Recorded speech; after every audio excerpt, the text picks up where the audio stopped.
On our broadcast here tonight from our NBC News election headquarters on Democracy Plaza, Decision Day. That means election night. Soon we get to learn the verdict of a nation. Either another term or another president after a long and bitter campaign and a grueling fight to the finish.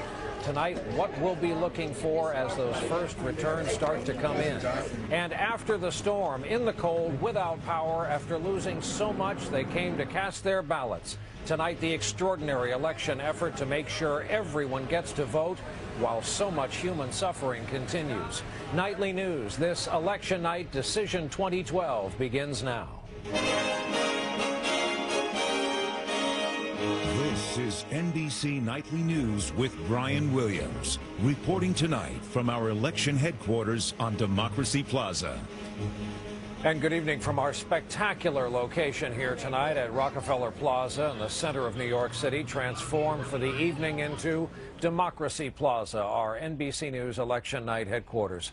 Across this country today, from the first light of day in Montana, Americans voted. They voted in temporary tents and by flashlight in the Rockaways here in New York, where, after all, an entire region remains crippled, and this will be another cold, dark night for upwards of 1 million people. The first polls have already closed. More are closing in the next 30 minutes.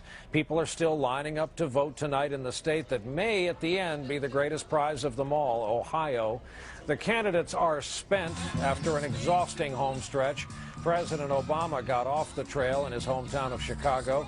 Governor Romney added on stops until the very end, and now it all comes down to tonight. And just after midnight, in keeping with a grand American tradition, the people of Dixville Notch, New Hampshire cast the first votes in the nation and voted to a 5-5 tie, the first tie vote in that small town's history, and we can only guess what that means for how late we'll be at this tonight. Our team is in place all over the country and here in New York. We want to begin with our White House correspondent, Kristen Welker, covering the president in Chicago. Kristen, good evening. Brian, good evening to you. The Obama campaign is energized tonight, but also a bit wistful. After 4 years in office, the candidate once known for hope and change is now counting on voters to stay the course.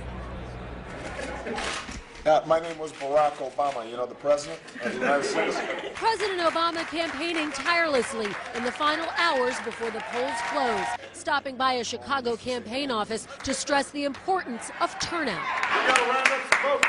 Since Saturday, the president has kept up a breakneck campaign pace, logging more than 7,000 miles aboard Air Force One, making a dozen stops over 8 states, and today granting about 20 interviews to local stations. I'm really hoping that we have a big turnout in Iowa. After a long fight, it came down to a sentimental journey to the packed center of Des Moines, Iowa, where it started for the president politically. I've come back to Iowa one more time to ask for your vote. This is where our movement for change began. And it didn't surprise even veteran aides when the president reached a certain portion of his emotional speech with his voice strained. And that shows you what one voice can do.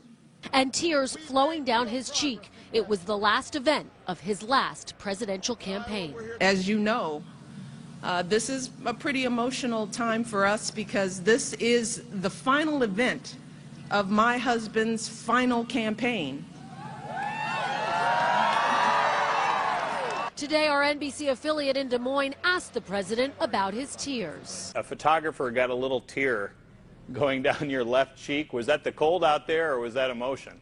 You know, probably a mix of both. I have to say that being back in Des Moines, thinking about all the folks in Iowa who had worked so hard on my campaign back in 2008, and then to see them still working hard back in 2012, it made me feel deeply moved and honored to have been able to be on this journey.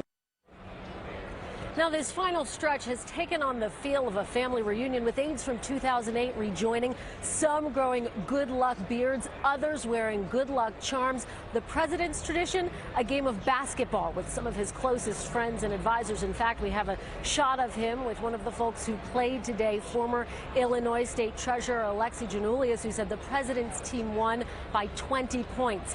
President Obama will have dinner with his family tonight at his Chicago home before watching election returns with the rest of his team. Brian. Like sports, politics is a superstitious business. It's going to be a long night in Chicago and elsewhere. Kristen Welker starting us off. Kristen, thanks. Now to the other side, NBC's Peter Alexander traveling with the Romney campaign, and tonight that means headquarters back home in Boston. Peter, good evening. Brian, good evening to you. Within the last hour, Mitt Romney just landed back here in Boston after wrapping up his final campaign swing. Tonight, he's going to watch those returns alongside his wife, Ann, and all 5 of their sons. But during that last flight, he spoke to reporters and said he was very proud of the campaign, adding, and I quote, "I feel we've put it all on the field." At the end of an exhausting quest for the White House, Mitt Romney today cast his ballot alongside his wife Ann in their home state of Massachusetts. But his mind was on the Midwest. Yeah, I feel great about Ohio. Hoping to secure a win there, Governor Romney went straight from the polls to his campaign plane for a last-minute stop in Ohio with Paul Ryan, a state they've showered with attention for months. I'm buoyed by the spirit of the people across the nation, the enthusiasm, the support, the energy is just amazing. Thank you. While Mr. Romney thanked volunteers, later fueling up on fast food, And then a Frosty. there was a near traffic jam on the tarmac in Cleveland. Air Force Two, carrying the vice president to a late campaign swing of his own, touched down behind the Romney jet. Advisors say it was the governor himself who pushed for the day's second stop in Pennsylvania, where he appeared almost overwhelmed by the reception in a state he, until now, had largely ignored. Well, that's when you know you're going to win. Why the late travel? Given the likelihood of a tight race, Mr. Romney said he didn't want to look back with anything other than satisfaction about his campaign. Last night, the Romneys were greeted by a rock star's welcome in New Hampshire. A 3-minute ovation in the state where the former Massachusetts governor kicked off this campaign more than 500 days ago. I have a clear and unequivocal message. With the right leadership, America is going to come roaring back. Late today, after a bitter campaign, Mr. Romney struck a conciliatory tone. The president has run a strong campaign. I believe he's a good man and wish him well, but it's time for a new direction. It's time for a better tomorrow. And Brian, from that conversation with reporters tonight, it is clear that Governor Romney deeply believes he is going to win tonight. So confident, apparently, that he says he has only written one speech, a victory speech. All right, Peter Alexander, Romney headquarters in Boston, where it's also, by all accounts, going to be a long night. Let's fly across the plaza here, a location we're going to be checking in with a lot. Our political director, chief White House correspondent, Chuck Todd, the keeper of the numbers. So, Chuck, give us a viewer's guide, in effect. A lot of folks tuning in now will be with us the rest of the way out. What to look for tonight? Well, look, good news for you presidential political junkies, because look at this. Before 9 o'clock, look at how many states in the battlegrounds where the polls will be closed. 1, 2, 3, 4, 5, 6 of the sort of 10 states we've been eyeing in either direction. The first big one comes up in a few minutes. It's the state of Virginia. And there's sort of certain things to watch in the state of Virginia. For instance, you know, obviously we expect it to be a tight race, but if it's a good night for Romney, is it something we're able to call by, say, 9 or 10 o'clock? If it's a good night for the president, does he get it in his column early? You know, as you know, I've done all these scenarios to 270 electoral votes. There's not many Romney scenarios that don't include the state of Virginia. And then, Brian, 2 others I want to circle here are Pennsylvania and North Carolina. These are states that Democrats believe Pennsylvania is something that's going to be in the president's column. North Carolina is something that's going to be in Romney's column. What if they're too close to call at 9 o'clock? I think in many ways it will tell you something. If Pennsylvania is too close to call, good news for Romney. If North Carolina is, good news for the president, Brian. A board that's going to be full of green lines by the time we're done tonight. Chuck, we'll be checking in along the way. Thanks a lot. We're joined now by 3 former NBC News chief White House correspondents, Andrea Mitchell, David Gregory, Savannah Guthrie, who will all be with us the rest of the way, of course. David, same question to Chuck. What are the moments you'll be looking for tonight? Well, I think the keys to the game here, as it were, Brian, 2 teams, and is Obama's defense better than Romney's offense? Obama's got to protect the Midwest tonight. If he can do that, those states that he won in 2008, Ohio, Iowa, Wisconsin, he gets a second term. Is Romney's offense better? Can he expand that battleground map? Get more of the states that President Bush got back in 2004. If he does that, he has his shot. And what does the vote and the voter look like? How white is it? How non-white is it? What's that gender gap like?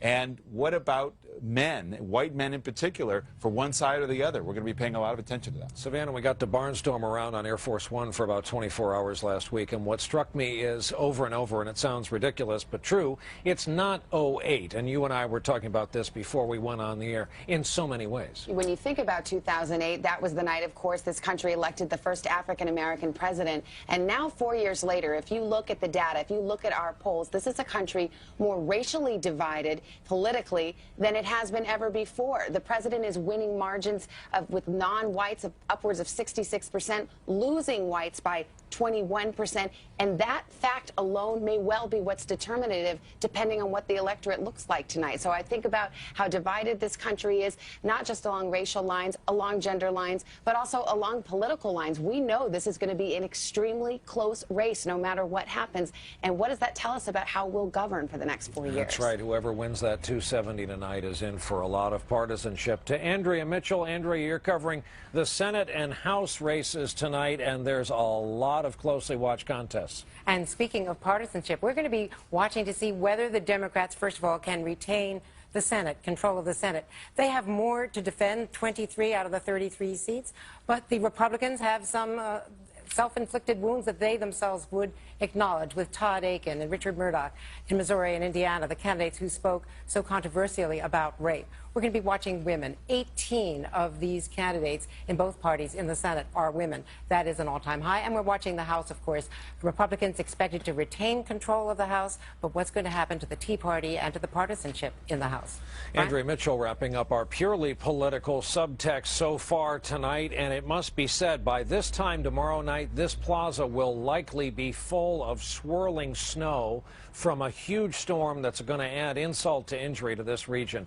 Already, for millions of voters here in the Northeast, this election day includes such a painful subtext as the suffering from Hurricane Sandy continues for so many people. Ron Allen's been covering that. He's across the river from New York City in hard-hit Hoboken, New Jersey. Ron, good evening. Good evening to you, Brian. This city hall has been the center for relief operations here, and today they added voting to the long list of things they're trying to accomplish. For voters in New York and New Jersey still battling the aftermath of the storm, there was frustration and confusion and a huge problem caused by email voting. Election day got off to a chaotic start in communities outside New York City that still don't have power, when voters arrived at polling places that were not ready. It's a disgrace. This whole thing is a disgrace. I've been here 3 times. They finally got machines in. Now the machines are jammed up. In Manhattan, where the storm's effects still linger, the lines were long. In Queens, tents were set up outside unusable polling places. Shuttle buses carried other voters to alternative sites. Throughout the metro area, some who turned out early even used flashlights, any means possible to have their vote counted. That's the only frightening part. There's a lot of people that just don't have provisions to come and vote. To make it easier, registered voters could cast ballots at any polling place. In New Jersey, anyone displaced by the storm could vote by email or fax, an unprecedented move that overwhelmed election offices. Frustrated voters who could not get ballots vented on social media. Voting in New Jersey is a disaster, said one tweet. Late today, the governor made it clear email voting is limited. If you haven't been displaced from your home because of the storm, get your butt up and go vote at your polling place. In many storm-battered communities, buildings normally used for voting served many roles. In Hoboken, voters lined up at one side of the high school, while on the other side, storm victims lined up for emergency supplies. And many still plan to vote. I'm still going to vote. I'm still going to vote. That's not going to change anything. Late today, because of that huge backlog, the deadline to vote by email was extended to Friday night at 8 p.m. Even before that move, critics were warning of voter fraud, and legal experts say all this will very likely land the state of New Jersey in court. Brian? All right, Ron Allen across the way in Hoboken tonight. Ron, thanks. And our justice correspondent, Pete Williams, has been watching for all reports of irregularities at the polls today. He reports that so far things have gone fairly well for the most part. He'll be a part of our election night coverage tonight. However, one incident quickly went viral starting this morning.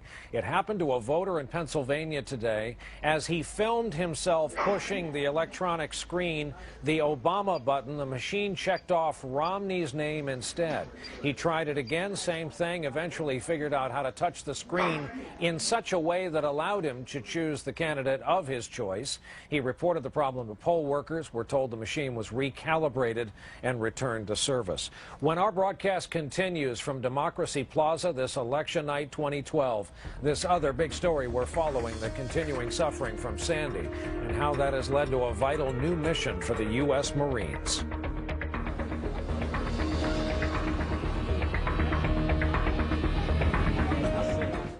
We're back. This was the scene in the Far Rockaway section of Queens in New York City today. Hundreds of people lined up to get food and water from the National Guard and NYPD. Among the items being handed out, blankets from the New York Marathon that was canceled.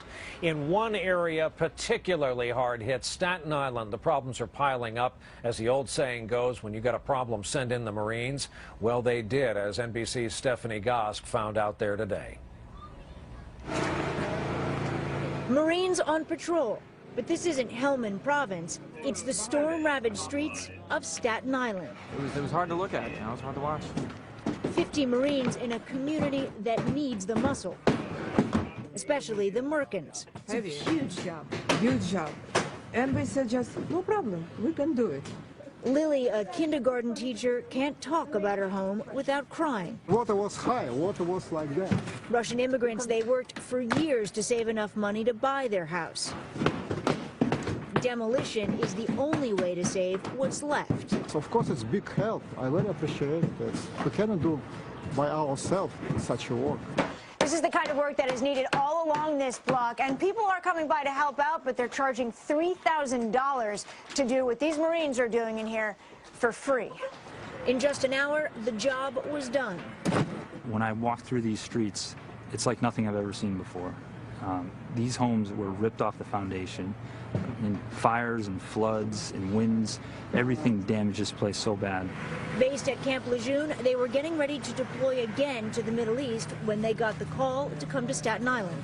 Everybody's really thankful. You know, we're happy to be here. With the sun going down, the Marines returned to their chopper to fly back to their ship, the USS Wasp. They will be on the ground here again tomorrow. This debris field behind me is now a 24-hour-a-day operation. The pile, already big, is going to get a lot bigger, Brian. Stephanie, I'm sitting here thinking you've been shot at while covering the Marines in war zones around the world. Now at least you're in the more hospitable climes of Staten Island, New York, but still with the U.S. Marines. Stephanie Gosk over in Staten Island, thanks. And there's this other storm on the way. As I said, by this time tomorrow night, we could be seeing bands of snow through New York. The problem, of course, is the coastline. There are already mandatory evacuations underway in some Jersey Shore beach communities, the low-lying ones where the dunes, the protection is gone, washed away. Jim Cantore, Weather Channel meteorologist, with us for an update on the movement severity of this storm. Jim, good evening. Good evening, Brian. Yeah, it's already coming to fruition. You can see it just off the coast here. These high clouds screaming north to where it is going to be yet another cold night tonight in New England in these storm-ravaged areas. This model is going to give us an idea of what the storm is going to do. Possibly by tomorrow morning, no precipitation on the coast yet, but it won't be long after that. But look at what happens during the evening, Brian. We change the rain over to snow, even in New York City, even in the hard-hit Jersey Shore, across Long Island as well. So the wind, the surge, and now the snow to add insult to injury 9 days after Sandy. Unbelievable. We'll talk to you next, right back here tomorrow night. Jim Cantore, thanks. We'll take a break in a moment. What voters are telling us mattered most to them as they left the polls today. Time for an every 4-year staple. Every election day, NBC News and other news organizations conduct those exit polls, asking voters what they were thinking as they left their polling places, what mattered to them most. Well, all night tonight, Tamron Hall is going to be just off ice across the rink with the voice of the voters. Tamron, good evening. Hey there, Brian. We measured the nation's mood by asking voters in our NBC News exit poll, do you think things in this country today are generally going in the right direction or seriously off on the wrong track? Early results from the exit poll show voters are a bit more negative than positive, but not by much. Take a look. 46% believe the country is going in the right direction, while 52% believe it's going in the wrong direction. Now let's compare these numbers to previous elections. Well, George W. Bush ran for a second term in 2004. We know that. At that time, about half the country believed things were going in the right direction. Now, by 2008, a record 75% of the voters said the nation was seriously off on the wrong track. That, of course, is when we saw the economic meltdown. The Republicans lost the White House. In 2012, the national mood has improved a lot in 4 years, though. It is still a bit more negative than positive. The question, will it be enough to help President Obama keep his job? We'll have to stay tuned. That's right. What votes will that fact motivate tonight? Tamron, thanks. We'll be checking in with you all night. And we're just moments away from poll closings in several states. We're back with more of our coverage right after this. Our entire election team with the latest results. This is it, beginning in a few moments, so get comfortable. But for now, that's it for us for NBC Nightly News this election night. I'm Brian Williams. Our special coverage again just moments away now.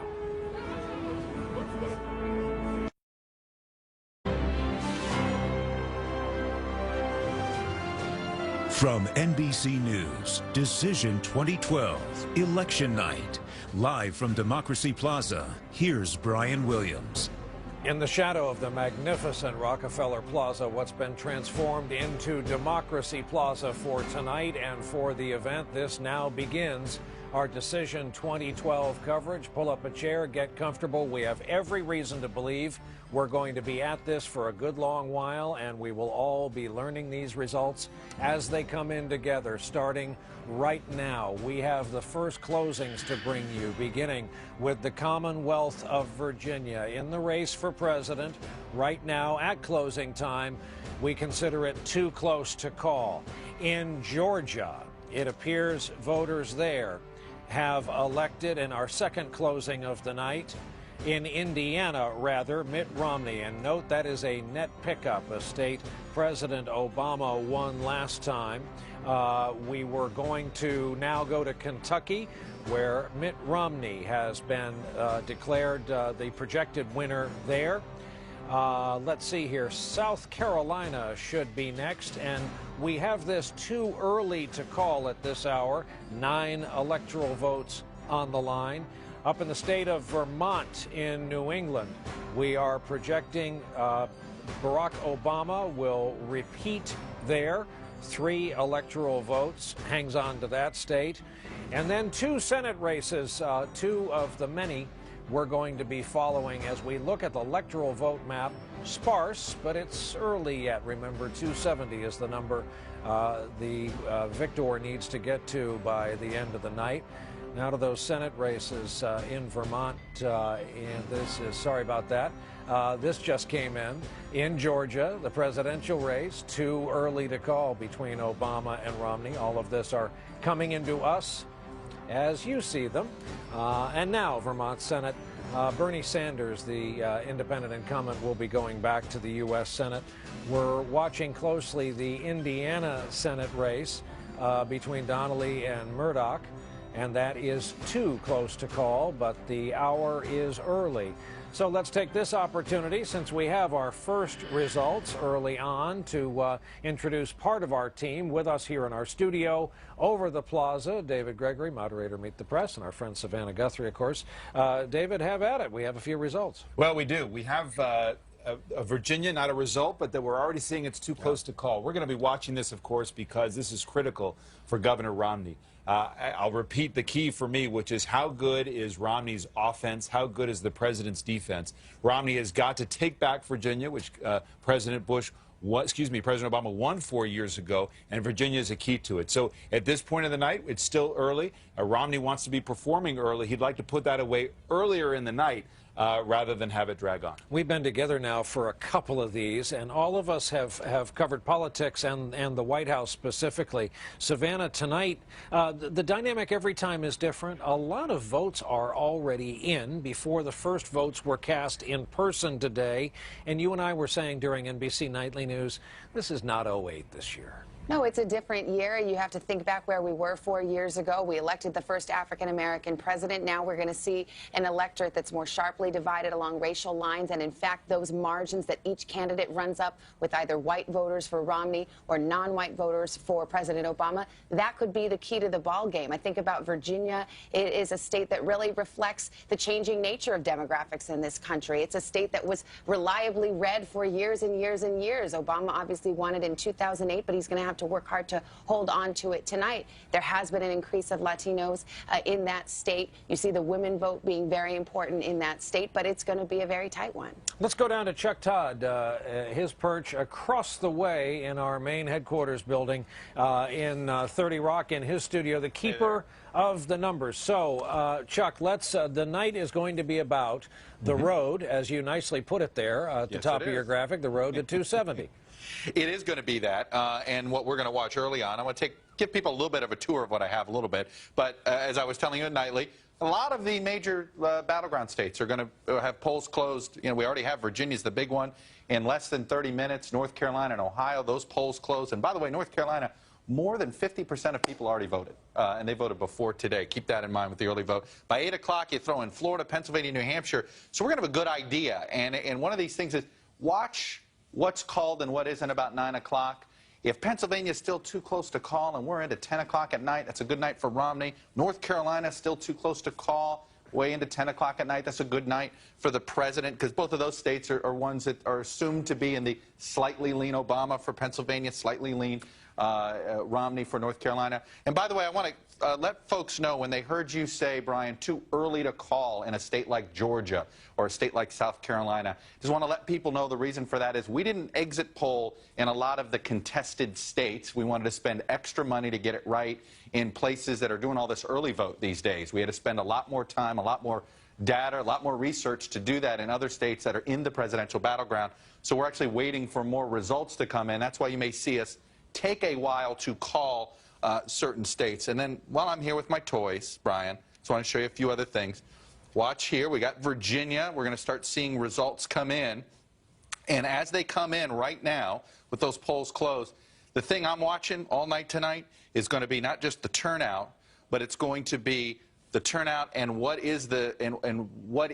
how is Mitt Romney doing in Northern Virginia? Does the president get 57, 58% of the Northern Virginia vote, or does he not? If you look at 2008 in this county map, look at all that blue up there, right in the Washington, D.C. suburbs, Prince William County, Loudoun County. Those were counties that Bush carried in 04 and the president carried in 08, and that's the game when it comes to Virginia tonight, Brian. And Chuck, a question about exit polls. With so much of the advance vote in, look at some of those states in the Pacific Northwest. Look at Colorado. Before anyone went to the polls today in Colorado, we got, what, 70, 80% of the vote already in. How does that change the game of exit polling day of? Well, it means we don't do it at all in Colorado. It's all a phone survey. It's a phone survey, just like we do our NBC Wall Street Journal poll. It's a really good one, I promise you. We spend a lot of money to get it right, but it's not just Colorado. Washington State, Brian, everybody votes by mail. Oregon, everybody votes by mail. It's a huge, and we know in the western half of the country, most of these folks voted days, if not weeks ago out there. So it makes it more complicated. We spend all weekend, the last 3 days, doing this survey to get it right, but, it does make exit polling, it's not the same anymore. And that's why I think you're going to see we're going to be cautious, a little extra cautious, because, when you put it in, when our guys in the boiler room put all the data in together and the ones and zeros, you got to make sure you have the recipe just right. Sometimes if you miss it, your exit poll might be off. Well, that's right. And because it's not the same and it's a new era, and because knowing people are going to be both on the web and watching us tonight, I just want to caution people they're going to see a lot of numbers flying around. But if they can come back to us, they should know that our numbers have been through a series of filters before they get on the air. And that's right. And by the way, this is the most important number of the night. Watching that electoral vote, the road to 270. All right. Chuck Todd will be visiting many, many times. A quick tour of our surroundings. It's nice to be able to call this home field advantage in what is truly the beating heart of Midtown Manhattan. This great piece of real estate has been transformed tonight.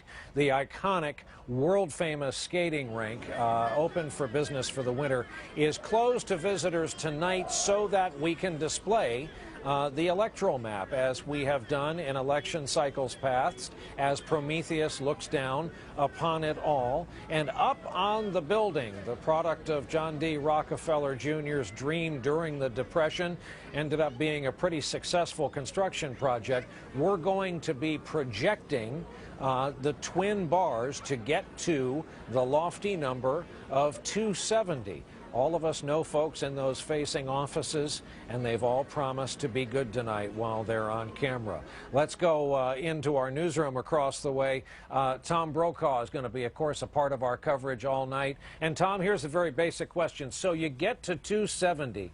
Think about what awaits the so-called winner tonight.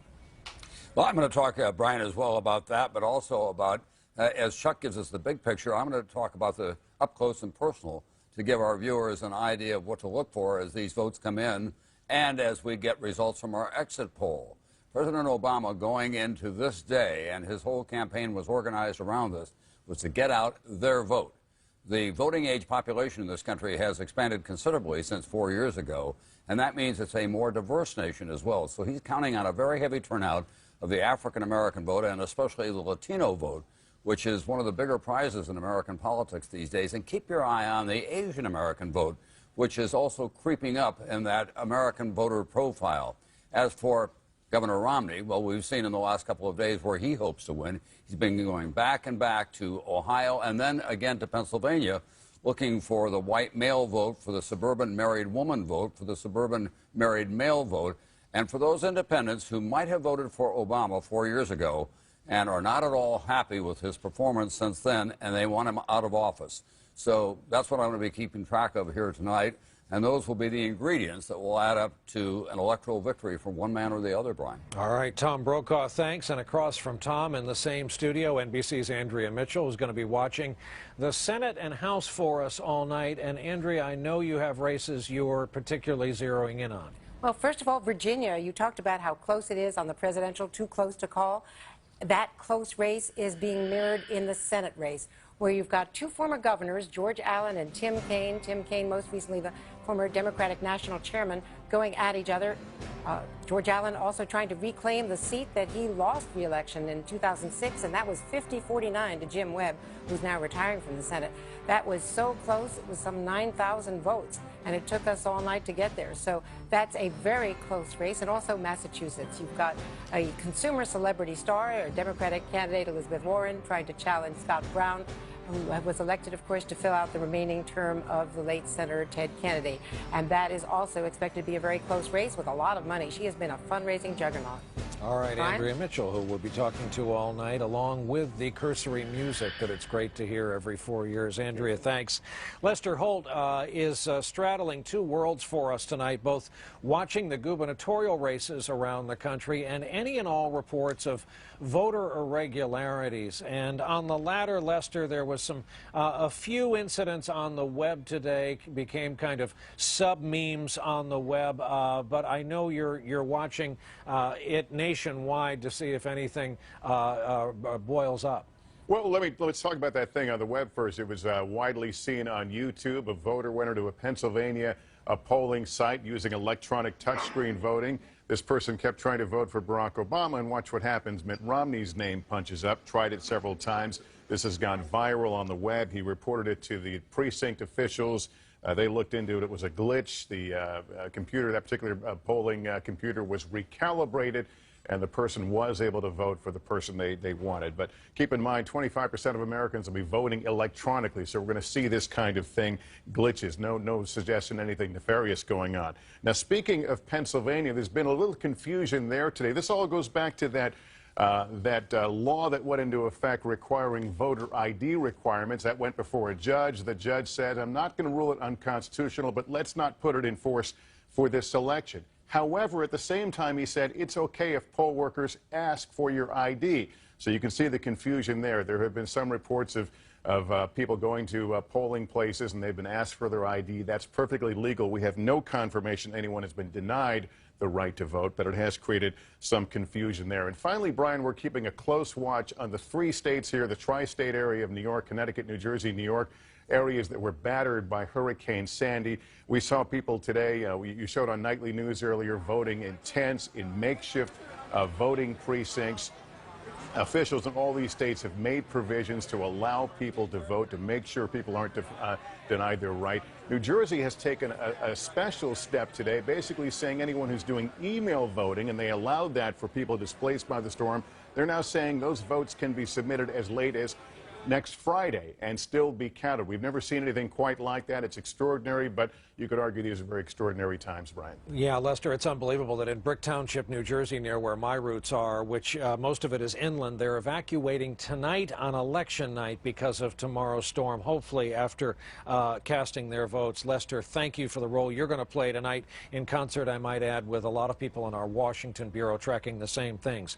We'll take a quick break. We're not going to be gone for long. We ask that you do the same. When we come back, we've got some big closings coming up here at 7:30, including but not limited to North Carolina and Ohio. This is Live Decision 2012 coverage.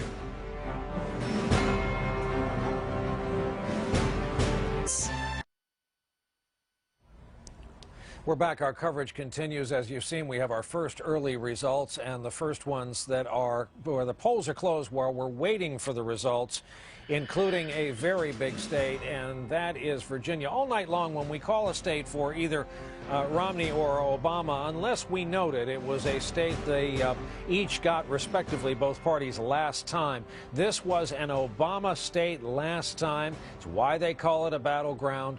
They have fought long and hard over the Commonwealth, and right now at this hour, too close to call. Back down to Tamron Hall we go with a look at voter attitudes leaving the polls and having cast their votes tonight. Tamron?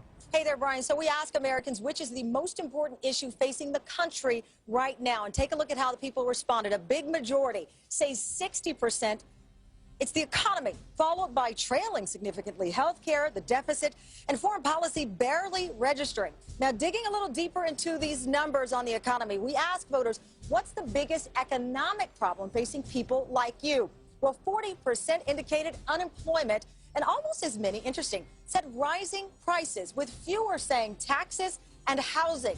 Now, one of the big arguments during this campaign has been the role of government. So we ask people about that. So far, take a look at this number. 53% say the government is doing too much.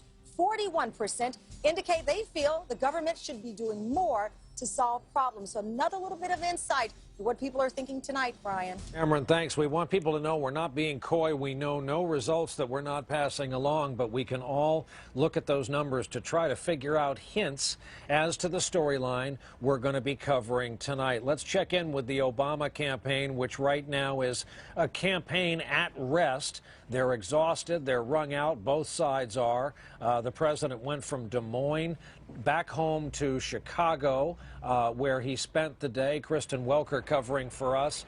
Kristen, just like sports, where like a winning pitcher will wear the same pair of socks for the remainder of the season, it's all about superstition in politics. So I know people on the campaign are growing superstition beards. They're doing the same things they did in 08, hoping for a good result, and it's happening in both campaigns. Absolutely, Brian. Some of the folks on the campaign are also wearing good luck charms for President Obama. It meant playing a game of basketball today with some of his closest friends and advisors, including his former body man, Reggie Love. Look, this campaign is feeling energized and also a bit wistful. Energized because they have a lot of confidence in their ground game. It's something that they have been working on for the past 18 months. President Obama making use of every last second today, Brian. He stopped by Chicago campaign headquarters and really underscored the importance of voter turnout. Vice President Biden even made a stop in must-win Ohio today before arriving here in Chicago. Now, I can tell you, Brian, that President Obama will be having dinner with his family this evening, and then he will join the rest of his team to watch election results. They are feeling energized and wistful because this is the president's last campaign. Brian? All right, Kristen Welker in Chicago. Let's check in with Peter Alexander in Boston, where not too long ago, the Romney-Ryan caravan finally set down after campaigning today. Peter? So what does he do to combat that? Brian, good evening to you. You know, top aides tell us that Governor Romney was the one who said we should go ahead with those flights today. The campaign initially said they wanted to go to Ohio, this last-minute stop, but advisors say it was Governor Romney who said, as long as we're out in the field, where else can we go? That's why they ended up in Pittsburgh just a short time ago. As you noted, he has touched down here. And on that last flight, he spoke to reporters, and it was very clear that he deeply believes that he is going to win tonight. He said he emotionally felt it when he saw that gigantic crowd, a large crowd that hadn't been warned he'd be arriving in Pittsburgh tonight, waiting for him when he got onto the tarmac. Brian. All right. Peter Alexander in Boston. So both campaigns wait. Again, when we say we're probably in for a long night, we're just looking at all available evidence. Dixville Notch, New Hampshire, overnight. Their first tie ever, the small town that is always the first votes taken in the United States, drew to a 5-5 draw. Could be a harbinger. When we come back, we've got the big poll closings. Ohio, North Carolina, bottom of the hour. We are just getting started. This is NBC News Live Decision 2012 coverage from Democracy Plaza in the heart of New York City.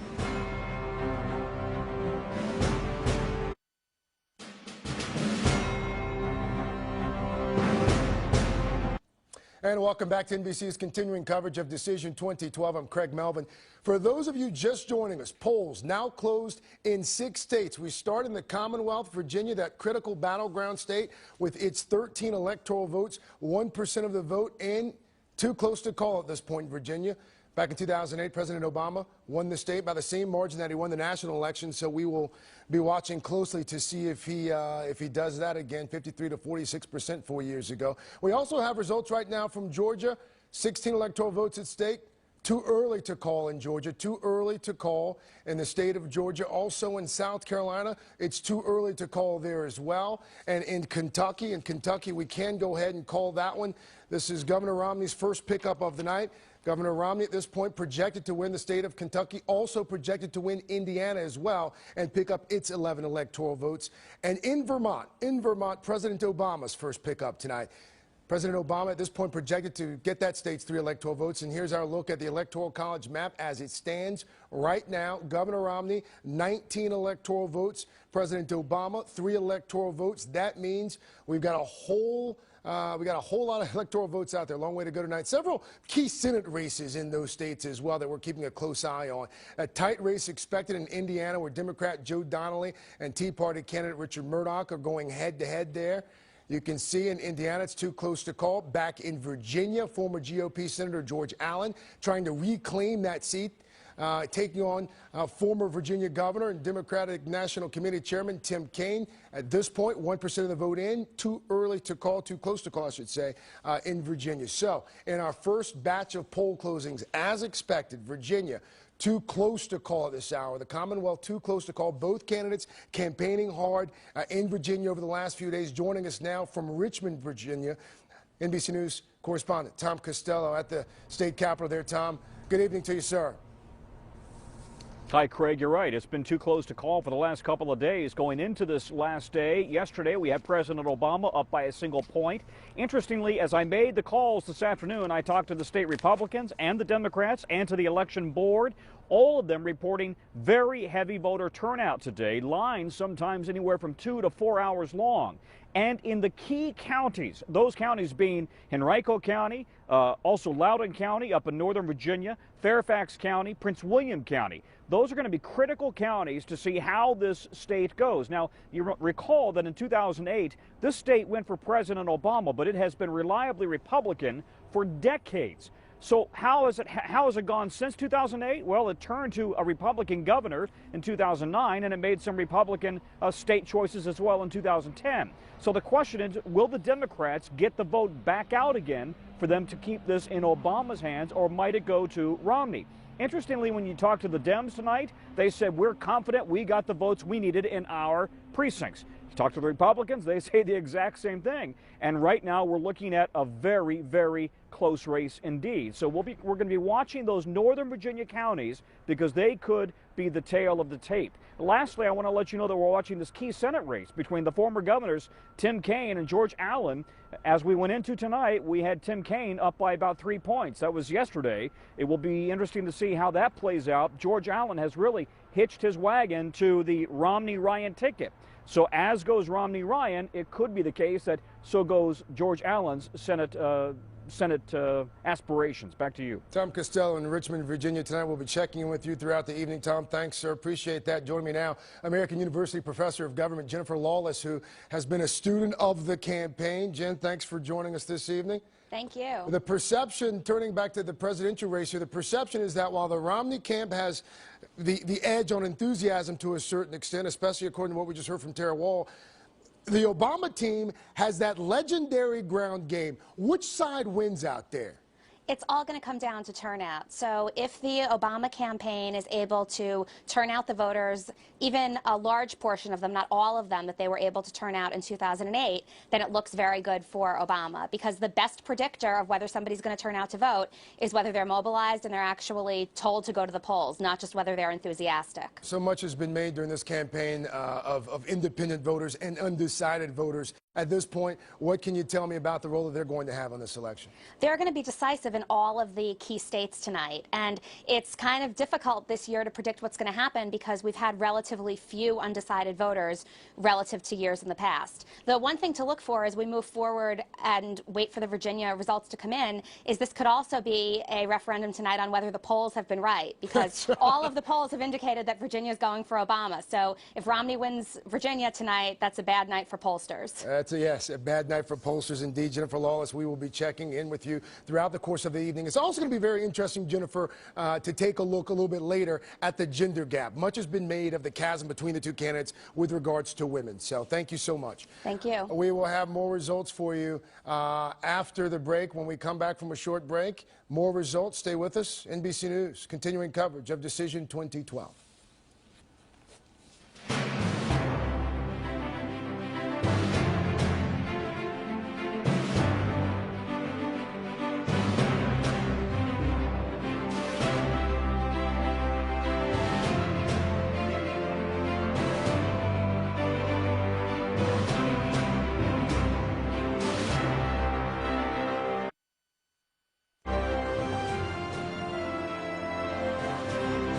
Decision 2012 election night continues. Here's Brian Williams. Right through the concrete canyons, Midtown Manhattan, 7:30 Eastern Time, and we've had some major poll closings. Let's go through them for you as we reset at the bottom of this hour. In the state of North Carolina, the polls have closed, but as you see there in our determination, this race between Obama and Romney is too close to call at this hour, as it is in the critical, hard-fought over Buckeye State of Ohio. Too close to call those valuable 18 electoral votes. In West Virginia, a hold for the Republicans. Mitt Romney, the projected winner there. And in Virginia, the major state we saw close just as we came on the air, the Commonwealth of Virginia at 7 o'clock. Our determination, it's still too close to call. One of the looks at the national map, we can see the red start to grow out. It is so early yet, even when you add West Virginia there, but that is the national map such as it is. Looking at the U.S. Senate, one of the newer names after a tough campaign last time, Joe Manchin is going back into the U.S. Senate, a veteran of the mining family, mining business in West Virginia.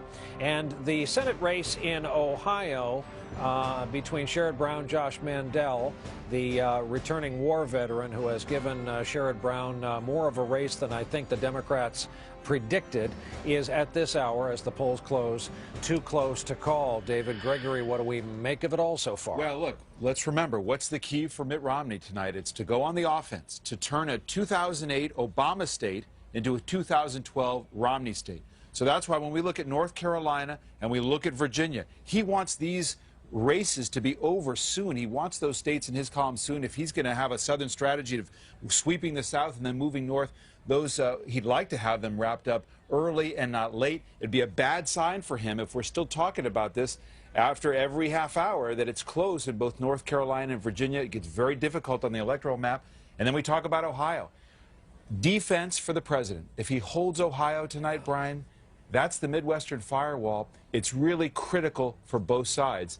All of these too close to call right now, and we're just going to keep watching them. Savannah, we can't lose track of the fact that there is so much humanity at stake and at work tonight, and there's real wistfulness in both campaigns. I've realized that most of the folks we're going to be talking to tonight, the three of us, Tom, Andrea, Chuck Todd, all of us have been at one time or another White House correspondents. You've covered the White House and campaigns. What is going on? What is tonight like after a national grueling campaign? Exhaustion, part relief, part excitement that it's finally here, the election day that everybody's worked so hard to get to. You mentioned the reporters who cover it, but the candidates too. At the end of the day, they're real people, and I think we saw that in the waning hours of this campaign, both candidates getting wistful or nostalgic, and Romney feeling that way over the weekend. When you were a reporter covering a campaign like this, and I was on Sarah Palin's plane in 2008, you wake up not knowing what state you're in, just like the candidates do. You follow them around, you know that stump speech by heart, and you know any tiny deviation from that stump speech as well. So I think for everyone who is involved in these campaigns, one thing we can all agree on is people pour their hearts into them, from the candidates to the staff that are with them to the reporters who cover them. Chuck Todd, in the engine room, any of the numbers that we've just released here in this past few minutes, what do you make of this? Nothing surprises me. I mean, one thing about the Senate races, by the way, and the presidentials in these, it'll be interesting to see how much they deviate. You know, one thing we found in our poll is that there was a lot of polarization, a lot of partisanship. You know, how much will Tim Kaine and Barack Obama's vote in Virginia, Sherrod Brown and Barack Obama's vote in Ohio, how much will it deviate? And it'll tell us a little bit. And of course, I'm fascinated with Ohio. For the polls being closed already, you know, there now. We ought to remind people, Brian, that it's not one state. It is 5 states, and we ought to do our 5 Ohios for folks very quickly. I'm putting up the 2008 county map here. When real results come in, you'll see this coloring here. But what we expect tonight is we expect this to be a lot more red tonight. This is the Southeast Ohio coal country. We expect this to be gray for a lot of the night here. Hamilton County, Cincinnati, it's swing county. Is it going to go back and forth? And then this will be interesting to see here. How much did Romney make any ground up here? But then to me, the most important number to look at is going to be Cuyahoga County, because I want to show you something here. President Obama won Ohio by about 260,000 votes. Let me show you his margin of victory in Cleveland and Cuyahoga County. 259,000 votes. Pretty much the entire margin of victory here is right here in Cleveland. All right. Chuck, I'm glad we got to our 5 Ohio point early in the evening. It's something I wanted to talk about. I know you did. Well, you and I both love the mechanics of that we state. Do. Chuck we do. Todd in the engine room. We have a call. State just came in. One of the early poll closures is now secure enough to get projected winner status. Another hold for the Republicans. Romney is awarded South Carolina. There is your electoral map, rewarded. A red state in the Southeast. And we are joined here in the studio by a man who is dressed for the work he has been doing, the mayor of Newark. Cory Booker, you've been in some rough spots these past few days as our home state has taken a heck of a hit. It really has. And I want to express sympathy to the entire state of New Jersey. There's still tens of thousands of people in my city alone, but all over the state still without power tonight. I've been talking about this for days. This is unseasonable cold weather. It looks like both New York and Newark are going to get a band of snow by this time tomorrow night, making folks just highly uncomfortable. We're getting a nor'easter. How has it affected voting? What percentage of your constituents in Newark do you think were tried but perhaps were unable to cast a vote today because of this? Well, we took this very seriously, and I appreciate you mentioning it. You know, you're a boxer, and Mother Nature really has a 1-2 punch coming at the New York, New Jersey region, and so we're doing a lot of preparedness to get ready for that. But I was really blown away today. You know, we were able to get just about every polling centers. We have 108 polling sites in Newark. We got 102 of them that were opened as usual. 6 we had to move because of power and other facility damage. But I was blown away by the enthusiasm, by the number of people coming out. I expect there to be a little bit of a dip from 4 years ago, but was really blown away by how many people actually are coming out despite the challenges. I was on a street that was Montrose Street in Newark, trees on houses, cable still blocking the road. You can't drive through. Had a bunch of people out there, asked them how many of them they were going to vote, and of course, they all said that they were going to go and do that. So I'm actually pretty confident that in my section of New Jersey, where people can still get to polling places, you're going to see not that much of a diminution in voting. I want to talk about how politics has come up just because of this storm. Let's talk about the governor of New Jersey, Chris Christie. You're going to need him. He needs the president. We all need each other in this thing, and yet he was taking heat for saying complimentary things about the leadership the president has shown. You've complimented the leadership the governor has shown. You're all going to get in trouble. Well, you know, I've been facing that for almost the last 4 years, because when the governor is doing the right thing, I'm not always quick to say he's doing the right thing. And obviously, I can write a dissertation on our disagreements, but we were elected not to play politics. We were elected to focus on problems. And so here you have a moment where you have a regional disaster. And the two of those men did the right thing. They put aside partisanship and both got into the same trench. And you know this because you were a firefighter. When there's a crisis, when the building is burning, you don't ask that firefighter if they're a Democrat or Republican. You don't ask them what kind of God they pray to. You just are in the same trench. You're fighting the same battle. And so that's something that really inspires me about our country. And I have to say, tonight, I'm hoping that the partisanship stops, because we've got a fiscal cliff coming. We've got a debt ceiling, hopefully not a crisis, but a debate coming up. We have an economy that's still in recovery, and we've got a lot of work to do after tonight. And I'm hoping that this kind of coming together, Republican, Democrat, that we've seen in New Jersey, we've seen with our president, I hope that's going to continue going forward out of this crisis. And I got to say, one of the biggest post-storm stories in New Jersey happened in this building at our telethon the other night. We got a governor in New Jersey with a shoebox. He's got 130 ticket stubs from his Bruce Springsteen concerts. They are on, let's just say, 2 poles politically, but there was a rapprochement, there was a hug, an embrace, a handshake. I thought the sun was going to come out. Yeah, you know, the governor, one of the toughest son of guns I know. I think I read a quote today that he actually said he went home and cried. The reality is if you get those two guys who are a polar difference, obviously I stand more where Bruce does, but understanding that we all are Americans, this is a crisis, and the storm was strong, but we are stronger if we come together. And it was an important moment for the state of New Jersey to understand that we have to have unity, because the most difficult days were not just during the storm, it's going to be the recovery as well, and we need everybody on board. As the great man said, we take care of our own. Mayor Cory Booker, Democrat rise of the city of Newark. Thank you very much for being here with us. Our next guest standing by, and he's been very patient waiting to talk to us, Governor Bob McDonnell of the Commonwealth of Virginia. So, Governor, you've had a poll closing. We still have you too close to call. How close do you think it's going to be in your state? Well, it's been close for a month, Brian, and most of the exit polls that I've seen show it a dead heat right now. We've had such heavy voter turnout, some places 75, 80%, that there are still people standing in line right now, even though the polls close at 7. Anybody at line at 7 still can vote, Brian, so we're not going to have the results, I would say, in some of the bigger areas for probably an hour plus, but I think it's going to be a very close election. Governor, a couple of weeks from now, would you be a part of any discussion about a kind of a new GOP? No matter what happens tonight, you were kind of at the epicenter of gender politics and right versus what's left of the middle.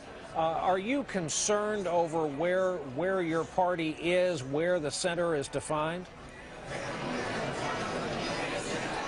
Well, first of all, Brian, it's way too early to have that discussion, because I'm expecting late tonight we have a President Mitt Romney and that his agenda of job creation, economic development, and debt reduction and energy independence is what we see for the next 4 years. So I don't think we have any crisis. What I do think is it's important for Republicans to focus on the things that Americans really care about, and that's the issues that I just laid out. So there'll be plenty of time after this election to talk about what we did right and wrong, but I fully expect Mitt Romney to win in Virginia and nationally in a close race, and then find a way to bridge the gap between the two parties to work together weather, just like Cory Booker said.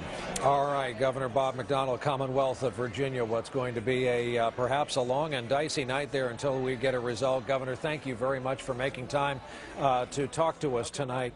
And as we go to a break, we'll show you the states we are just paying such close attention to. We have them in yellow for good reason. Virginia is there, one of them. As the time zones go to the west, we get more. But Ohio, a big outlier where the polls are closed, where it was so heavily fought over both sides. We're watching them all night. When we get results, you will instantly. Our live coverage, Decision 2012, continues from Democracy Plaza in the heart of Midtown Manhattan.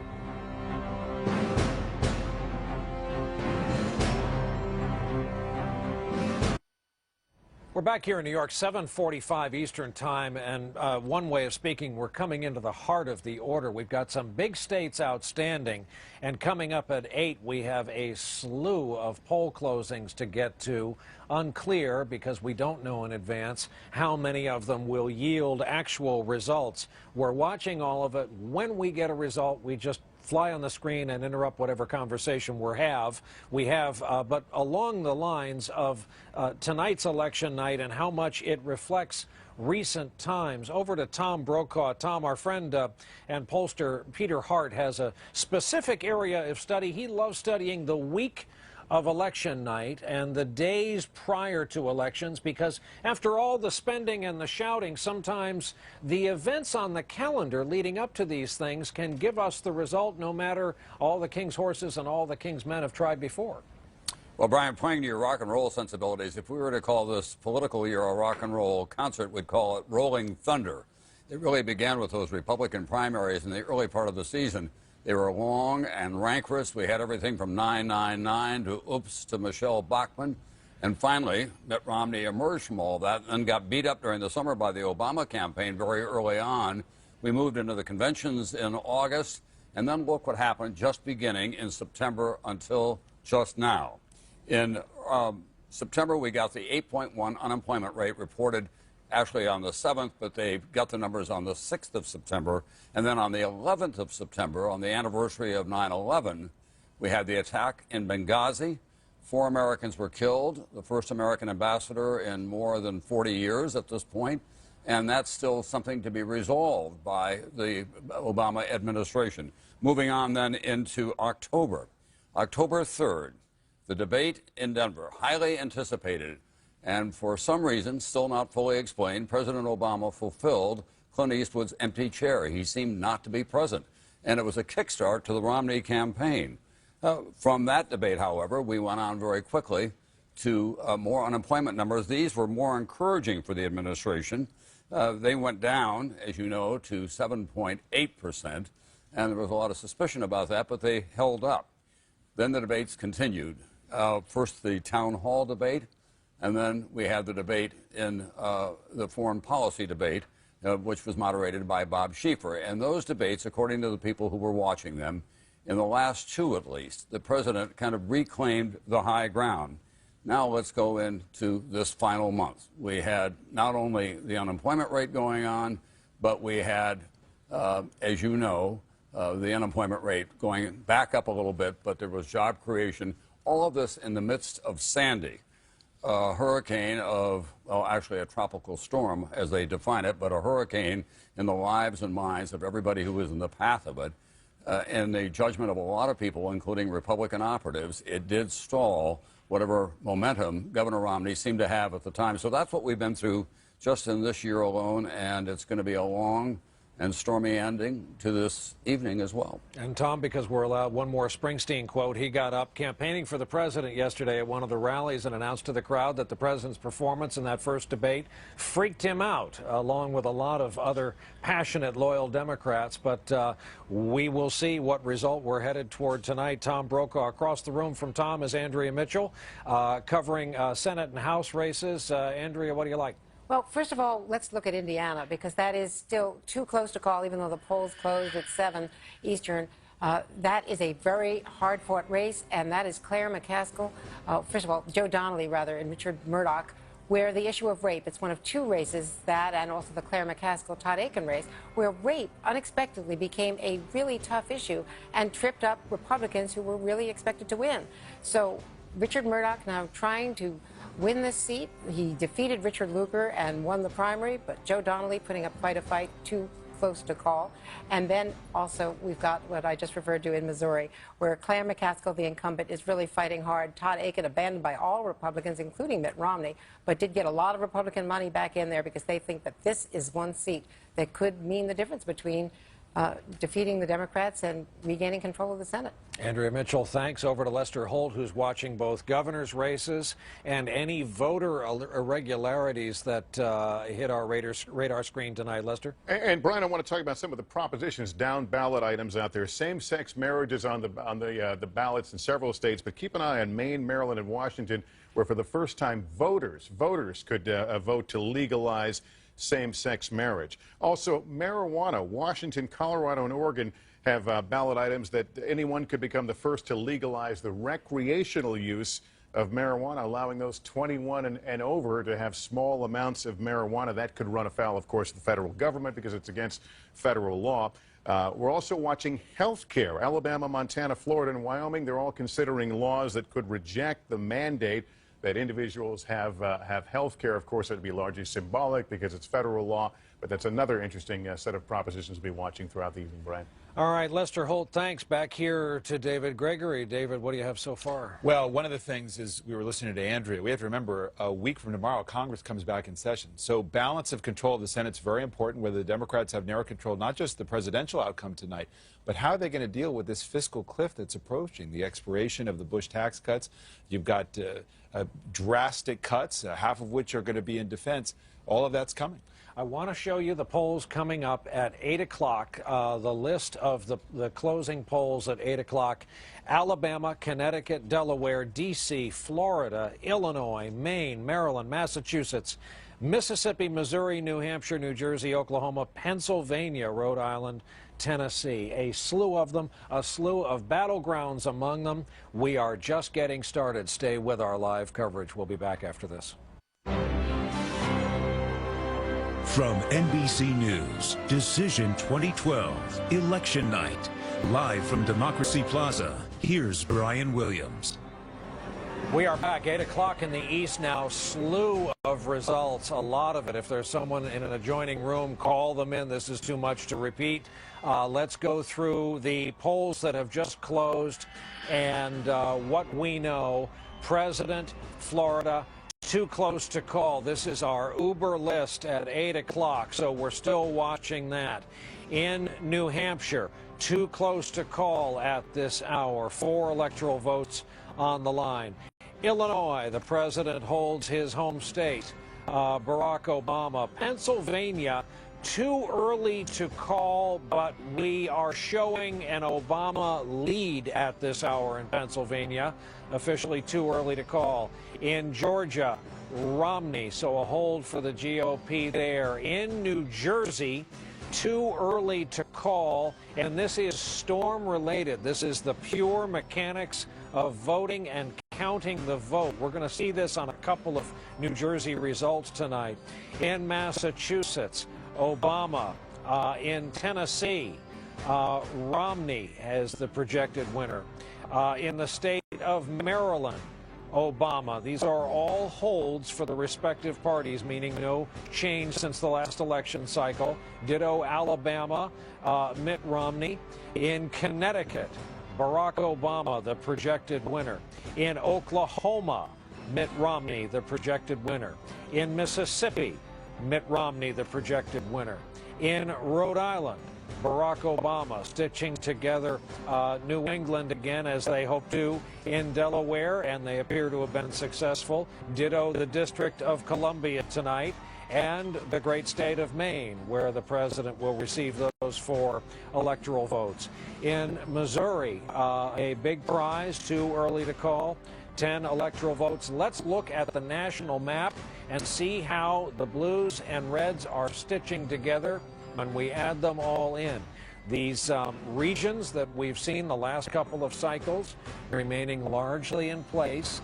Both parties counting on their sacred ground and going after the battlegrounds. And we have some Senate races I would love to get through because these are all just now coming in. This widely watched Senate race, McCaskill-Aiken in Missouri, too early to call. In Maryland, Delaware, forgive me, Tom Carper, the incumbent, will be going back to the Senate. In Maryland, as expected, Ben Cardin, the Democratic incumbent, will stay in the Senate. After getting a run from Connie Mack, Bill Nelson will go back to the Senate as a Democrat. In Maine, interesting race, Angus King, this is the Olympia Snow seat, an independent. Democrats are hoping he will caucus with them, but he has a lot to say about control of the U.S. Senate, how it runs. Roger Wicker, the projected Republican winner in Mississippi. In New Jersey, the Menendez-Corrillis race, too early to call. Again, storm-related. It's just taking a long time to put together the results tonight. Sheldon Whitehouse in Rhode Island will be returning to the U.S. Senate. Corker will be returning to the Senate representing the state of Tennessee. Senate composition is next. This is the way it looks across the abyss of the aisle between the parties that has prevented so much of the nation's business, quite frankly, from getting done. And David Gregory, we're stitching together more. You have your own device activated, I see. I just want to catch up to my friend Chuck a little bit. I don't have as many toys, but I only have a few. You're not going to beat Chuck Todd as his own game, no. No way. Florida is one we're watching so closely. Why? Say it again. This is so essential for Romney if he's got to run it, playing the kind of offense where he can turn the map in his direction and win. I have been playing with this. If the president can win Florida, he doesn't even need his Midwestern firewall. That's how significant Florida is. That almost goes without saying. New Hampshire as well. You think back to 2000. If Al Gore hadn't lost New Hampshire, those 4 electoral votes, he wouldn't have been in the situation he was in, wouldn't have lost the presidency. So that New Hampshire vote could become very important tonight. Those 4 could put somebody over the top at 270 either way.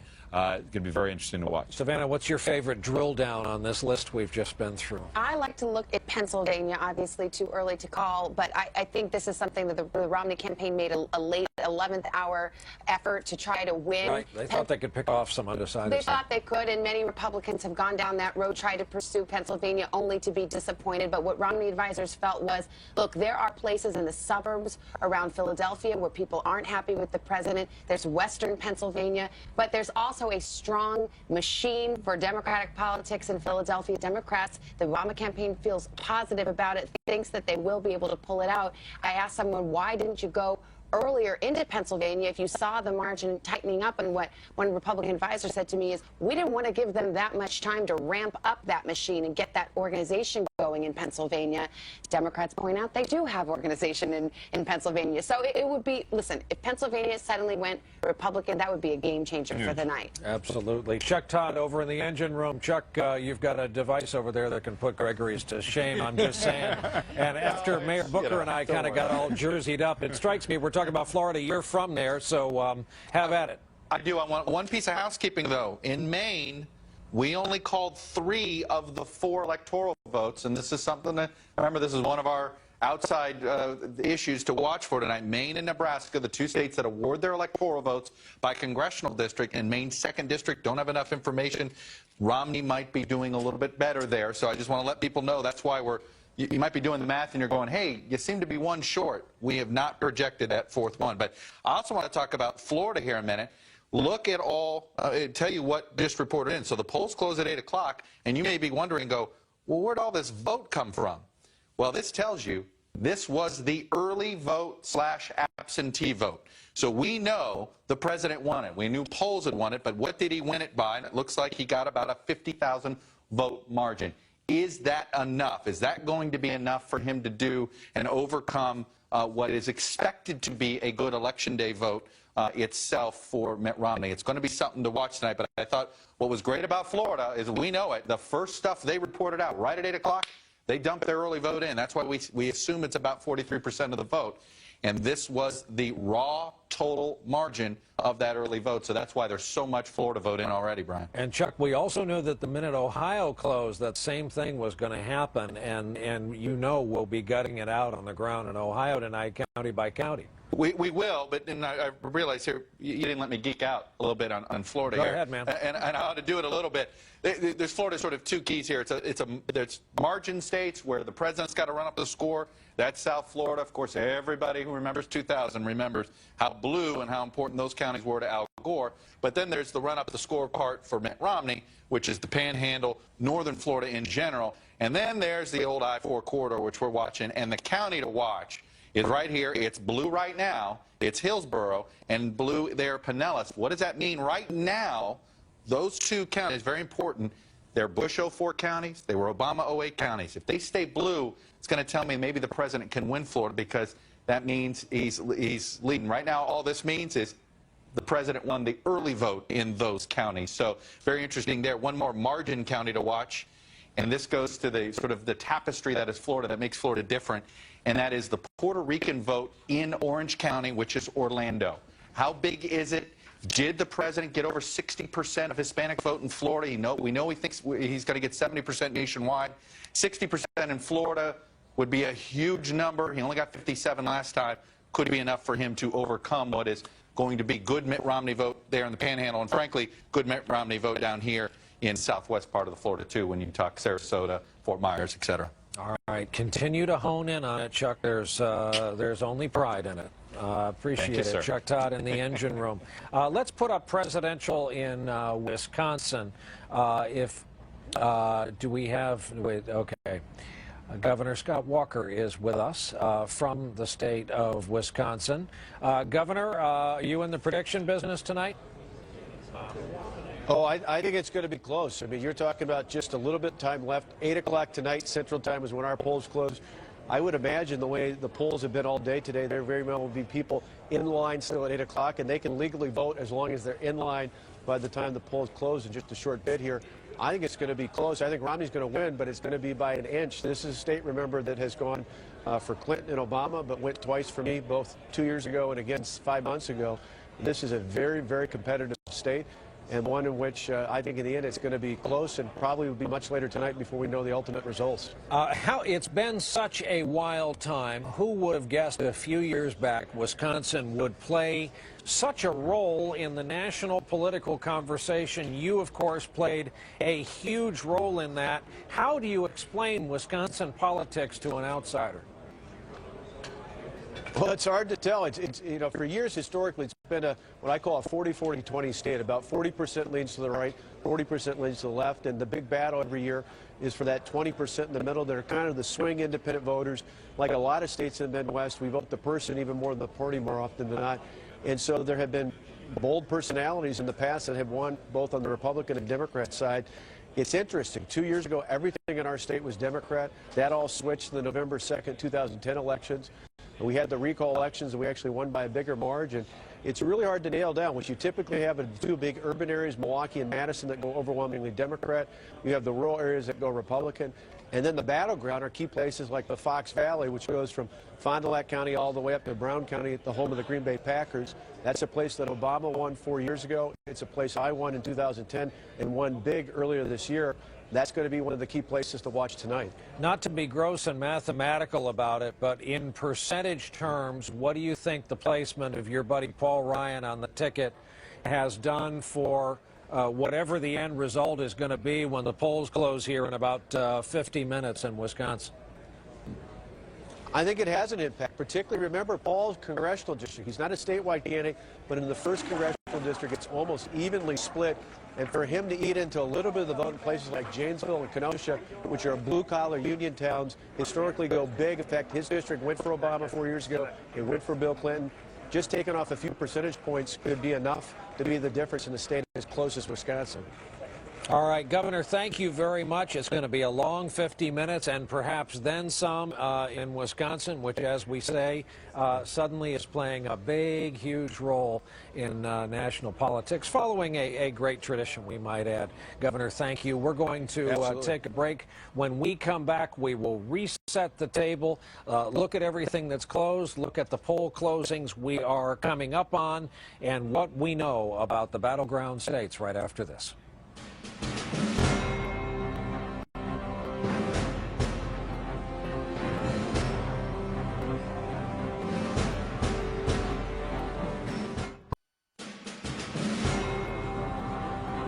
We're back. That's one of the more dramatic sights here tonight as really thousands of people flock to this icon in the center of Midtown Manhattan, tracing the electoral results up the side of our building until that mythical figure of 270, which is just proving having been reached 4 years ago by Barack Obama. It's tough. Everyone knew it would be a tougher road if he wanted to reach it 4 years later. So we're keeping an eye on that.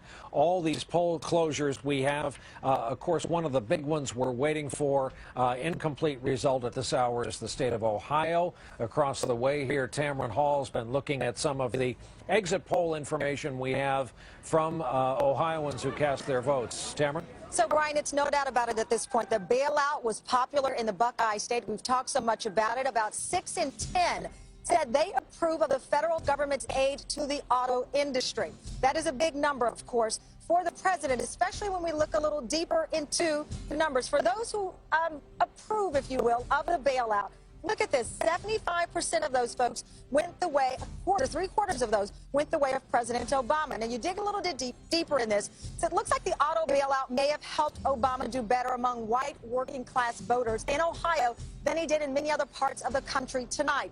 Look at Ohio here. When you split up the number, 55% of those folks went the way of Romney, 43% to Obama. That's a 12-point difference. This is significant because when you close in on the overall nationwide picture here, Romney has a 28-point advantage among white working class. Look at Ohio. Look at the total country. You have to wonder if these good feelings on the auto bailout will help tip this state into the president's favor. So interesting numbers there, Brian. All right, Tamron Hall is actually on the ice like a New York Ranger out there. That's really brave of you. Tamron, thanks. We'll talk to you later. Andrea Mitchell covering the Senate races. Andrea, we want to bore in on one of them we're watching, Connecticut Senate. And if you live anywhere near the New York tri-state area, you know way more about this race than you ever wished to or thought you would. Chris Murphy versus Linda McMahon. We have it too early to call. That is Linda McMahon, as in Vince McMahon of wrestling fame. Chris Murphy's more of a steeped in Connecticut type. He went to Exeter, Williams College, is a law school graduate. Linda McMahon has been spending heavily and notably since the storm, a lot of the really negative advertising she has purchased in the tri-state area for those with power who could see television in the last few days has continued. So people have really kind of had it with this Connecticut Senate race. And they've kind of had it with this whole wrestling match, if you will. She is the founder, co-founder, and former CEO of World Wrestling. And she spent $50 million, Brian, of her own money 2 years ago trying to get that Senate seat. And to date, $41 million this cycle. So this could be a two-cycle record of personal spending. And she is now trying to align herself with President Obama because of his popularity in Connecticut and put out door hangers saying, if you voted for Obama, vote for Linda McMahon. So this is one we're really watching, and it is Congressman Chris Murphy up against this huge amount of money by the Republican candidate. All of it, we should point out, for the retired Joe Lieberman, whose party affiliation has been something of a moving target over the past several years. Not even his constituents always knew for sure. Tom Brokaw, the question of the hour, question of the night, really is, we use that expression, change elections. Is that what we're looking at here, or after all of this spending and arguing and fussing and fighting, are we talking about a status quo election? Well, we could come back to the status quo, but take a look at what the American people want. In 2008, and 55% said they wanted major changes. This year, 62% said they wanted major changes. But at the same time, the president's approval rating has been improving. The people who we've been talking to say that they do think the country is beginning to go in the right direction, right track, wrong track. So there are of many minds. My own very strong impression is, as I go around the country, when they say they want major changes, they really want the two parties to work together. You were just talking with Governor Walker of Wisconsin, who not only got elected, but he beat back an attempt to reverse his early moves in the state of Wisconsin, primarily those that were initiated by the labor movement and came from the left. And yet there is the possibility tonight that President Obama will continue the Democratic tradition of carrying that state in the presidential race. So there is a lot of restlessness, but it really comes back down to the people are saying to the two parties, find a way to get together. We're tired of all of this feuding. That's a lot of the major change that we want to see whoever gets elected, Brian. Tom Brokaw, thanks. David Gregory, Tom's right. We've talked about it ad nauseum. There is a yearning. We talked about the Chris Christie example. Rush Limbaugh took a shot at him because Christie complimented the president on his leadership during the storm. You know, when I fly around the country, I'll be sitting next to somebody and they'll say, well, you know, I want to talk politics for just a minute, and say, do they get it? Do they get how angry we are that nothing's getting done? And that's a huge backdrop to this, as Tom says. And, you know, I bring up the fiscal cliff again because this is the immediate task of the next president to solve. And if we don't solve it, you're talking about a real impact. You have business leaders saying you could have another recession if it's not solved.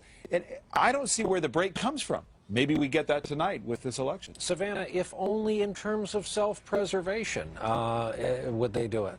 You think, but on the other hand, we see moderate senators going down to defeat, moderate Congress people going down to defeat, so the American people also have to take some responsibility for the people they're bringing into office. There is that in a Democratic government. Our coverage continues right after this. NBC News coverage of Decision 2012, brought to you by Windows 8. Welcome back to our continuing coverage here on NBC of Decision 2012. I'm Craig Melvin. At this hour, just over half of the 50 states have closed their polling places, including 17 states which closed at 8 o'clock Eastern. There you have it. Florida with 50% of the vote in. Still too close to call. Just 9,000, just over 9,000 votes separating the governor and the president. In Pennsylvania, it is too early to call.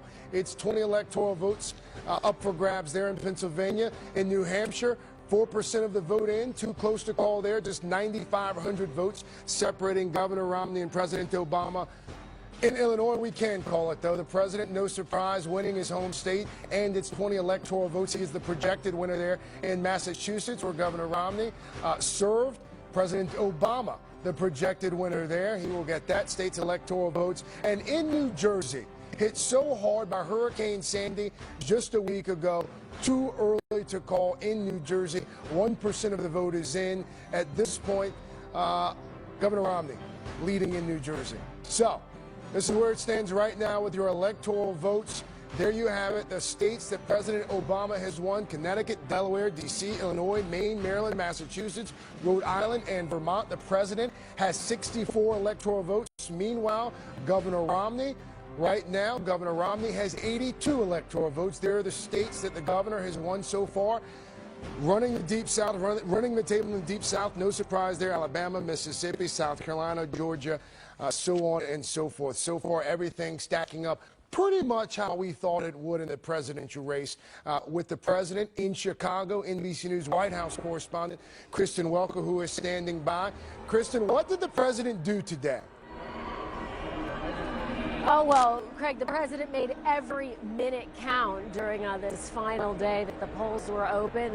He stopped by one of his campaign offices here in Chicago, underscored the importance of voter turnout. The Obama campaign believes that this race is really going to be determined by voter turnout. They believe that they have to get some of their core constituents out in big numbers, including African Americans, Latinos, women, and of course young voters. He also did a number of interviews interviews with stations in some of those key battleground states. A big focus on Ohio. That is, of course, the cornerstone of the president's Midwest firewall. In fact, Vice President Biden made a last-minute campaign stop in Ohio a little bit earlier on this evening as well. And then he came here to Chicago, where he will watch election night returns with the president. There's a little bit of tradition wrapped in with this day, Craig. President Obama playing a game of basketball. I'm told he does that every election day. It is tradition. He plays that game with some of his closest friends and advisors, and I'm told he won. His team won tonight by 20 points, so the president has that to celebrate. Yeah, but the president is eating dinner with his family this evening, and then at some point he's going to join up with the rest of his team, and they're going to watch the returns come in. Craig, I can tell you that the Obama campaign advisors are feeling confident. They feel as though their get-out-the-vote effort is strong. They have urged their supporters to be patient, though, while they watch these returns come in. Craig. Kristen Walker with the president in Chicago. Kristen, thank you so much. Do appreciate you. American University government professor Jennifer Lawless joining me now. Jennifer, there has been a great deal of talk about early voting, especially in places like Florida, especially in places like Kristen just mentioned there, Ohio. What can we glean from early voting so far? Well, we know overall that the Democrats had somewhat of an advantage nationally in terms of early voting. But at the end of the day, it's the total number of ballots that are cast that count. And if the Republicans are able to compensate for the early voting today, then it doesn't really matter that much. Now, obviously, both campaigns want to have as many votes in the bag as they can going into today. And in most states, the Democrats have an advantage. Well, the economy may be first on just about everyone's mind as they voted today. You've said it may be the next most important issue for voters that decides the election. It's right, because the economy matters the most almost to everybody. So that second best issue tends to matter a lot when we're talking about a small group of people. And that second most important issue varies based on demographics. If Governor Romney has not, if he hasn't been able to make the argument, and based on the polling data that we've seen, it's been very difficult for him to make the argument that he's the guy to fix the economy, what then was his campaign's chief argument? Look, the chief argument was about the economy and that if people don't think they're better off now than they were 4 years ago, that they should vote for Romney. If he fails to deliver that message, Barack Obama will be sent back to the White House. All right. Jennifer Lawless, American University government professor. Jennifer, thank you so much. When we come back next time, we should have a lot more results to talk to you about, more poll closings in the next half hour. We, of course, continue to watch Florida. We continue to watch Ohio. As you probably know, no Republican has ever won the White House without winning the Buckeye State. We are also watching Virginia. We're watching to see what happens in the Commonwealth. Again, the margin 4 years ago, 53-46. It mirrored the national margin for President Obama. We're looking to see what happens in the Commonwealth as well, along with that big Senate race. We've got a whole lot to get to. Stay with us for our continuing coverage of Decision 2012. We will be back in just a moment.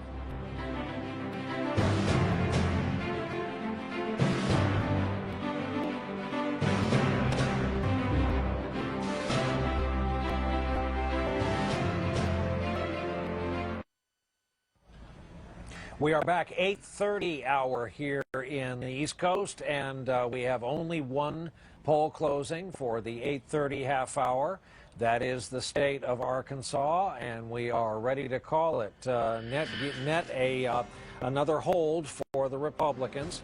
Mitt Romney, the projected winner. We add that to the map here at 30 Rockefeller Plaza.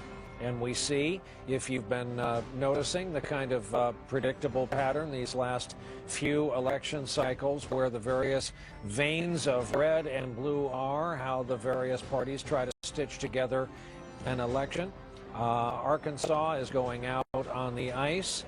Our ice team Zebra, the very careful state handlers.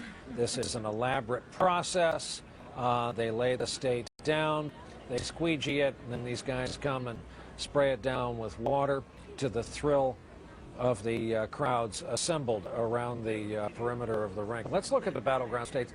Here's the story right now, is that we have these battleground states where the polls have closed, where if you're worried about the trajectory of Mitt Romney on election night, you're starting to worry they're not called, starting with the Commonwealth of Virginia, with 1/4 of the raw vote in, 13 electorals at stake, 15 at stake in North Carolina. Remember, this was blue last time, black and blue from being fought over this time. The big one tonight, Ohio, has been closed for some time. 20% of the vote in. As we've been saying with Chuck Todd, though, this is going to be ground combat, hand-to-hand. Pick your phrase. Florida, the first major closing we had tonight, Romney forces were hoping for an early call in this battleground state. Absolutely crucial. As David Gregory just pointed out, of course, if Obama gets a pickup there, he doesn't need some of the remaining pieces of his firewall. And New Hampshire, those 4 precious electoral votes with just 5% of the vote in, too close to call. Pennsylvania, Savannah's favorite tonight, the one she's watching, too early to call. We have a Senate call, and it appears we just talked about this race in the last segment, that all of Linda McMahon's spending was not enough. Chris Murphy, the Democrat, is your projected winner in the Nutmeg State. Andrea Mitchell, as we just said, what a race this has been. This is extraordinary because she has spent, as we were saying, so much money, close to $100 million in 2 cycles trying to become a senator. And presumably this will have taught her a lesson about the kind of money that she spent. But Chris Murphy going to the Senate, this is the Joe Lieberman seat. And as you pointed out, hard to tell whether he was an independent or a Democrat, but he did count with them for caucusing. So this is not a direct pickup. Okay, Andrea, thanks. Let's go to Chuck Todd. Chuck, what do you like right now? Well, I just wanted to go to our what if map for you because I saw what you were doing in all of these too close to call states, as you just pointed out. Boy, let me just show you. David told you the power of Florida. Based on some things that we think could go the president's way, if everything goes, you see, that would do it. And he wouldn't need any of these other swing states here. Wouldn't need Ohio, wouldn't need Iowa, Wisconsin, New Hampshire, Colorado, Virginia. That's how powerful the state of Florida is as an electoral battleground there. But let's keep that. Let's put that back in our unassigned if that was the case. And we have all those other projections. If you put Virginia there, well, then suddenly it only takes an Ohio to put them over at this point. That if you had those 2 combinations that somehow came in, you would have it pretty quickly, and you would see a change in mood very fast, if you will, in Boston. So that's why, as you pointed out very well, Brian, there is sort of pins and needles in Boston because these states haven't been called. When you look at Virginia, by the way, the raw vote that's in, I know a lot of people are probably wondering why, Romney's got this big lead. What's in? Well, let me just show you what is in and what isn't in. For instance, a lot of this is coming from the rural areas. I told you earlier about Fairfax County. Fairfax County, a place where Barack Obama got over 100,000 votes on. We've only got basically 2 precincts, if at all, reporting out of Fairfax. So that's why we are a long way away from projecting Virginia, but also why it's very possible you could see the president pick up a lot of ground once Northern Virginia starts reporting in there, Brian. And Chuck, you touched on this earlier. Northern Virginia has changed so much. People in Fauquier County would never be considered Washington commuters decades ago. Yeah. And now that whole region really is part of the bowl of D.C. Well, the big joke, this, Brian, when you were a resident down there, the welcome sign to Virginia, the Welcome Center in Virginia, when you go on old I-66, you got to go to Manassas. That's 35 miles of Virginia.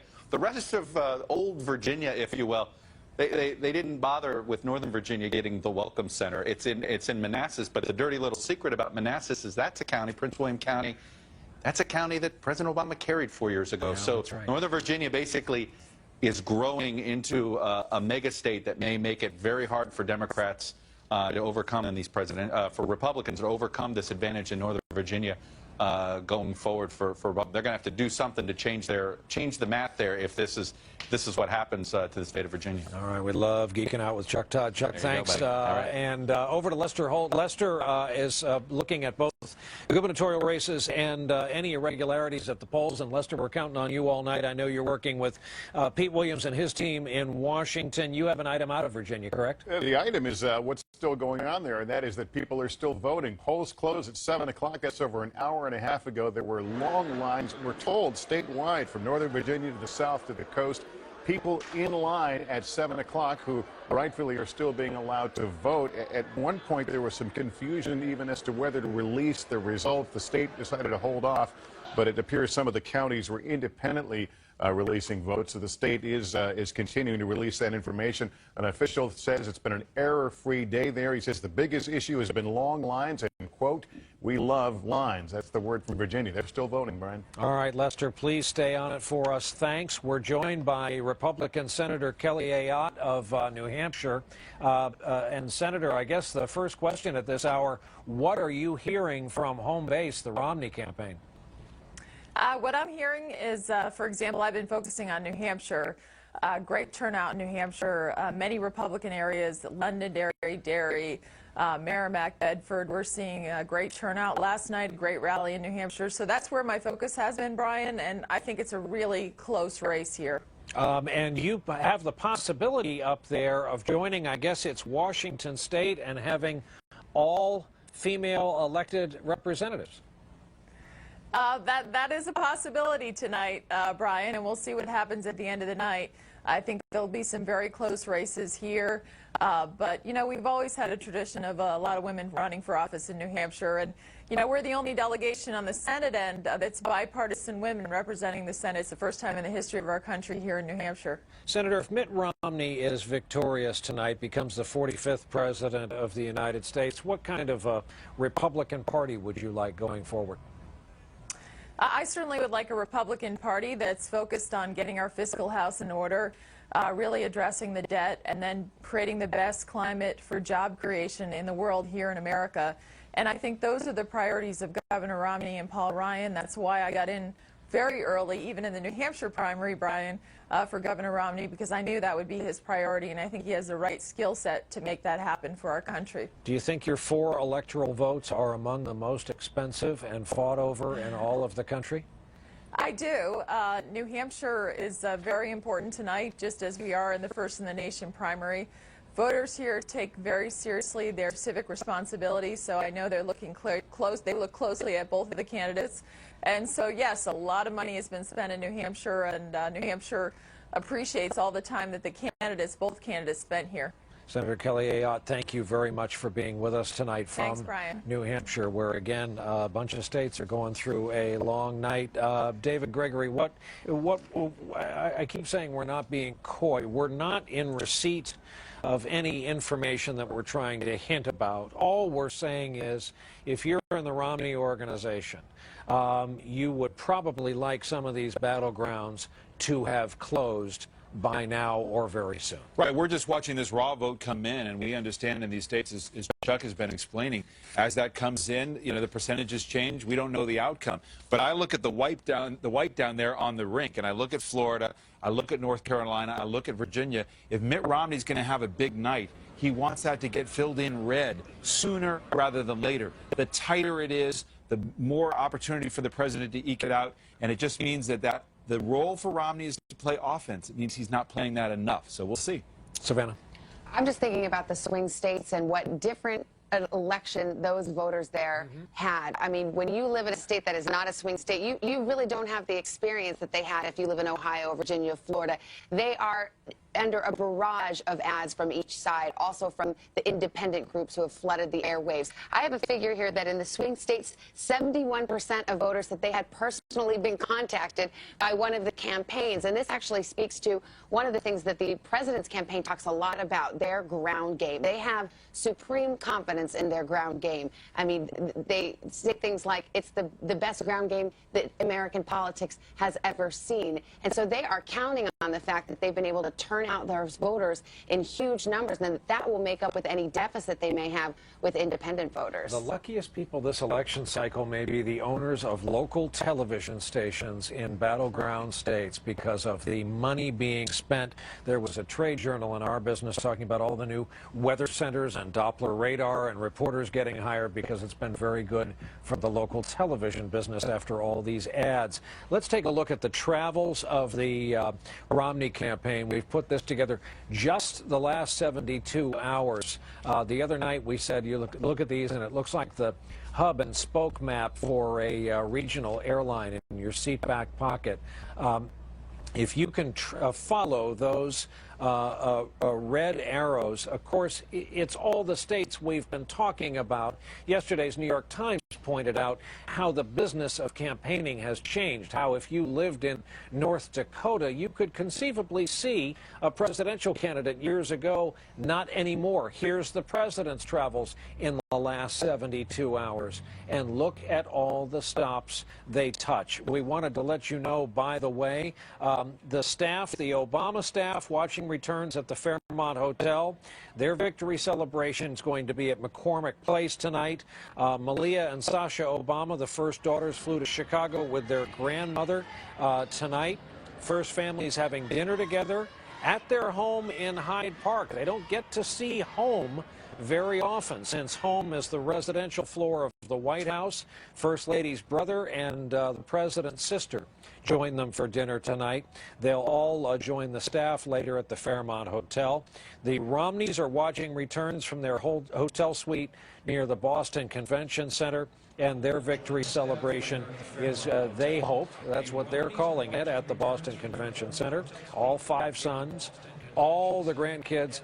There are going to be a slew of Romneys there, win or lose. 30 Romneys are promised in that room.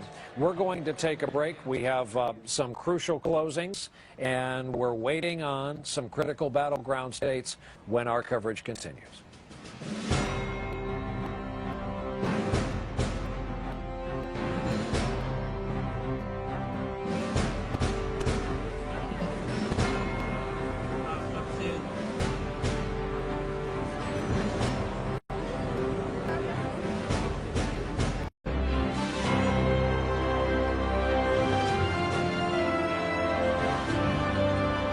At this magnificent shot of the Channel Garden and our plaza, the rink transformed into the electoral map.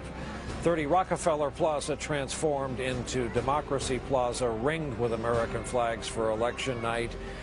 Please remember, and it's incumbent upon us to not let anyone forget, that across this region of the country tonight, people are sleeping in the cold and in the dark. People are sleeping outdoors. They're using space heaters. They're in shelters. They're staying with neighbors. All the low-lying areas decimated along the New York shore, along the New Jersey shore. We're adding insult to injury. Tonight, on election night, folks are being evacuated because of tomorrow's approaching storm. So that has given us somewhat of a Sandy factor for this election. The president was thrust into action. FEMA has been certainly activated and is on the ground in this region. The question to Tamron Hall, I know this came up in our exit polling, and are we going to look back at a definitive Sandy factor in this election? Well, we have some interesting numbers. Obviously, Sandy is something none of us wanted to see happen to those people, as you pointed out, Brian, who are right now still struggling. But we asked voters how they felt about President Obama's response to that storm. And let's take a look at what they told us. In total, more than 4 in 10 voters nationwide told NBC News President Obama's handling of the hurricane was an important factor in their vote today. 15% said it was the most important. Let's take a look at those voters and really what they said as well about President Obama's response. 70% of those who felt that it was the most important, well, they chose to re-elect President Obama tonight. So even though the storm hit just a few states really hard, and we know that, a pretty good number of those people said the president's response to it mattered to them today. And you got to wonder, Brian, was it the president's response coupled with seeing the image of the president with the Republican governor of New Jersey, Chris Christie, that affected this number today? That's right. With this yearning for bipartisan, would someone please get along in our politics? Tamron Hall with assistance from Prometheus behind her just off the rink. Tamron, thanks. Let's go to Virginia, where obviously a battleground state. It closed early on, and voting is still open. Tom Costello's in Richmond. And Tom, the problem seems to be just volume, people exercising their right to vote. Yeah, that's right. The State Board of Elections tells us that they have seen really no problems during the day. It's been rather error-free, but they have had big turnout. Now, here's what's interesting. I talked to the Democrats here, and they said, we are seeing great turnout in the counties and the precincts that matter to us. I talked to the Republicans. We're seeing great turnout in the counties and precincts that matter to us. And now the state says we've seen huge turnout across the state, from Northern Virginia to the south as well. But what's critical here is how Northern Virginia votes. Those counties right outside of D.C., Prince William County, Loudoun County, Fairfax County, Arlington County, and then you come in towards Richmond and also out on the coast, and you've got Virginia Beach and Norfolk. Those counties generally went for President Obama 4 years ago. So will they continue to go for President Obama this year? If he sees some erosion in support, is it going to be too much that this traditionally red state goes back to the Republicans and Governor Romney? It is going to be a close call here, but funny enough, both the Democrats and the Republicans were feeling pretty good about it because of the turnout.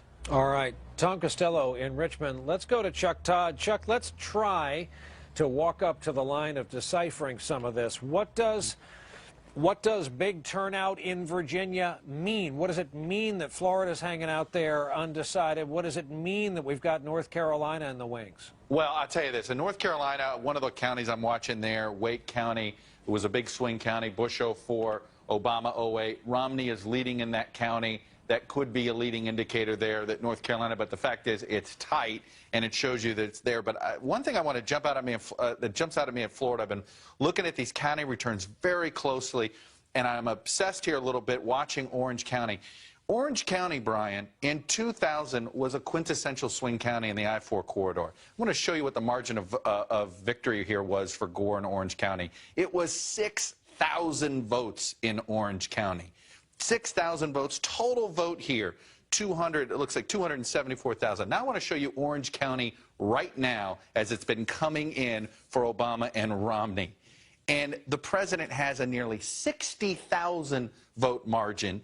And as you can see, this is only about probably 2/3 of the vote is in Orange County.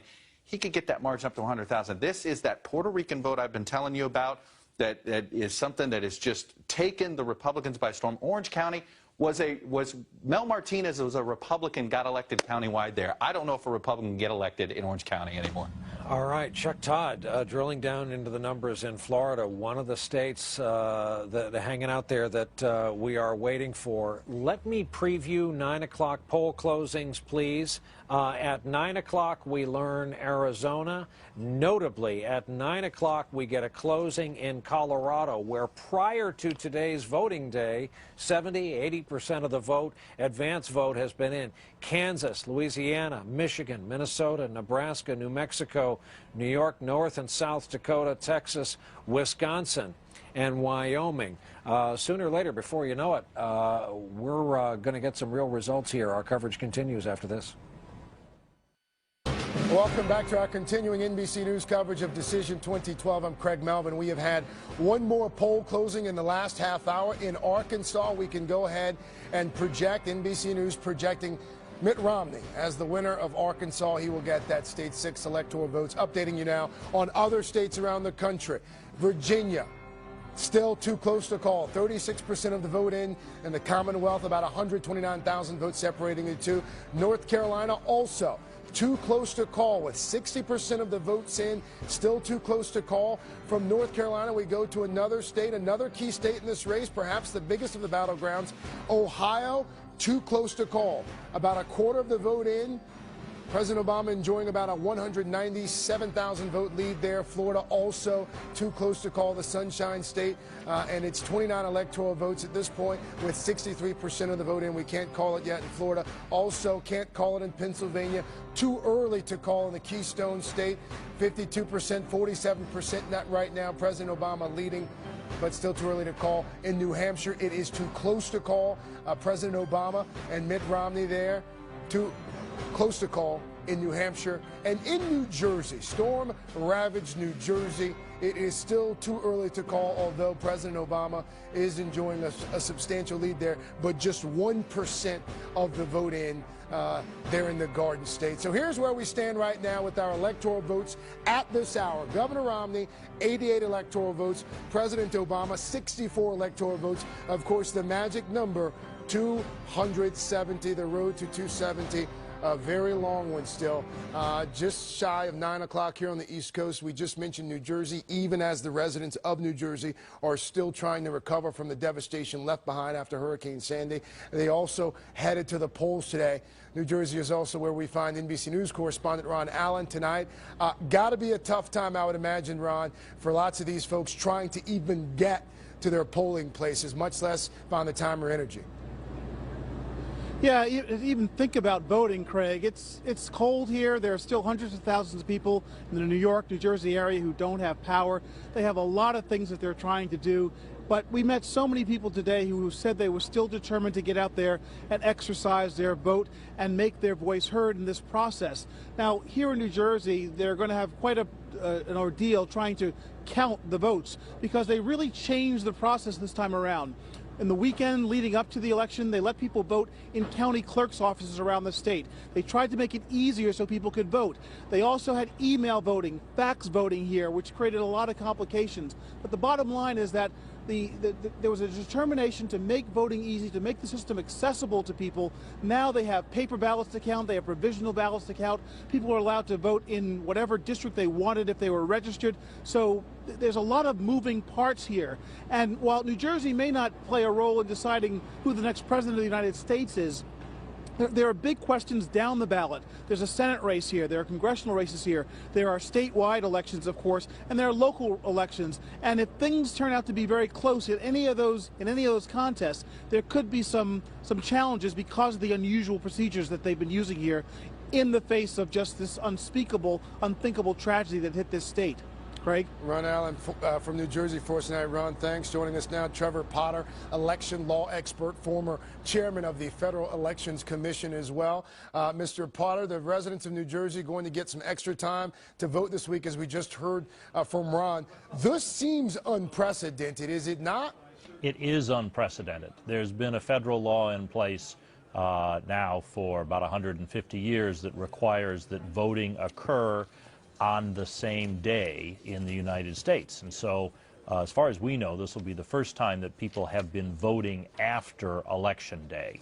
It only applies to those people who were displaced in New Jersey from their houses and have already applied by 5 o'clock today for ballots which they can fill in and send back by email or fax. Does this in any way jeopardize having New Jersey's electoral votes counted in time?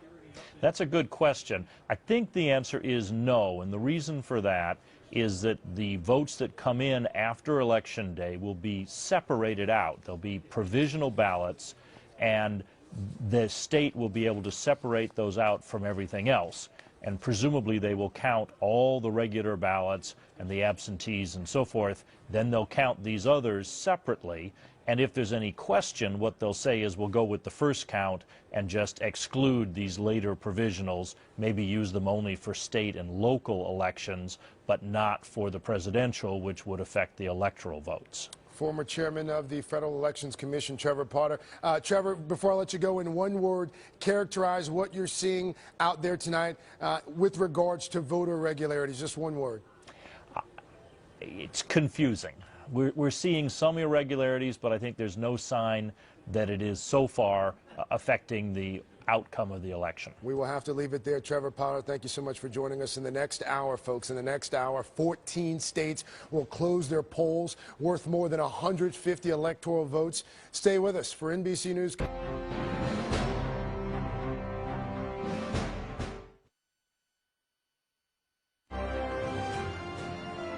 Decision 2012 Election Night continues. Here's Brian Williams. Now, on a cold night in New York City, where the polls have just closed, by the way, here, the crowd is truly pushing into 30 Rockefeller Plaza as we get closer to the business end of this evening. We've just had, as I said, a number of poll closings. We have a fresh list. We'll walk you through it right now. These were just handed to us. Colorado, critical state out west, too close to call.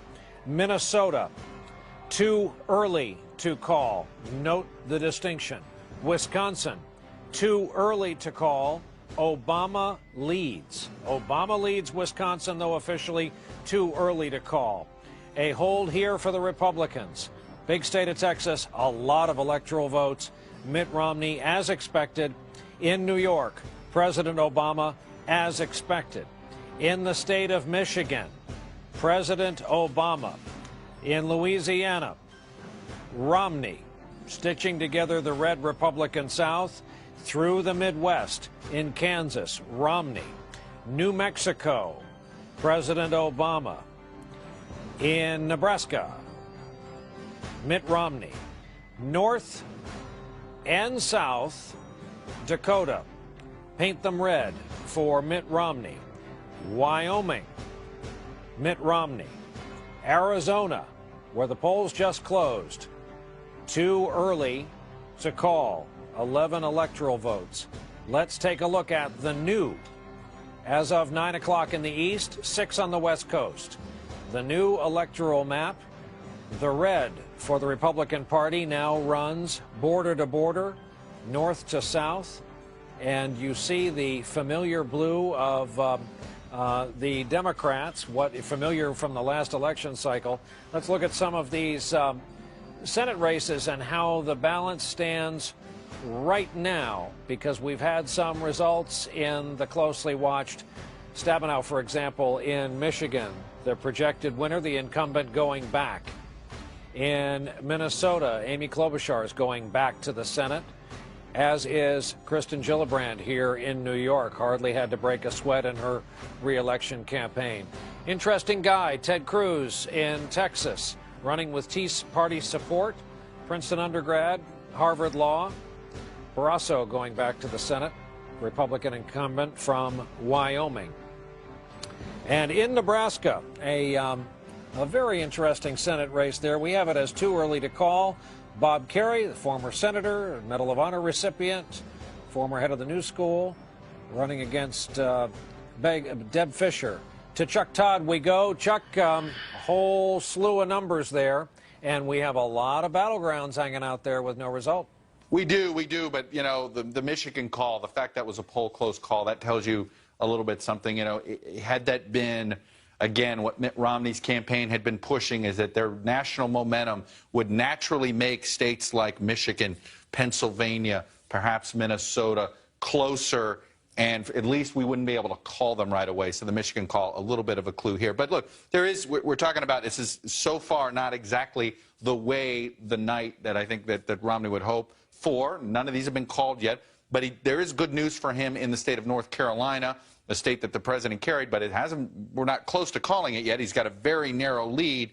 But if you dig into the numbers and you look at the most important county, which is Wake County there, right there, the largest county that was Bush 04, Obama 08, as you can see here, Mitt Romney with a narrow lead, and it's a huge improvement from 4 years ago for the Republican there. This was a county that the president carried by big margins, and it's a swing county. So that gives you a sense that in North Carolina why things, of all the states, was all the battleground states, the assumption was there. But I keep coming back to Florida. We knew Virginia, Brian, was going to be a right with where the national vote is. And our national exit poll, our pollsters, Bill McInturff and Peter Hart, are looking at it, and it looks a lot like our last NBC Wall Street Journal poll. Looks like it could be a 1-point popular vote lead there in either direction. So having Virginia that close isn't a surprise. But the fact that Florida is this close, I can tell you there's a lot of Republicans. Look how much of the vote is in there, 72% of the vote.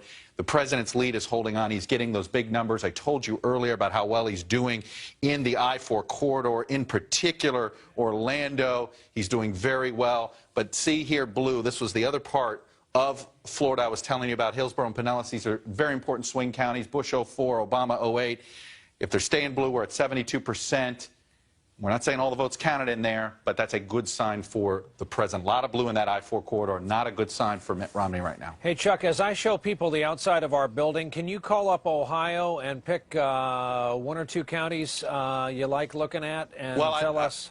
You got it. I'd love to. The problem in Ohio is we still got a lot of vote that hasn't come in Ohio there, and I can tell you that that's been a concern. I looked at the county map.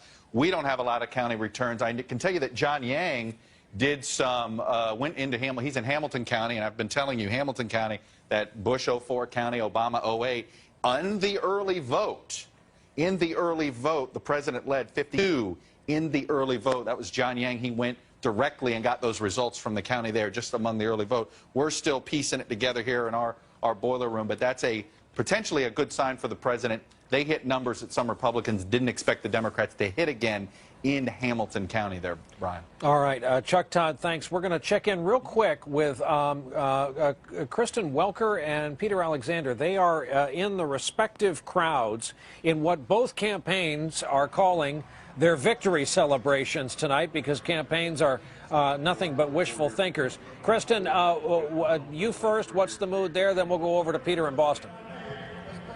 Well, a lot of shouting going on here at McCormick Place. I'm on the floor right now, Brian. I'm just going to give you a little scene setter and let you look at the crowd. They started to gather here about an hour ago. They have been cheering and shouting. As many as 10,000 people could arrive here before the night's over. Brian, take a look at the stage. This is where President Obama will speak a little bit later on this evening. Win or lose, his advisors tell me that the president will be prepared and will have an appropriate response. He's been deeply engaged with the writing of his speeches. But the crowd here energized, watching the returns. Every time President Obama carries a state, they cheer.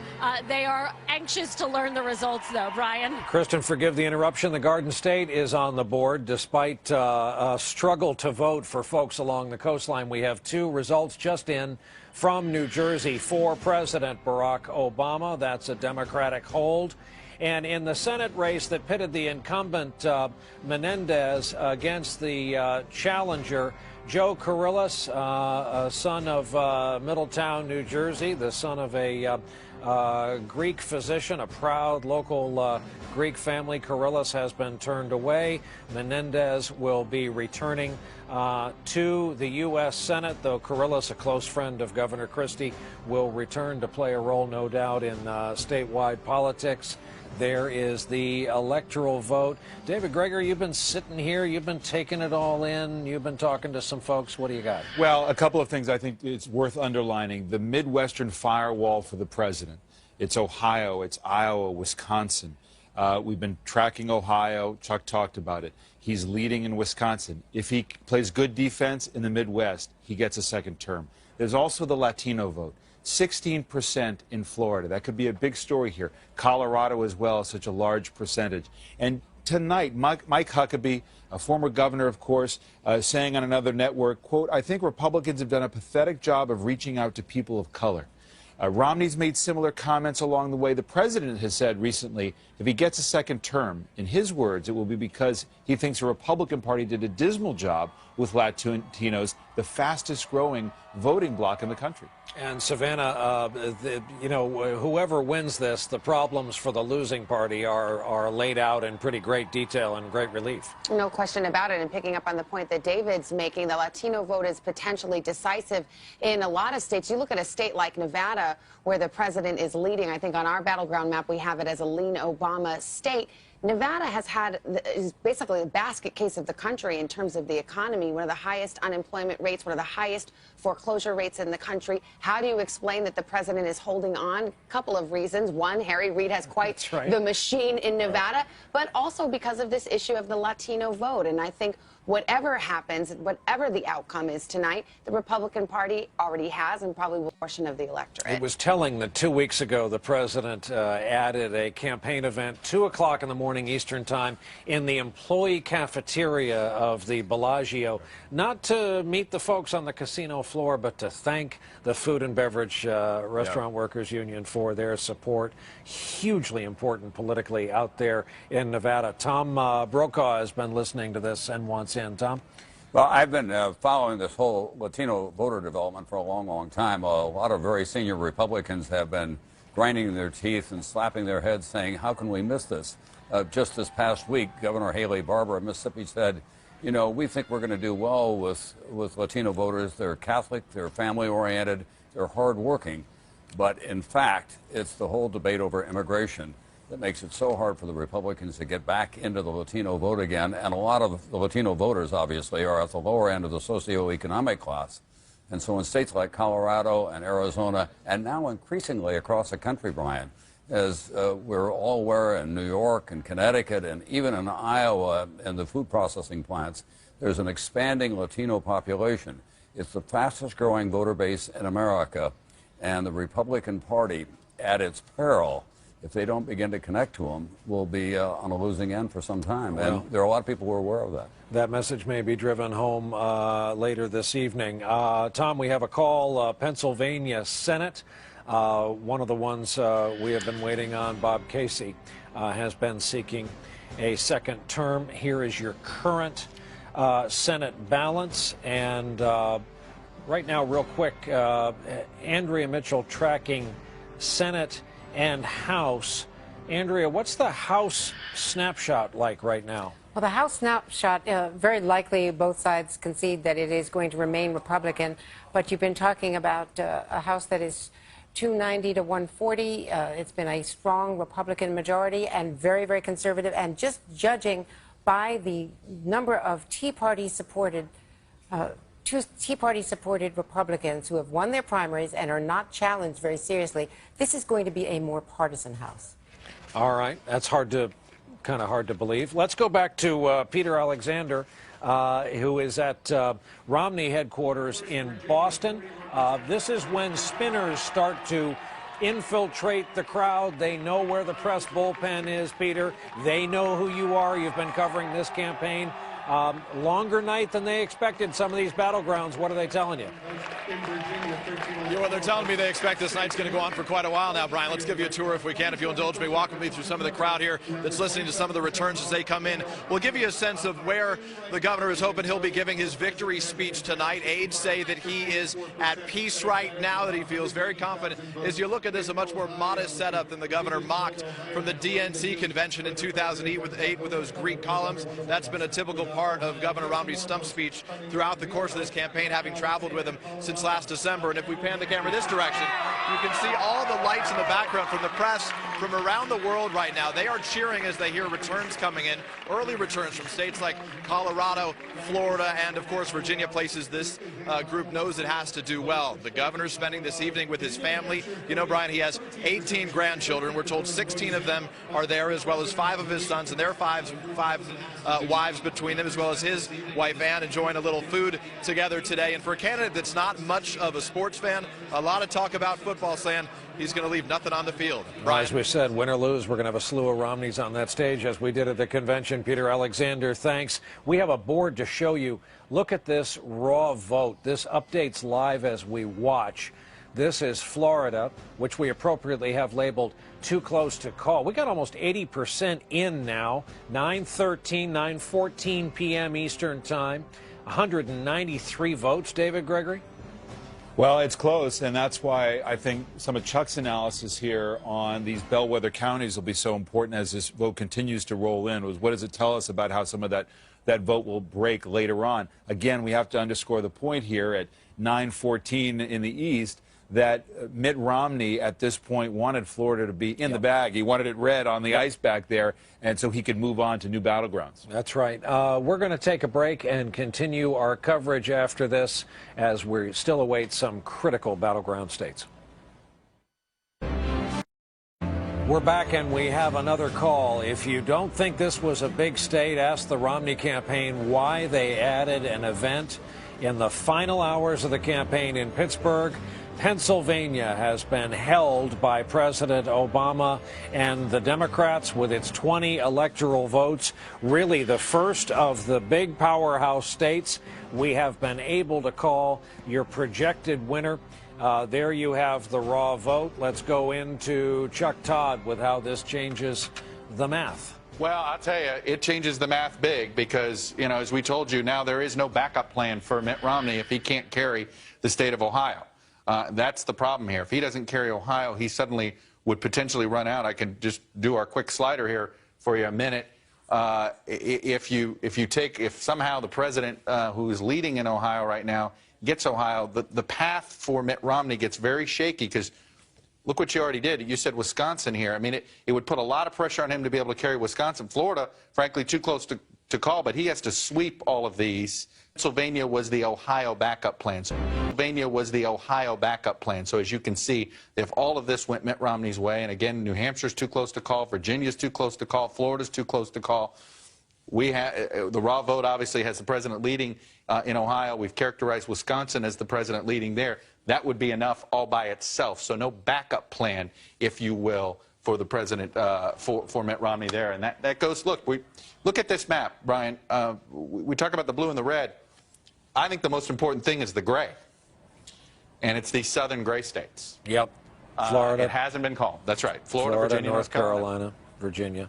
Okay, Chuck, thank you. We have a major surrogate for the president, and that's Mayor Villaraigosa of Los Angeles, who is in Chicago. Mayor, they tell me you were not on camera at the moment, but they told me you had a big reaction to the word of Pennsylvania. Tell me the view from there.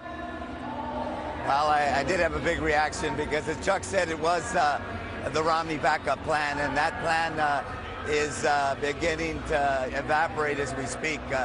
The fact that we're doing this well in North Carolina and Virginia, states that they've been talking about for weeks as Romney states, that we're 193 votes apart in Florida, I think is an indication that people want 4 more years. They want a path forward that focuses on the deficit, but they'll also invest in people, that make sure that we're investing in education, R&D, and things like that. Mr. Mayor, when you hear this talk about Republicans looking in the rearview mirror, the Haley Barbour and the like saying, this was out there for us, we could have done a better job doing Hispanic voter outreach, what does that make you say? Well, they have been looking in the rearview mirror, and some people say they've been looking all the way to another century. I mean, they want to repeal the New Deal. They want to repeal the Voting Rights Act. They want to repeal virtually Social Security and virtually everything that we've created over the last, 80 years or so. And so I think most people find them to be captivated by the far right, and that's a big reason why I expect they'll lose tonight. All right, well, that's going to be a part of our conversation during our coverage as we go on through the evening. Mr. Mayor, thank you very much for being with us. Mayor of Los Angeles, Antonio Villaraigosa. As we go to a break, let's look at this Florida race real quick here. This is raw. Difference when we last checked in. These are real-time numbers. They self-correct as we watch. Difference was 193. We are back because precincts come up online, chunks of voters come up online, and we are back to a difference of 12,009 with approaching 80% of the vote in. So this could go back and forth again. Essential for the Romney campaign. They've put a lot of hopes and dreams in that state. Then again, so has the president, so has Vice President Joe Biden, who made many visits this campaign season. We're following a lot. We'll be back with our coverage as the states are put in place on the ice right after this. NBC News coverage of Decision 2012, brought to you by Liberty Mutual Insurance.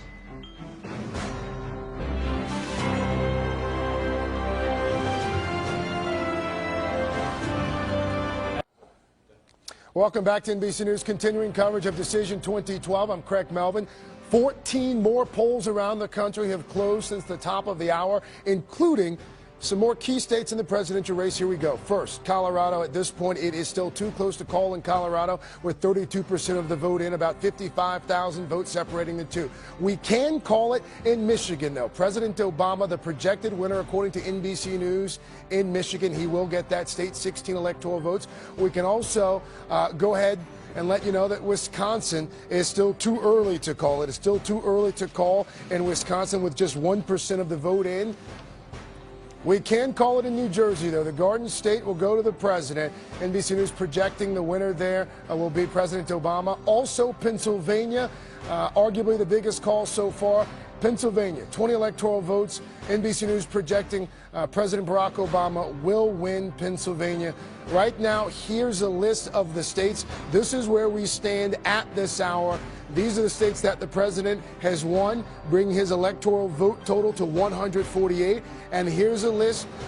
Here's a list of the states that Governor Mitt Romney has won. Governor Romney right now, president at 148. Governor Romney right now at 153, has a 5 electoral vote advantage over the president so far. Governor Romney has won Oklahoma, Tennessee, Georgia, South Carolina. He's run the table in the deep South. No surprise there. Also winning Indiana, which President Obama won 4 years ago, surprising lots of folks. We can also call it in Connecticut. Chris Murphy, the projected winner in Connecticut.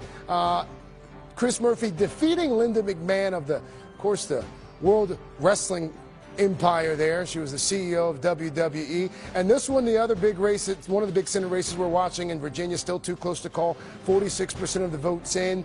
George Allen enjoying a slight lead so far in Virginia. Meanwhile, in Indiana, another race that's too close to call. 64% of the votes in. Richard Murdoch still hanging on there. About 47,000 votes separating Joe Donnelly from Richard Murdoch. It is still too close to call in Indiana. NBC News correspondent Peter Alexander has been covering the Romney campaign from the start, joins us from Romney headquarters tonight in Boston. Pete, we've called Michigan, we've called Pennsylvania. What's the mood like right now at headquarters in Boston?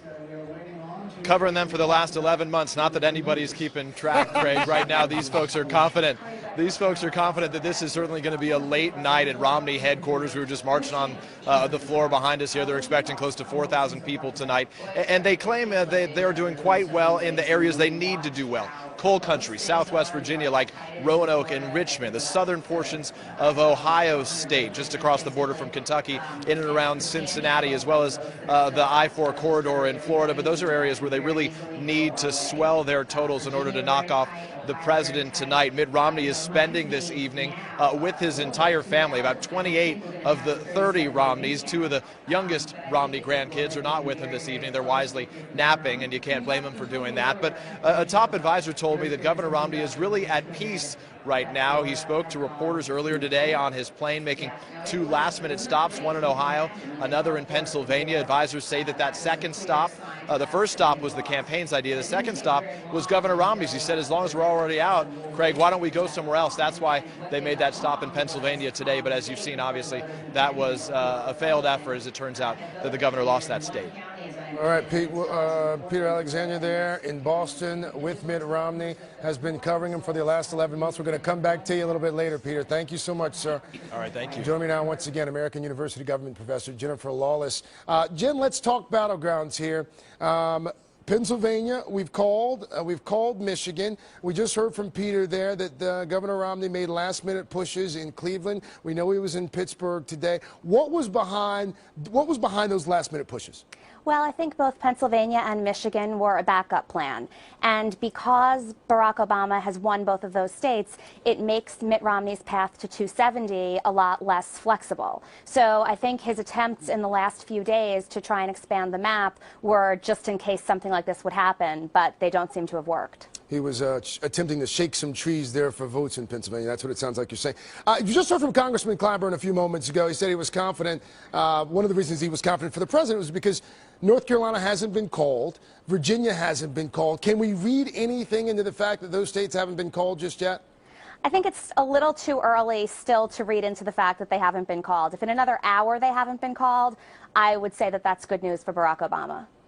And turnout at this point, we've heard from some folks on the ground in Virginia that turnout is exceptionally high. What does that mean for both of the candidates? Likely good news again for Barack Obama, especially if the exceptionally high turnout is in Northern Virginia and the D.C. Jennifer, thank you so much. We're going to have to leave it right there. We're going to go ahead and we can let you know right now that we're prepared to go ahead and call another race. This is one of the key races we've been following tonight. We can go ahead and call Wisconsin for President Obama. President Obama will pick up the state of Wisconsin.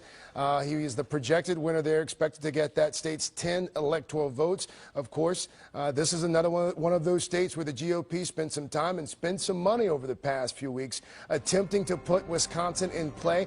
Well, of course, course, continue to keep you updated on the presidential race as well as those key Senate matchups. Back in a moment with more from NBC News continuing coverage of Decision 2012.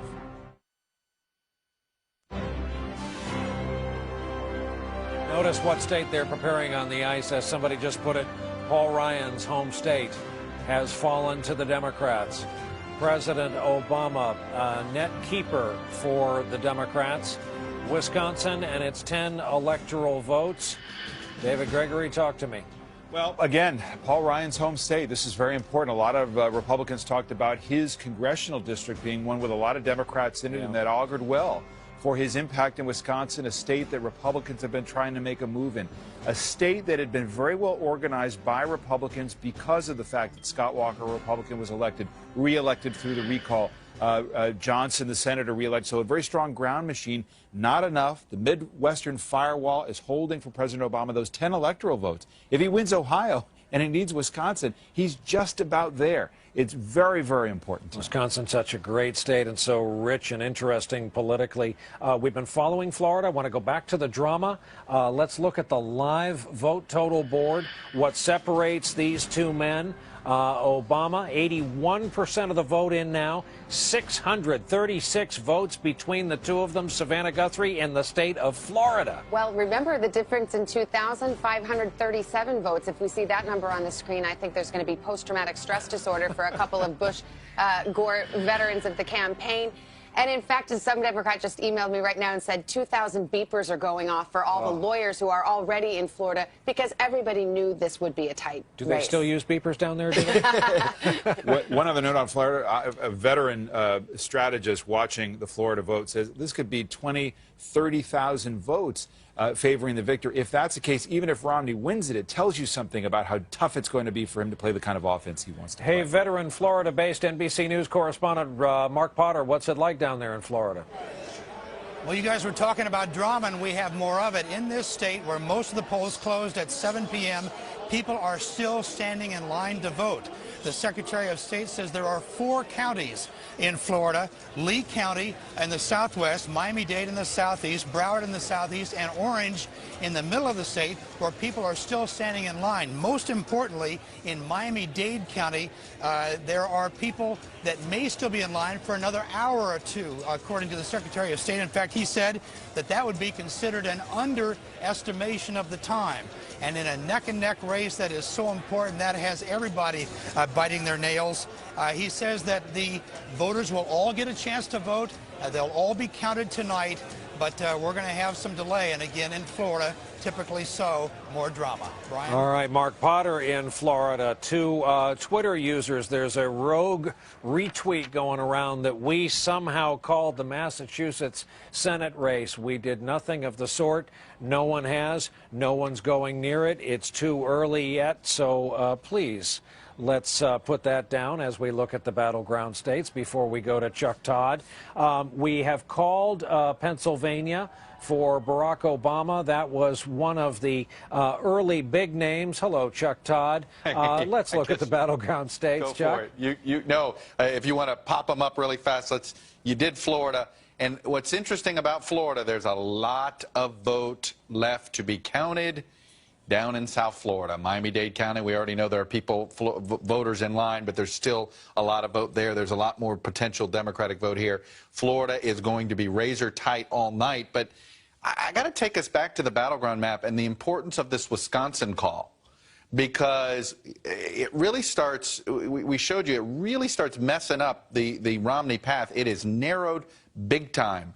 And right now, if Ohio slips away from him, where that ends up at this point, he would be at Ohio now would put the president at 270 without anything else that we have going. And that is an issue. We don't have Ohio called. We don't have Virginia called here. Let me fix this up a little bit because these races aren't called. But if I go back to our battleground map and show you, that Wisconsin call is such a big deal because it is now just Ohio away for the president. And granted, all the West Coast states, we know those polls haven't closed, but assuming they go the way they go on the Pacific Ocean and the blue parts of the country that's on that end, that's Ohio is a call now at this point when people are watching that. if that happens in the president's way, Boston's mood's going to change in a big, big hurry, Brian. Chuck, what do you got for raw vote, Ohio? Let me give it to you here, putting it up. Give me a second here. That's all right. Just be real nice to it. I know. You got to be gentle.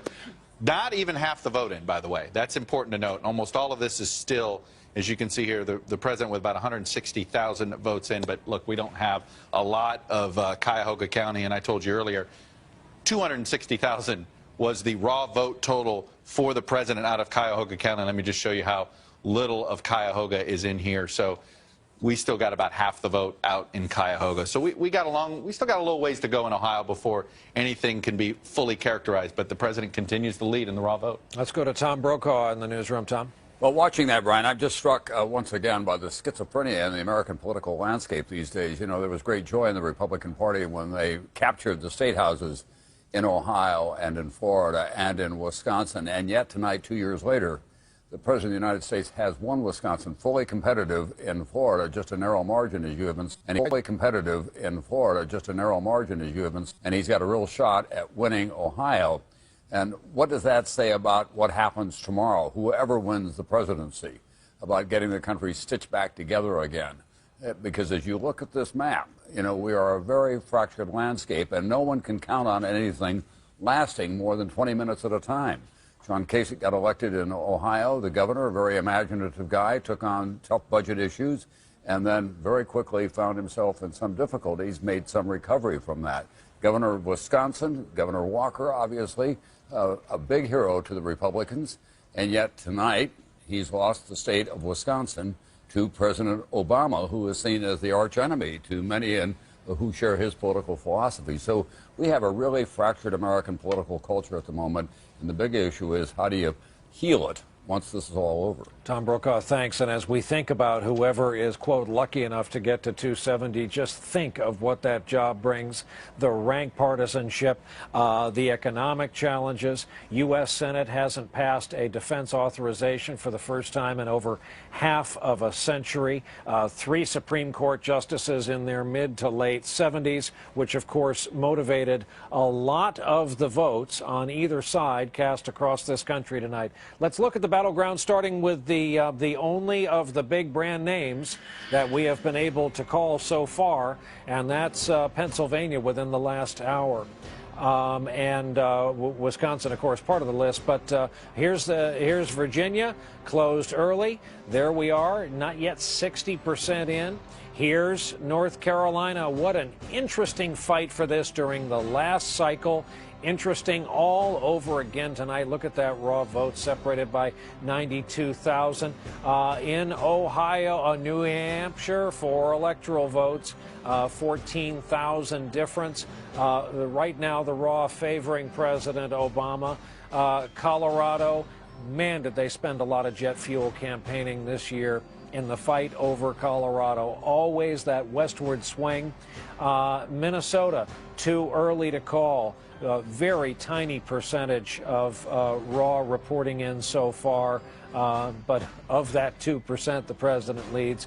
And as you saw, Wisconsin, which gives us the following map again for the political pros, for the folks who live and breathe this. These patterns are now familiar. The red path, border to border, south to north, and the urban areas east, and what we expect to be a kind of blue ribbon West Coast, David. Yeah, and you know, you think about a state like Pennsylvania, which we've called for the president, the luxury that the Obama campaign had down the stretch. Did they feel a little competition in Pennsylvania? Yeah, because they thought it's going to be a tighter race than how they did before. Who do they send in? Former President Bill Clinton. That's right. And the fact that he was the Mariano Rivera, the closer for the Obama campaign, again, a huge luxury. Somebody compared it, in effect, to President Reagan, would be out there stumping for the first President Bush. So he had a big effect. He went into Pennsylvania, and that's how they moved that map. You talk about the political pros. It bears repeating. It's the areas in gray, too, that are battlegrounds that are too close to call, that have to have the folks in Boston worried at the moment. Savannah, something tells me you don't want to discuss the injury to Mariano Rivera, but stay on politics. I got to tell you, I tuned out. We need to start talking baseball. It was baseball, right? Mariano, that was favorite time. We got both Mo and Jeter down. If you're a Yankee fan, it's a tough Let's time. go back to the battleground now. Okay. You know what? What you realize is that the spot that the Romney campaign is in right now, they have 3 predicate steps: Florida, North Carolina, Virginia. Right now, we don't know the answer in any of those. And if they can establish those states, if they can get them into the win column, then you have this showdown in Ohio. But they still have a lot of work to do so far. They are saying they're still confident. They want to get the votes counted in the panhandle of Florida, for example. But what Chuck was just saying is there's still a lot of vote to be counted down in Miami-Dade. These are traditionally Democratic strongholds. I think we're going to have a tight one here. We also know that each battleground has a story, as you know, Brian. And Florida, it's Medicare. Wisconsin, as Tom was talking about, is also the role of government. Scott Walker taking on the unions, trying to deal with debt, public debt like the pension programs, and the reaction to it by the voters is something I think we'll talk a lot about tonight. And Tamron Hall, as we go to you, as you look at the mountain of numbers you've been handed tonight, you know, for people who love their country, there's no joy in the sets of numbers that show a gulf. That show racial gulfs, that show income and education. And I think your current category has to do with income? Yeah, it absolutely does, Brian. It's interesting you bring that point up. Presidential historian Michael Beschloss has said that the founding fathers perhaps would be so disappointed by this gap that we're seeing in a number of areas, including the one we're talking about now, where voters feel or what they feel about issues regarding class and inequality in America. Our NBC News exit poll finds voters do think economic unfairness is a big deal. In fact, look at this number. 54% say the American economic system favors the rich, while 40% believe it is fair to most Americans. So we also ask about policies of each of the candidates and how people view those in this race.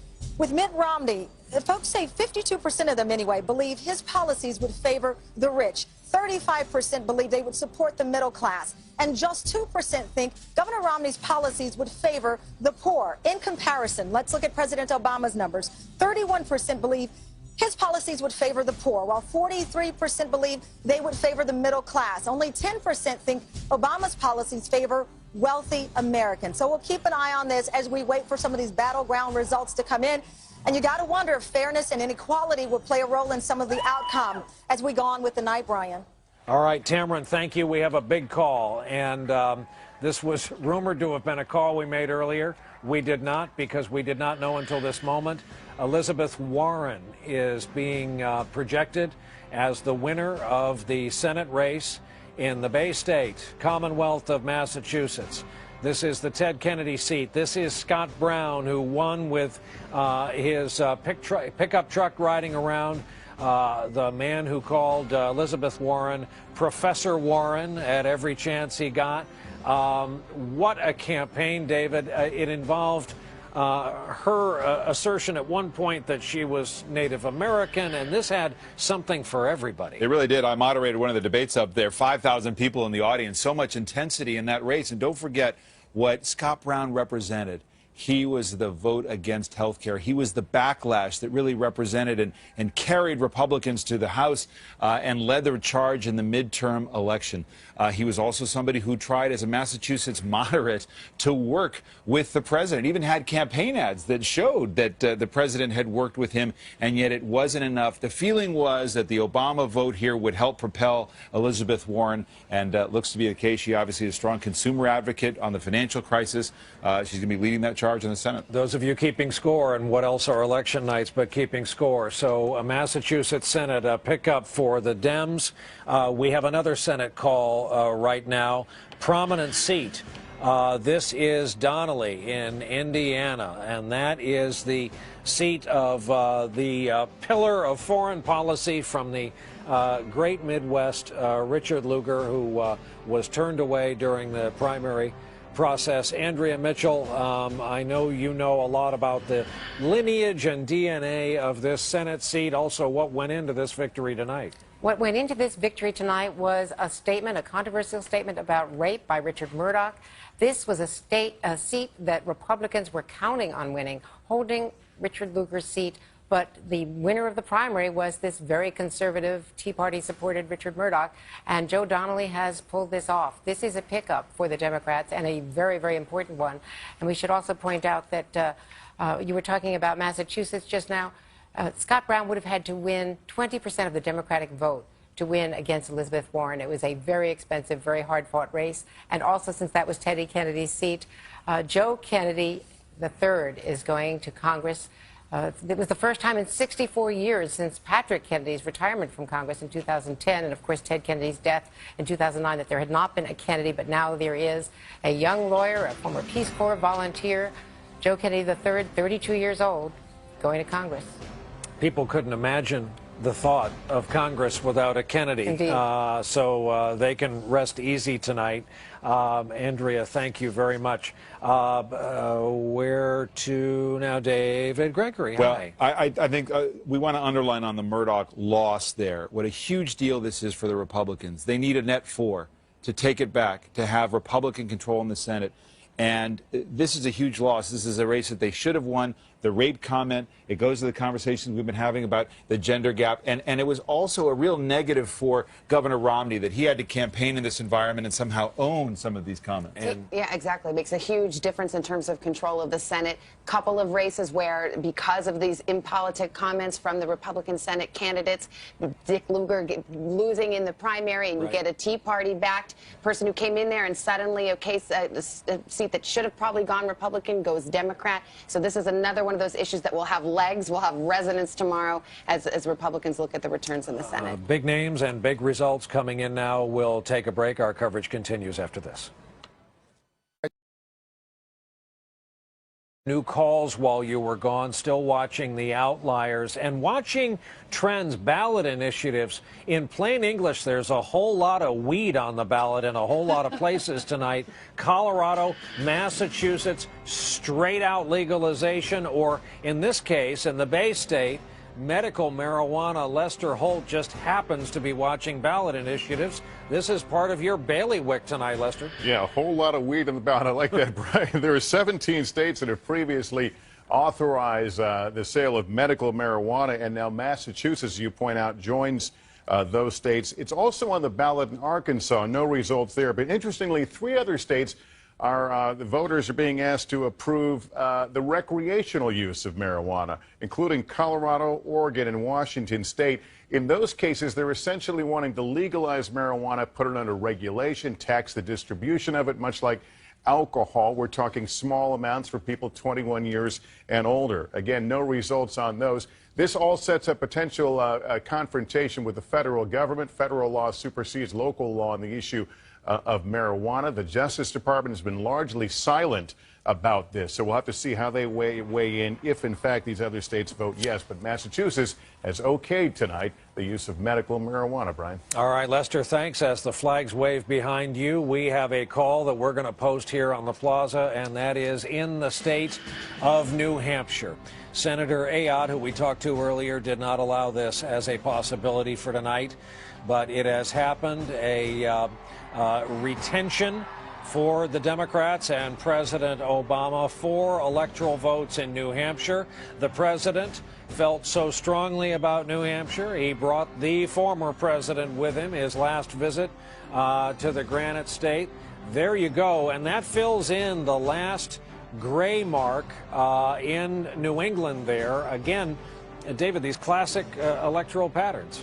Well, this is a hold for the president. It's 4 electoral votes. I go back to 2000. Al Gore didn't have that. So here, it's another path that gets shut off for Romney. Romney could win Florida, North Carolina, Virginia, and Ohio and still be 4 short. The other point about this, in New Hampshire is where Governor Romney began his campaign. He announced there. He ended his campaign. Also has a summer home there. So a state he wanted to do well in. House on Lake Winnipesaukee was neighboring governor, thought maybe that was one of his strong. And New Hampshire, known for its independence streak, the Romney campaign had been saying recently they were winning independents, not in New Hampshire. All right, let's take a look at the closings coming up when we see you next, if I can find it in this mass of papers. 10 o'clock, here we are, Iowa, Montana, Nevada, Utah. Those polls close. Remember, the outlier battlegrounds we're still waiting on. We're getting into the heart of the order after this.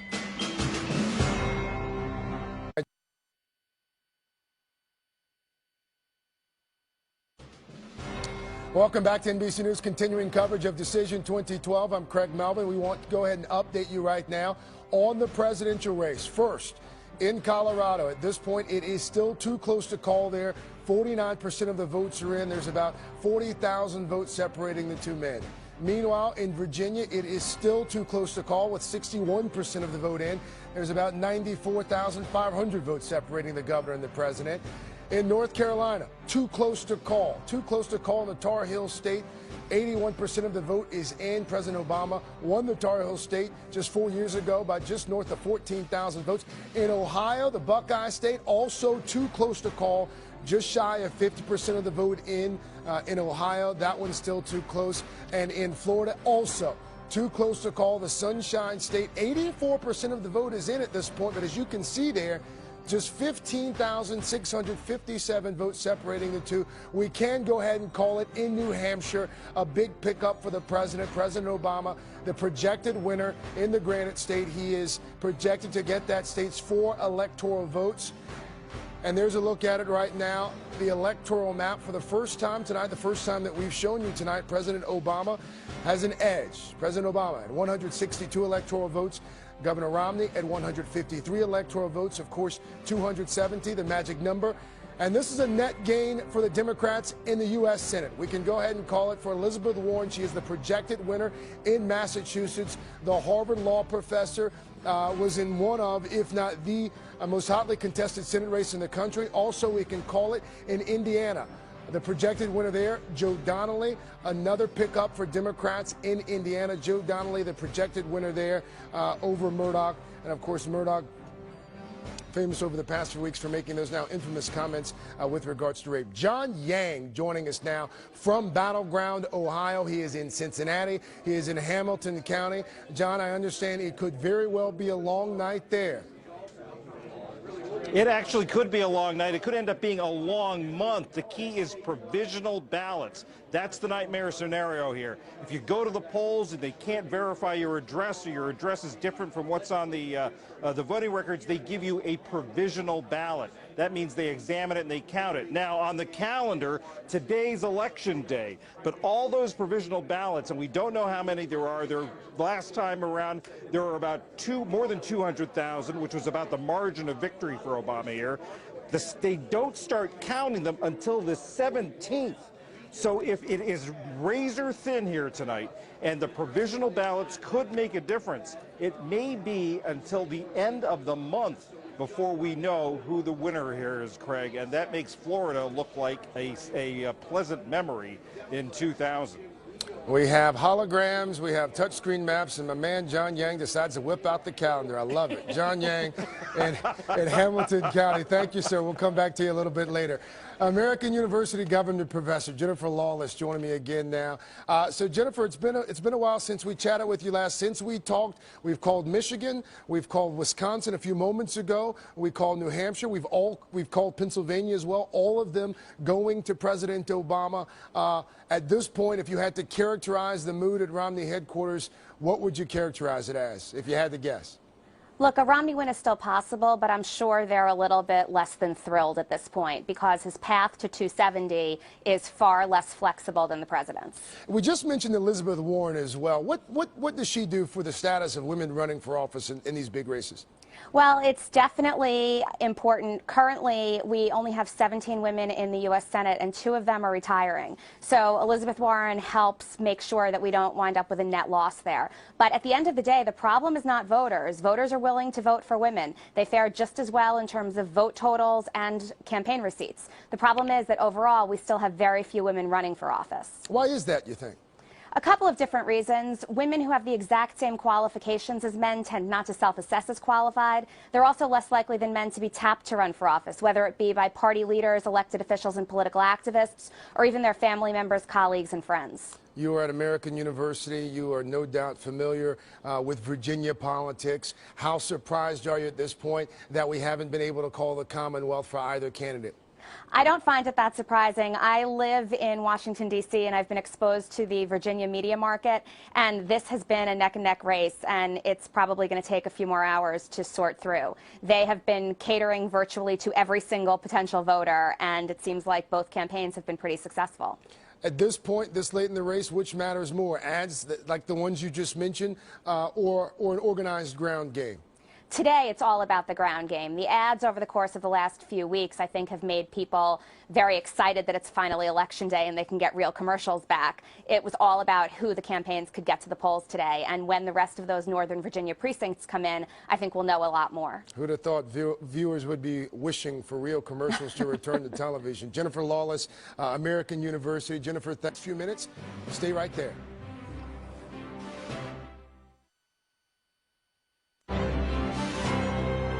From NBC News, Decision 2012, Election Night. Live from Democracy Plaza, here's Brian Williams. As crowds now truly surge into this chunk of Midtown Manhattan, jamming the Channel Garden, every available space to watch our election returns as projected on a giant screen and now see themselves on television. You at home should have food and beverages to go the rest of the way with us at this point of the evening.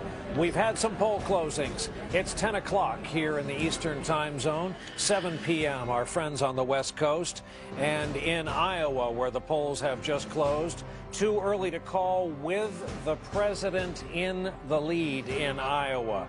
Nevada, too early to call again with the president in the lead in Nevada.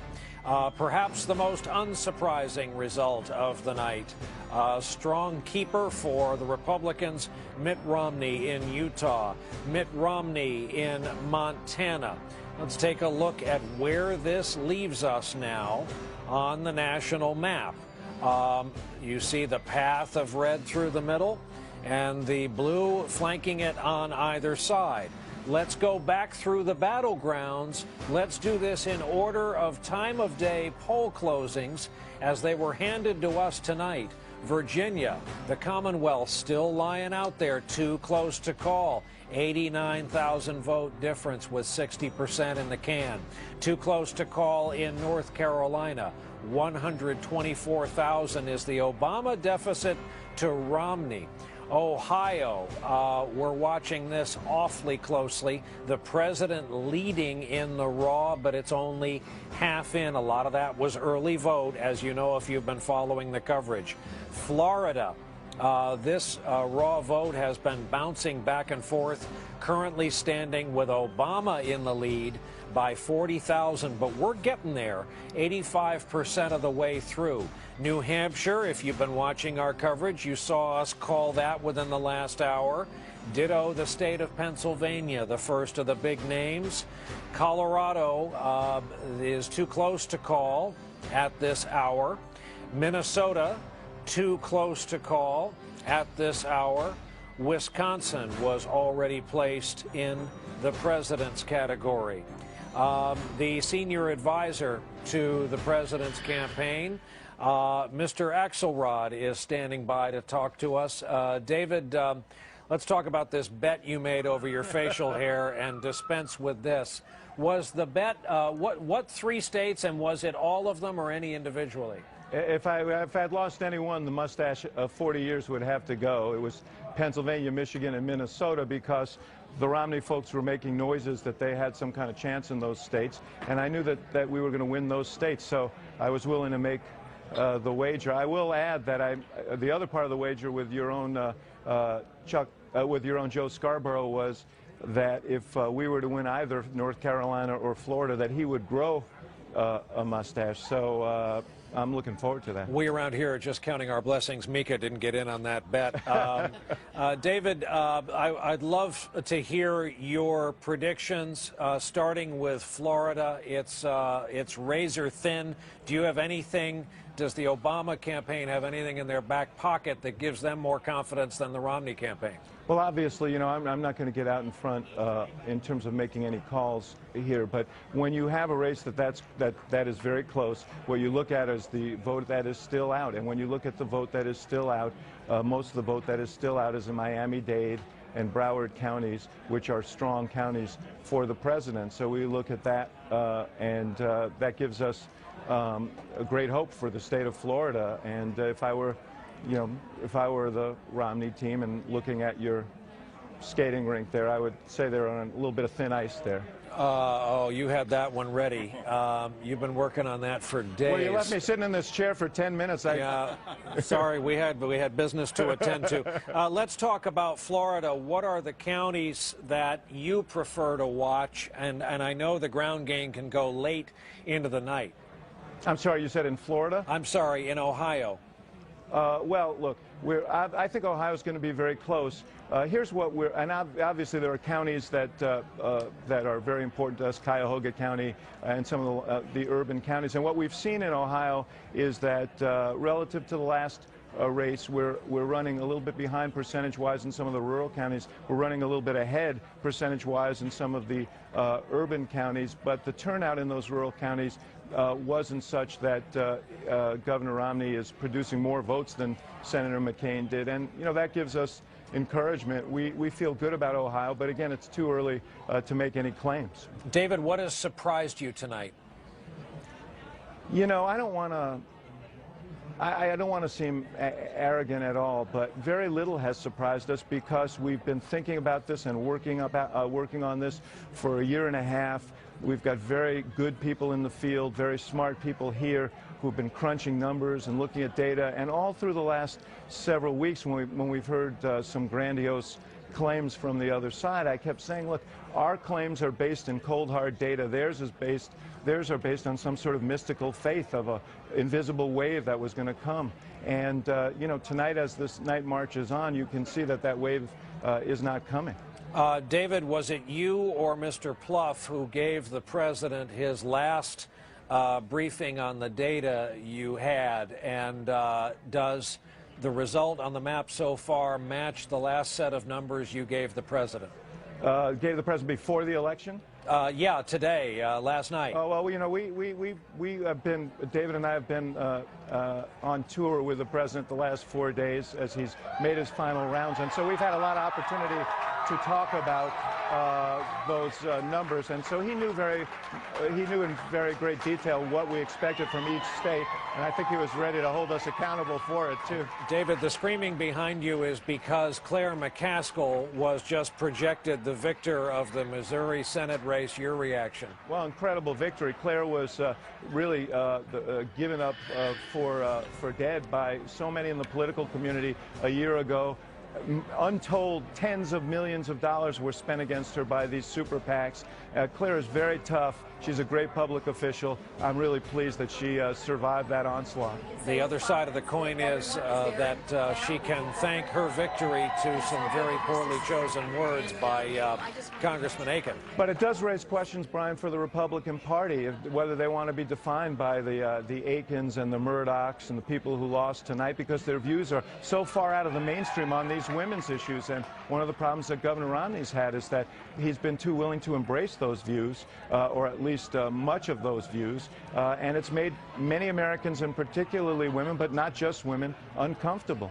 All right, David Axelrod at headquarters, in case our viewers missed the fact that he's at headquarters. David, thank you very much for standing by and spending time with us. All right, Brian, good to be with you. Let's go to our engine room. Chuck Todd. Chuck, how amazing that David Axelrod is using talking points this late into the evening. It is interesting, but there was another reason for that cheering, by the way, because of McCaskill, that call. Brian, if all now Democrats have to do, and the polls are still open in California and Washington State and Hawaii, but if Democrats carry those states in the Senate, they're guaranteed the Senate majority for another 2 years. So that took on extra cheer. I want to go into Florida a little bit here, Brian, because of what's left. And we told you there's a lot of vote left in Miami-Dade County. He is right when he said that. And I want to show you now the margin here. What's interesting is, again, this is about margins. In this election, I think this election is going to go down to, this is the demographic election. This is what explains where the president seems to be stronger in Florida than even Virginia tonight. But right now he's got about 150,000 vote margin, which was his margin in 2008, if you look over here, but there's a lot more vote to come in. And so if he increases those margins, you start wondering, there's not a lot of other vote left here, and the president could end up with a narrow victory in Florida. And, of course, Florida, that ends it.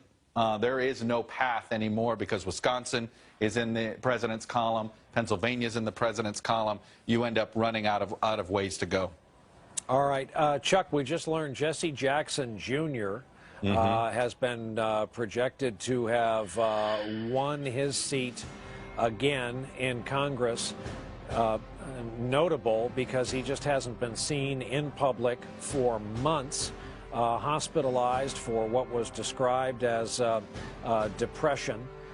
Here's the projected House of Representatives at Dems 196, Republicans 239. Those people following the House, the balance of power. Presumably you're looking at John Boehner as Speaker again. That man is now at age 78, the oldest, longest serving rather, Republican in the U.S. Senate. Orrin Hatch of Utah is going back. Sherrod Brown in the state of Ohio has turned away a challenge from a two-tour Iraq combat veteran and a Marine reservist, Josh Mandel, and Sherrod Brown is going back to the U.S. Senate, as is his Democratic colleague from Pennsylvania up the road, Bob Casey. If you were watching, you saw the reaction to the word that Elizabeth Warren is a net gain for the Democrats, defeating the Republican incumbent, the old Ted Kennedy seat, Scott Brown in Massachusetts. And this is the Dick Lugar seat from Indiana. Joe Donnelly, the Democrat, will represent the state of Indiana in the U.S. Senate. This was a big one on the East Coast. Linda McMahon of World Wrestling fame turned away her second attempt, a ton of personal money, a ton of negative ads. The Democrat Chris Murphy will go to the U.S. Senate in the Lieberman seat. And there is the balance of power in the U.S. Senate, which brings us to Andrea Mitchell, who's been watching all these races all night. Andrea? Well, there are a couple of other interesting things interesting to note.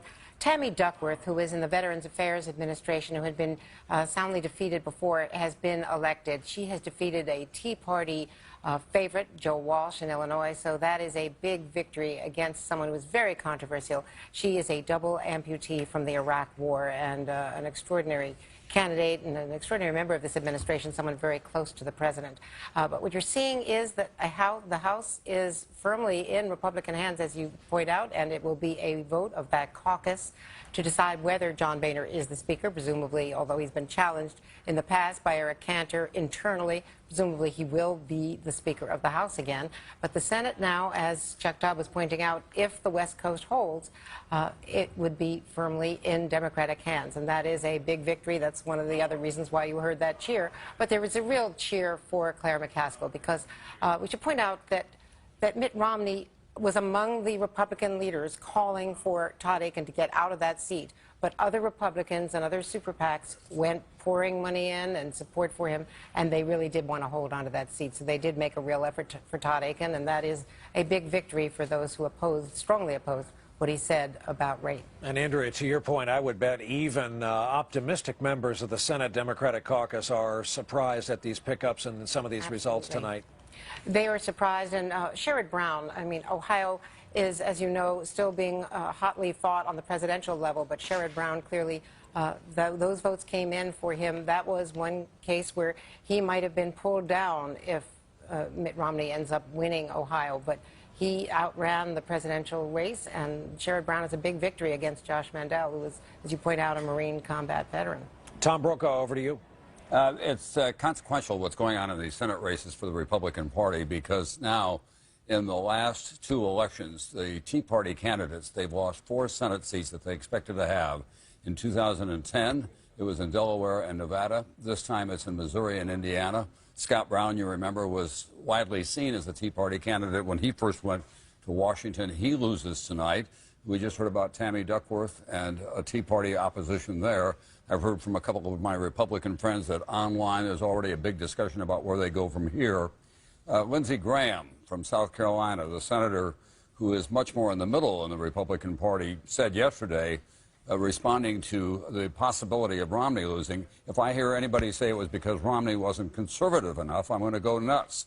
We're not losing 95% of the African Americans and 2/3 of the Hispanics and voters under 30 because we're not being hard-ass enough. That's a quote from Lindsey Graham, the senator from South Carolina. And just a personal moment here. A moment ago I said that the political landscape and the voters are at a schizophrenic mode, and a number of people have commented on it.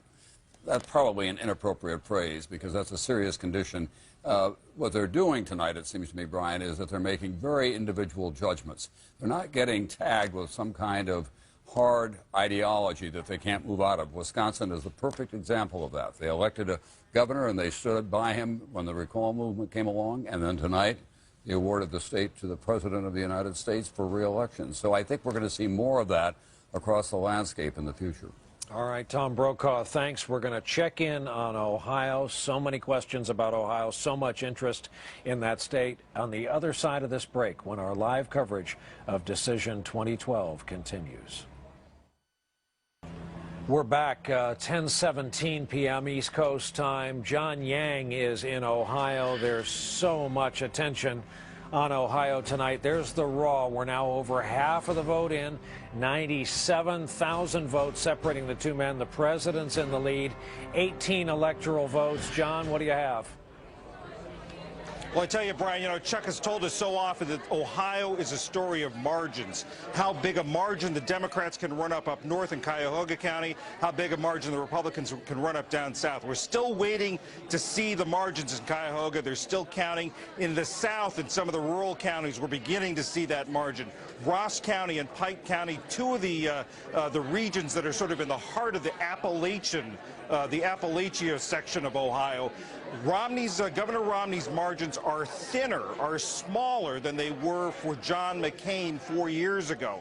Perhaps an indication that it's going to be a little bit of an easier road for President Obama in those margins up to build up margins up north to win the state. The other story here are provisional ballots. The other nightmares, you're talking about the nightmares potentially in Florida. Provisional ballots. If you go to the people who went to the polls today, there was a trouble with their registration. They couldn't prove their address. They had moved. They had changed their names. They were given a provisional ballot.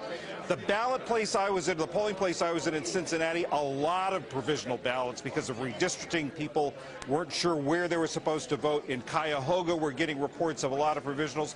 The calendar says that today was Election Day, the 6th. But all those provisionals aren't even going to begin to be counted until the 17th. Last time, there were 200,000 provisionals. That was essentially Obama's margin. If it's razor thin, it could be tough this year. Yeah, a lot of people hoping it doesn't come down to the provisionals. That's a long wait. John Yang in Ohio. Tamron Hall, what new numbers do you have? We've got some good information on demographics, Brian, and we're learning a lot from our exit poll tonight that Romney is carrying, take a look at this, 80% of white evangelicals. If that holds up, Brian, it will be more than John McCain got 4 years ago. Overall, 59% of white vote going the way of Romney, 57% of married voters. That number is interesting. And 56% of people over the age of 65, seniors. And that is particularly stunning in wake of some of the Medicare fighting that we've seen. Now let's take a look at the groups that Obama is doing well with. Let's take a look at what we see here. And just like we saw 4 years ago, quite honestly, African Americans overwhelmingly siding with the president, very loyal to him, 93% there. 69% of Latinos are going the way of President Obama. 7 in 10, that is better than what we saw 4 years ago. 67% of unmarried women. That's about the same percentage as the last time around. And, Brian, another number we'll be talking about, 59% of young people. That is below what the president got last time around when we saw all of those young people so passionate about this campaign. So it may have an impact. We'll see how this all shakes out through the night. All right, Tamron Hall, who I've been assured is on a piece of non-skid carpeting on the ice tonight. So, well, that's, for your safety. Okay, true enough. There's been concern expressed on Twitter. We're waiting for the battlegrounds. We are waiting for the big, important early poll closing states. Special attention, Florida. North Carolina, Virginia, obviously Ohio. We have a lot of outliers, a lot of data still to come. Not much rides on it except who's going to be the next president of the United States. Our coverage will continue from the rink and elsewhere in New York City. Right after this, this is NBC News Decision 2012 coverage. NBC News coverage of Decision 2012, brought to you by Nissan. Innovation that excites. Welcome back to NBC News, continuing coverage of Decision 2012. I'm Craig Melvin. 4 more polls have closed this hour. Let's start with 2 swing states. In Iowa, the Hawkeye state, too early to call with 17% of the vote in. Too early to call in Iowa. In Nevada, also too early to call in Nevada. It's 6 electoral votes been sought after very aggressively by both candidates. In Colorado, too close to call. 58% of the vote is in. It is still too close to call there. In Virginia, the Commonwealth, we've been watching it for 3.5 hours now. It's still too close to call. 68% of the vote is in. North Carolina, also too close to call. 86% of the vote is in. There's about a 117,000 vote difference there. Governor Romney enjoying an edge in the Tar Heel State. In Ohio, also too close to call in the Buckeye State. From that swing state to this swing state, we go to Florida in the Sunshine State. Still too close to call there. 87% of the vote is in. It's the biggest of the swing states. Still too early, too close to call there in the Sunshine State. Let's go ahead and take a look at the map. This is the Electoral College map as it stands right now at this hour. Governor Romney, 163 electoral votes. President Obama, 162 electoral votes. One big Senate race to tell you about at this hour as well. We can call it in Missouri. Claire McCaskill, the Democrat, the incumbent in Missouri, is the projected winner. She is expected to hold on to that Senate race, defeating Republican Todd Akin there. Those controversial comments about rape haunted Akin the entire campaign. Claire McCaskill holding on there in Missouri. Joining me now from the campus of Iowa State University in Ames, Iowa, NBC News correspondent Luke Russert with quite the crowd behind him as well. Yeah, a crowd that's quite fired up and ready to go. And Craig, you called it the Hawkeye State. I think it's the Cyclone State. So, you know, these folks aren't too big fans of Iowa over there. Talk to me a little bit about the huge numbers of early voters in Iowa this year. Well, Iowa is a very interesting state, Craig, because it really is ground zero for the Obama campaign's ground game. And what you saw here was over 670,000 early votes. That's a new state record. That's about 44% of the electorate in 2008. Of that early vote margin, about 66,000 Democrats, they had a plus 66,000 number, so they felt very confident heading into election night this evening. We are still getting returns. Obviously, the polls just closed here about a half hour ago. From talking to Republicans on the ground, they said that Mitt Romney was outperforming John McCain in a lot of important Republican precincts. But Democrats are also optimistic because of their early vote total and because they've held the numbers in the suburban areas where they have to compete. Bottom line, this is a very important state for President Obama and Mitt Romney. It's part of President Obama's Midwestern firewall. But as you saw, he was able to hold Wisconsin tonight. If he's able to hold here in Iowa and hold Ohio, he becomes president. But most fascinating, if anything, Craig, is that for 6 electoral votes, the amount of money that was spent here per vote is more than anywhere else in the country. So both candidates really trying to put it all in here on Iowa. And as of right now, it's still too close to call. But Democrats are very confident because of their early ground game advantage. Luke Russert from the Cyclone State. And how about this crowd, Craig? Huh? You don't get How about it? How about it? Luke Russert, having a good time there in Iowa. Thank you, sir. We'll check in with you a little bit later. Let's bring Jennifer Lawless back in. Jennifer Lawless from over at American University. Jennifer, let's talk about that Claire McCaskill race. We saw that Joe Donnelly, he's projected to win that Senate seat. Claire McCaskill, again, projected to win the Senate seat. It appears that those comments made by opponents regarding women, regarding rape, it looks like they had an effect. That's exactly right, Craig. These were two seats that the Republicans had a very, very good chance of picking up until their candidates, Todd Akin and Richard Murdoch, said things that were offensive to a large majority of the population. We're talking about comments regarding forcible rape, legitimate rape, and those are comments that just fly in the face of what most Americans believe. Jennifer, at this point, it appears as if Democrats are projected to pick up at least one seat in the Senate. Talk to me about what that could mean for the makeup of the upper chamber. Well, there's every indication at this point that the Democrats will hold the Senate, which is important, especially if Mitt Romney winds up being president. It provides another check.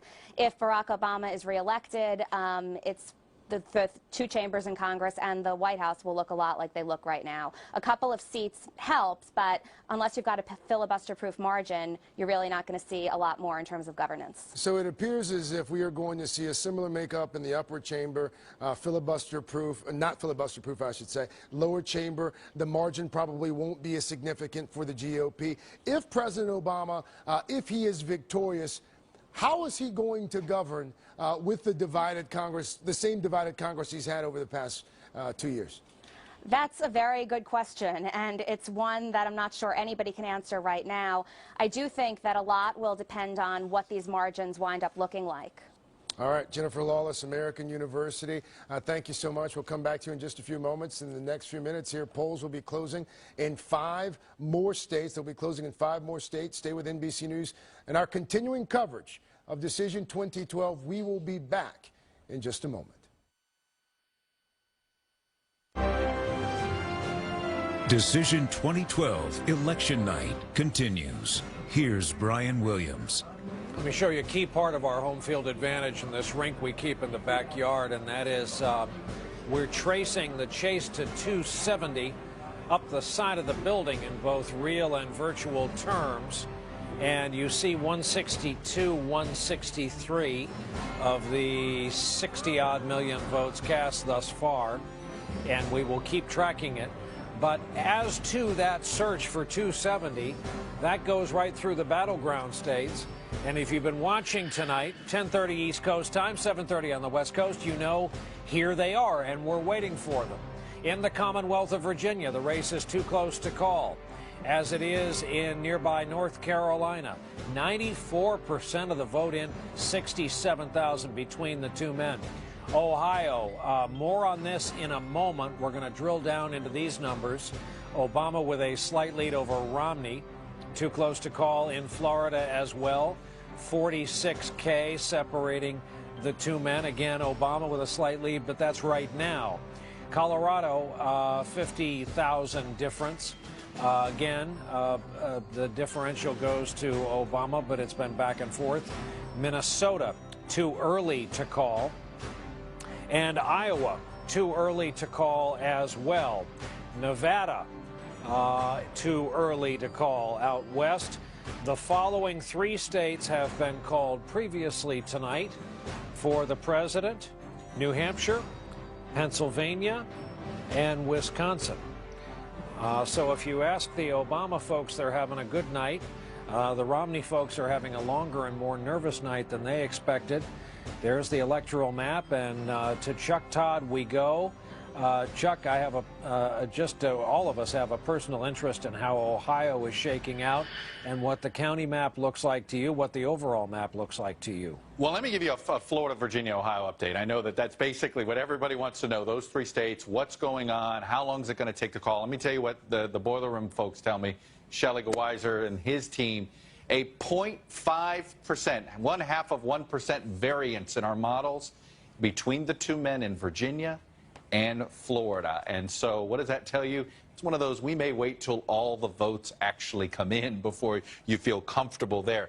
As for Ohio, there is still some questions about the absentee vote, and there's still some discomfort, if you will, with some of the how the absentee vote, where is it all in? Do we have it modeled correctly, and so forth? So there's a few issues there, and that it may be why, even though you see the president with the lead here. But let's look at some places. I mean, I think it's fair to say let's look at the counties that we were watching. Hamilton County, the big swing county here. As you can see, the president winning at 56-43. He's got about a 20,000 vote 20,000 vote lead there. Here's what it was in 2008. We still got a lot of vote to count in Hamilton County. That's my point here. You see 400,000 vote. We still have about 300,000 votes to come in Hamilton County alone. Let me show you Cleveland and Cuyahoga County. We still have over 400,000 votes potentially that might be out of here, that's coming here. The president's going to win it big. The question is he going to get 250, 260,000 vote margin there? But we still got a lot of vote to come in there. And then if you look at a couple of our other watch areas, if you will, one of the things, and I know John Yang's been pointing this out, Romney is making this area a little more red. However, the margins may not be as big as some would have thought. The other thing I want to point out, little auto belt here is a little more solid blue, I believe, than it was in 2008. I always love doing this. I can go to our 2008 map, and you can see it, different colors and all this stuff. And we see that that blue is sticking there. That's good news for the president. All right, Chuck, I have to interrupt briefly. I want to come back to you. We have a call, not a surprise, Arizona, for Mitt Romney, 11 electoral votes. Here's how it affects the map, the national map. And Chuck, as we watch this graphic play out, back to the East Coast, Florida, Virginia, North Carolina, have you seen anything in looking at the raw, in looking at the analysis that indicates any of those are tilting decidedly? I tell you that North Carolina, things seem to be breaking Romney's way. Look, most of the vote is counted. He still kept his lead there, total there. And I told you, Wake County is a big indicator county there. Look, it's a narrow margin there. But Wake County, the largest swing county that went Bush and went Romney, it's one we're following. It's close. President has a lead there, so we'll see. But every indication seems to be that Romney should hold his lead. But Brian, the issue, of course, is the margins. Right, and the fact that these haven't been called yet. North Carolina is still sitting out here. Let me tell you what remains, by the way, in Florida and Virginia. Most of the Florida vote that remains is in blue areas. It's in Miami-Dade. It's in Broward County, a big chunk of votes. Basically, there's only one giant chunk of vote left. It's actually one of Joe Scarborough's old home counties there, Santa Rosa County. We don't have any vote out of there, if you will. But there's a lot of vote to be counted that could be coming from blue counties. And to move to Virginia here for a minute, to tell you what's left there, there is still a lot of vote in the Norfolk area, and that could be someplace that Mitt Romney might do well. We'll see. That was something that John McCain actually underperformed 4 years ago. But here in Norfolk, there's still a lot of vote there that the Romney folks think there's. But we still think there is possibly more than 500,000 votes left in Northern Virginia that need to come in. That's why it's going to be a long time in Virginia. Remember, he unveiled his running mate there for very, very good political reasons. All right, Chuck Todd, thanks. Kelly O'Donnell is in Ohio. And Kelly, what can you contribute about the count there? Well, Brian, I'm right outside the State House, and I've had the opportunity to talk to the Attorney General tonight, Mike DeWine. He's a Republican. He says be prepared for a very late night, in part because if the results are close, there is this provisional ballot issue in Ohio, where people who came to the polls today maybe didn't have the right identification, couldn't prove their address. They get some time to come back in and provide that. Those votes are not counted for another 10 days. And that could mean, if it is a close vote, we're going to be waiting a while. Now, talking to GOP operatives who are looking county by county, they're telling me that they see Romney outperforming what John McCain did in certain counties, even what President Bush did in 2004 in places like coal country in the southeast part of the state. They see that as being favorable. Those provisional ballots I mentioned, the Attorney General here says those typically skewed toward Democrats. So if the margin is such that the president is up, then that could work very well for him. Clearly, the Obama campaign has felt all along it has got a good ground game here. It seems that almost everybody who wanted to vote today was either taken to the polls or got there themselves. So what we expect is it will be somewhat slow going. There was one sort of lagging precinct, we're told, and that was on the campus of Ohio State University, maybe among the last people in Ohio to cast their ballots today, and those were students. Brian? Kelly O'Donnell in Ohio. Kelly, thanks. Lester Holt, among his dual responsibilities, following some of the governor's races around the country tonight. Lester? Brian, we started the night with Republicans holding 29 governorships. That number increases to at least 30 tonight, and we're pointing to North Carolina. That was a seat that Governor Bev Perdue decided not to run for re-election, the Democrat. That's been a Republican pickup. Pat McCrory, the former Charlotte mayor, is the projected winner in North Carolina. That's one up for the Republicans. 11 seats in all were open. 11 seats up for vote tonight. 5 of those were open seats. Also watching carefully in Indiana, where Congressman Mike Pence is the projected winner over Democrat John Gregg. That's the seat that Governor Mitch Daniels, Republican, is vacating due to term limits. Mike Pence, as my colleague Andrea Mitchell reminded me, was talked about as a likely presidential candidate in 2012, but he, the projected winner in Indiana. Brian? All right, Lester Holt, following ballot initiatives and the governor's race, and for our little team of operatives here in the studio, we continue to wait out these battlegrounds. I mean, just take that East Coast strip of real estate alone, Florida on up the coast, North Carolina, Virginia.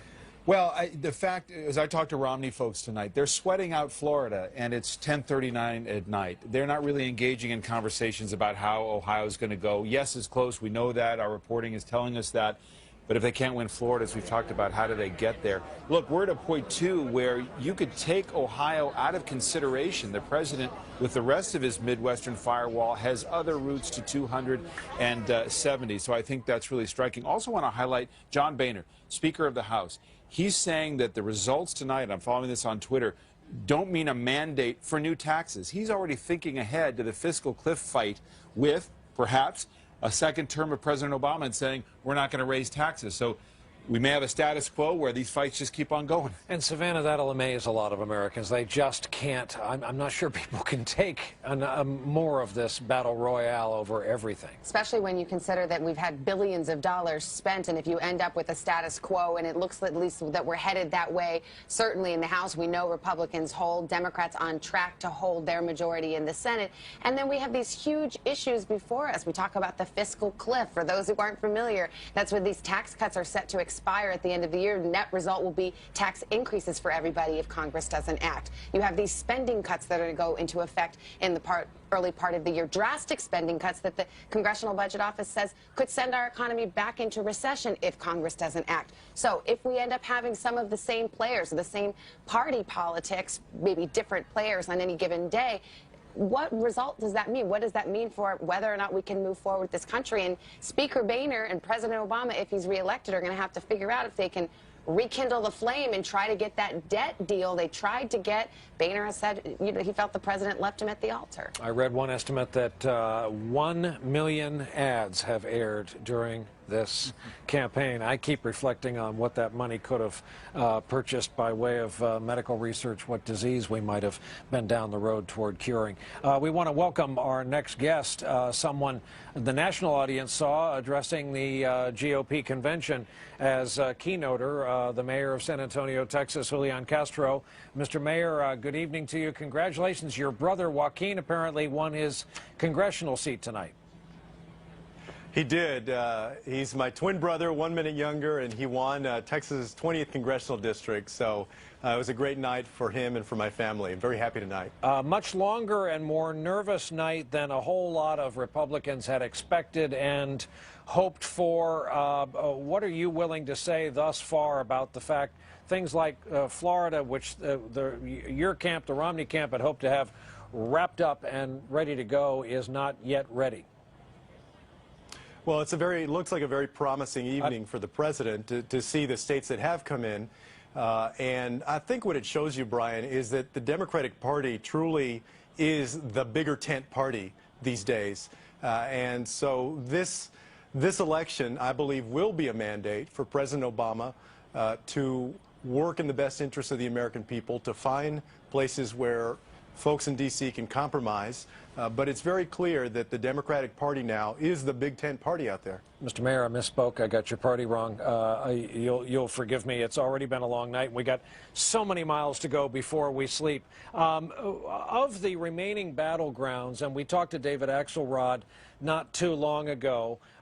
Do you have any knowledge, talking to your friends in the party, you guys have anything in your back pocket for, you know, Virginia, North Carolina, any special sauce in Ohio that's going to give you an advantage over the Romney folks? Otherwise, we are in for a long night. Everybody has their own path to 270. Granted, it just got tougher for your opponents. Well, sure. You know, we've known for a long time that this is going to be a close race, but what you see that's happened already in terms of the states that have been called, as well as what looks to be a very promising effort in Florida, you got to think that with the votes that are left in Virginia concentrated in Northern Virginia, which has been friendly to the president, as well as states like Colorado, of course, Ohio, and Nevada still to come, that it's shaping up to be a good evening for President Obama, and the ground game that they've had there has just been fantastic. Mr. Mayor, we have more good news for your team, and that is that we're projecting Minnesota for President Obama. 10 electoral votes. That's a Democratic hold, but a necessary state for Team Obama. With 270 to win, we're at 172, 174, and that blue corridor continues to rise on up through the upper Midwest. We're awaiting a couple of states there. I'm curious to get you on the record on these Hispanic voters. We've heard a couple Republicans speaking with regret at the lack of outreach, at this powerful and growing pool of voters. I'm sure it suits you just fine that in our exit polling, so many of them have apparently gone Democratic tonight. Do you think there was a missed opportunity, if you can take off your partisan hat, by the Republican Party here? No question. You know, the Hispanic community is like every other community in the United States.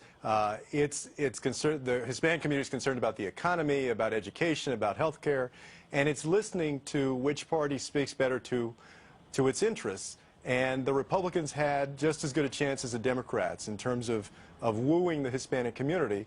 What they did instead was that they took on the most extreme positions in terms of self-deportation and the kind of laws that Arizona has passed, the SB 1070 in Georgia and Alabama, and they alienated the Hispanic community more than the party has alienated them in quite a while. That's why you're seeing numbers in the range of the 70s, which hasn't happened since President Clinton beat Bob Dole in 1996 with about 72 or 73% of the Hispanic vote. I think that the Republican Party ought to do a real gut check on this and understand just how deeply it has alienated the fastest growing community in the United States. Mayor Julian Castro of San Antonio, who we last saw as keynoter at the Democratic Convention, who is now known around his parts as the brother of the congressman, at least congressman-elect. Congratulations to you. We're all in, I guess, Mr. Mayor, for a long night. Thank you very much for being patient with us. Thank you, Brian. All right, we will take a break as we continue to apply the new states, as they are called, for the various candidates. The electoral map getting a little bit more complete. That's a big piece of real estate, Minnesota, being put onto the rink tonight as our live Decision 2012 coverage continues after this.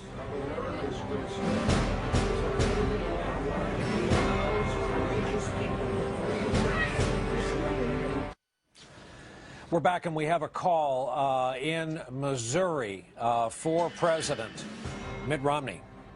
10 electoral votes. This has taken a while since poll closing. We still have a number of battlegrounds. Obviously, the big brand names we are waiting for. Look at that path of red through the center of the country, north to south. Chuck Todd, what do we have? Well, I would just say we got to, look here. We haven't done this in a while, which is we know 11 o'clock is coming up. A bunch of West Coast's going to come in, and it won't be projections or our expectations for how the West Coast is going to go. But let's just remind folks here, the president is, Florida. He's leading.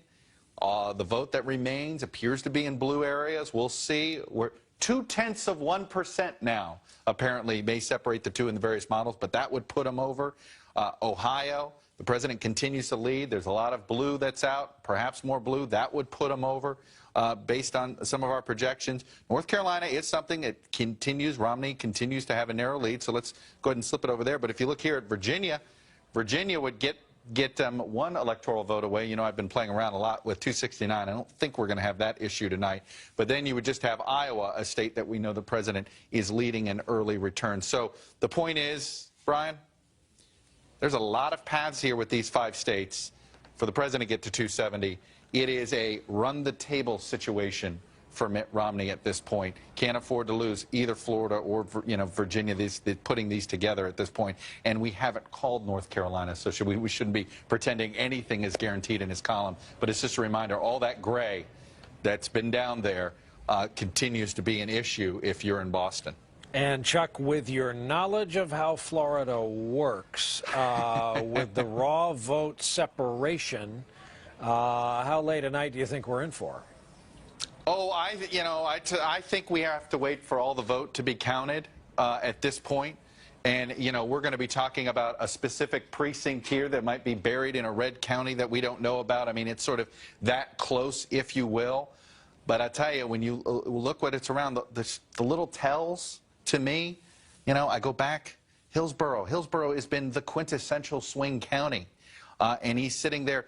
The president's raw vote, and I want to point this out, he is already, and part of this is population gain, but part of this is a reminder that all that population gain, and this was something that the Republicans kept denying, and would question the party ID of polls and all this, and saying there's just no way the electorate's going to look similar as it did 4 years ago. But all of the new voters that came into the pool appeared to be less white than they were 4 years ago. And so I say Hillsborough here. So here's the president, raw vote 277, still more vote being counted in Hillsborough.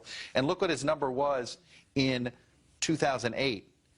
It was 272. So it's just a reminder. That's how this Obama campaign worked, Brian. Yep. They were counting it by vote. They were looking at margins. They were looking at demographics. And they said, boy, we are just going to, this is how we do it. And it was a very, as we know, it was a precision, numbers, metrics. I thought Chris Matthews made this point the other day. He said, it's amazing. Mitt Romney made his living being a numbers guy. And Barack Obama was sort of a message guy, and at the end, it's the Obama campaign that lives and dies by numbers and metrics, and the Romney campaign that was had hope and momentum, if you will. All right. Chuck, thank you. A brief message both to our viewers and our television stations. We're going to stay on here and bridge the top of the 11 o'clock hour in the east all the way down to the bottom break of the next half hour. So we just feel that we're entering a time period here where we can't afford to look away. And let's check in with both campaigns. Kristen Welker in Chicago with the Obama campaign. Peter Alexander up in Boston with the Romney campaign. Kristen, first to you. What's going on there?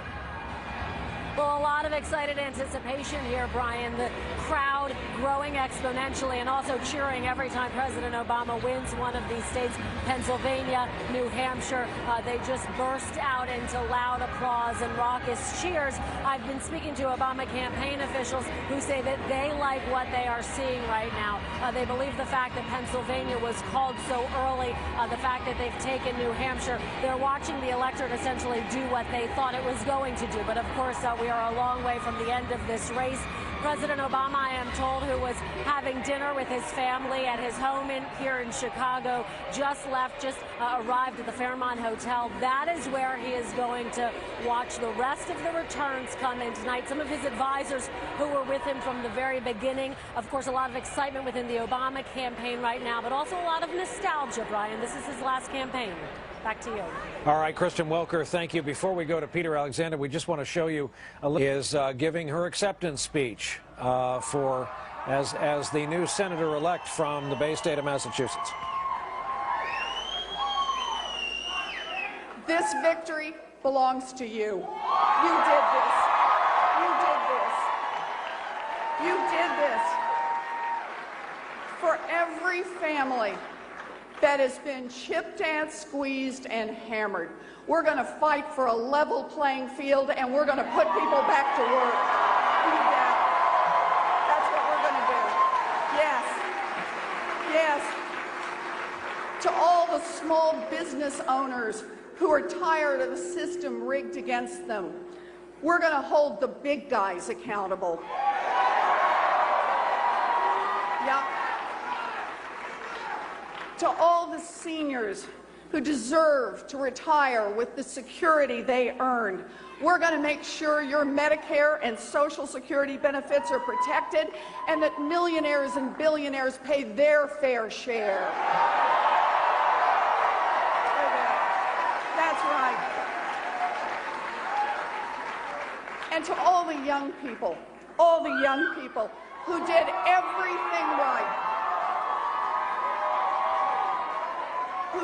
everything right, and are drowning in debt, we're going to invest in you.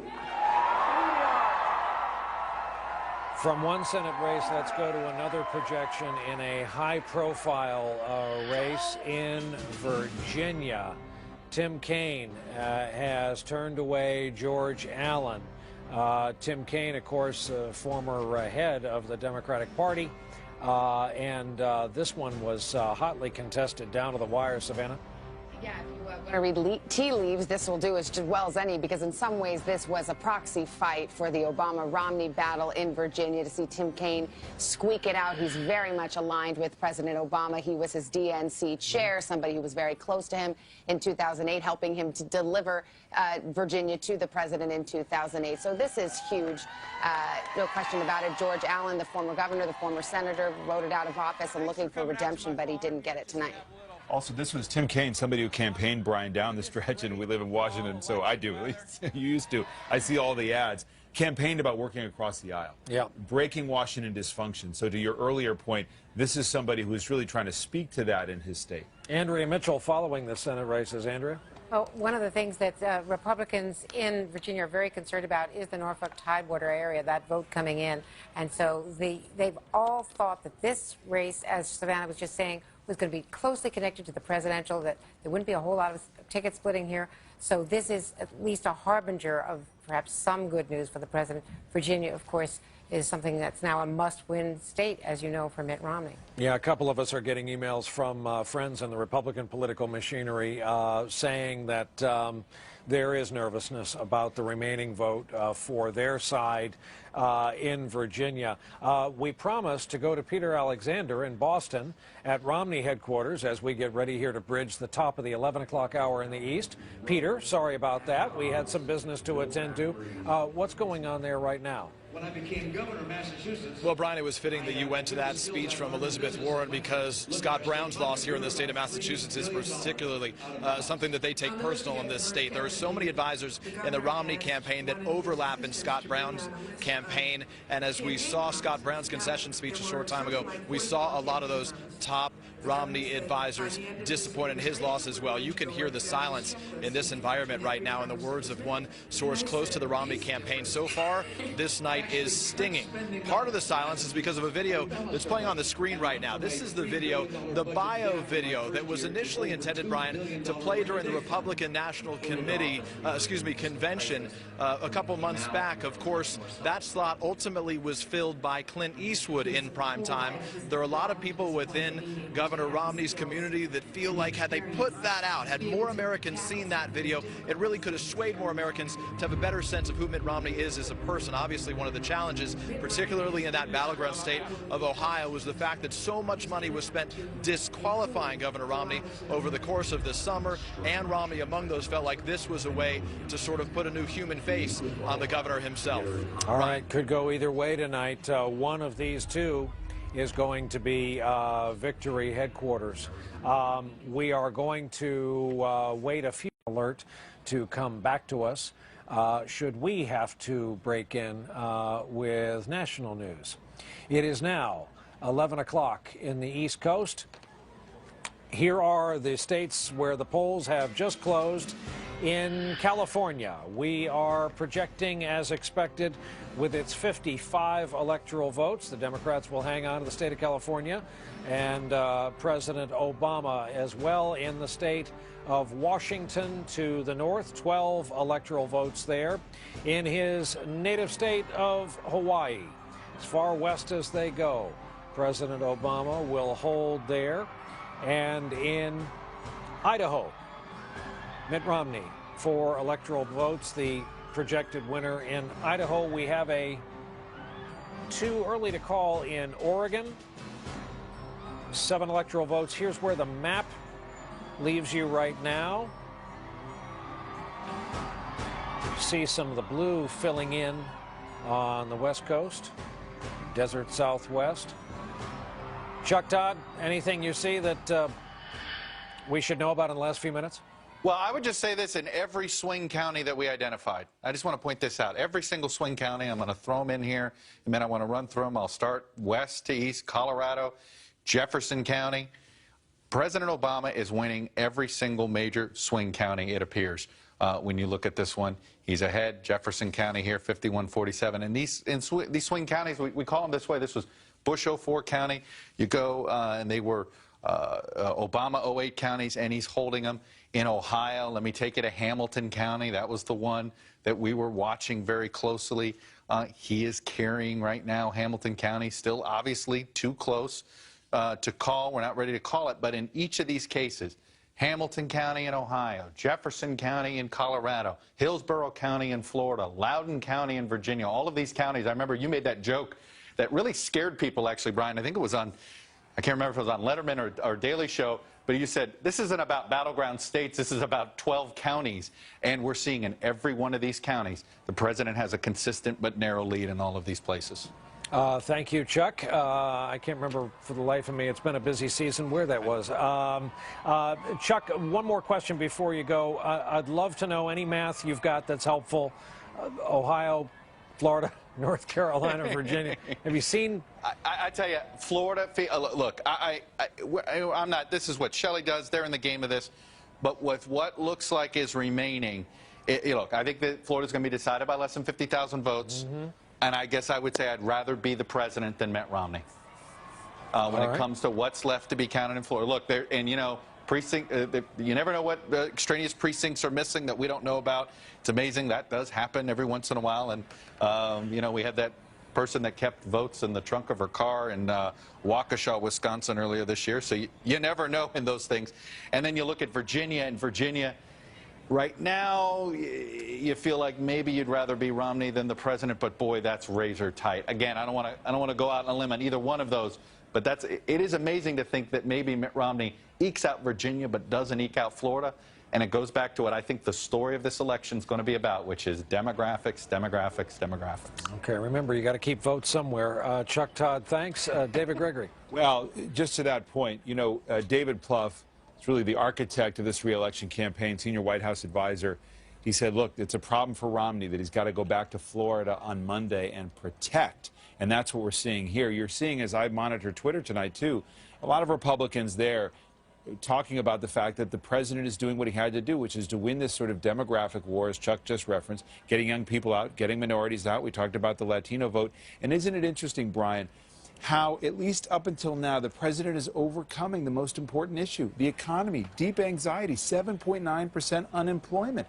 People, and Romney performs better on the economy. He is overcoming that in a way that will buck some historical trends and that still speaks to how much anxiety there is and opposition there is to the president based upon economic performance. We have an unusual category of a call here in North Carolina. The terminology we're using is, with virtually all the votes counted, Mitt Romney is the apparent winner in North Carolina.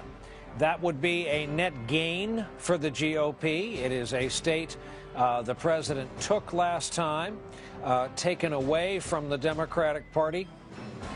I'm sorry? Okay, we have no national map at this point, but Savannah, what we do have is this apparent winner designation for Mitt Romney, because the math is cooked and done. Well, we should have had a glossary of terms before we started. I know, Apparent winner, too early to call, too close to call, but this was a must-do for Mitt Romney, so they're pleased about that. But Florida is obviously what's probably causing Romney aides to swig some Pepto-Bismol right now, because this could be the whole ball game. We mentioned it's a story of demographics. Medicare was a big issue that got litigated in this campaign. obviously huge senior population in Florida.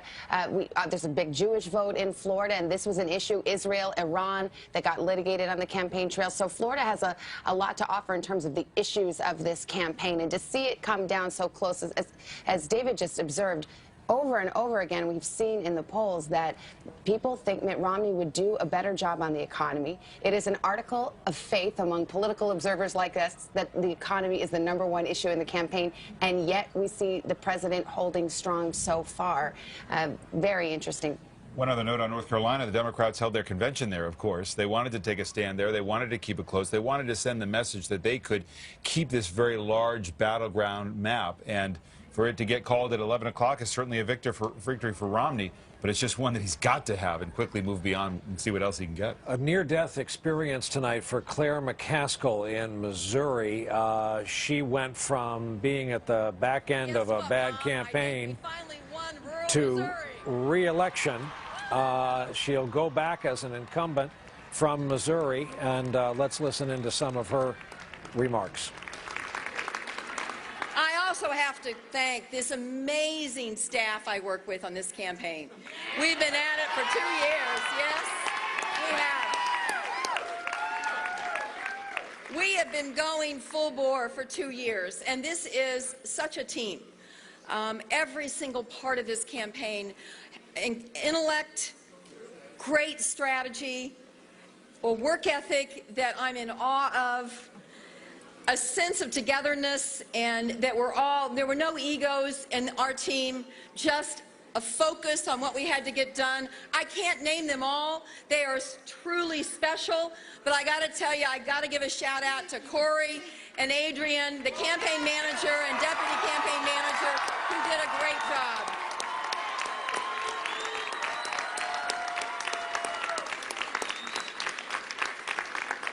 Okay, then let's get to the meat and the bone. And that would be you. That would be all of you. And what you did, thousands of volunteers across this state, you decided that you wanted nothing more complicated than your government to reflect your values.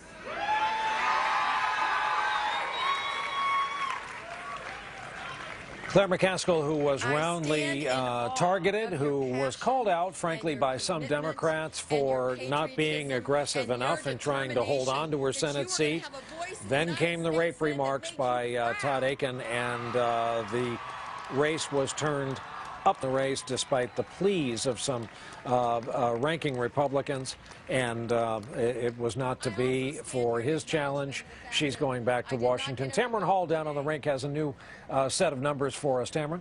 That's right, Brian. We know the fiscal cliff and all of these issues, no matter who wins the White House, will be issues. So we ask voters what they think. Who are better equipped to handle the huge budget deficit that we're facing? Where voters today said Mitt Romney, but by a pretty slim margin. We're talking a 2-point margin there. Now let's take a look at when it comes to raising taxes to help with the deficit. Wow, 63% say no to that, with 1/3 saying go ahead and raise them. Let me show you some other numbers, Brian. How do voters feel about whose taxes should go up? Well, 47% believe those who make over $250,000 should have their taxes raised.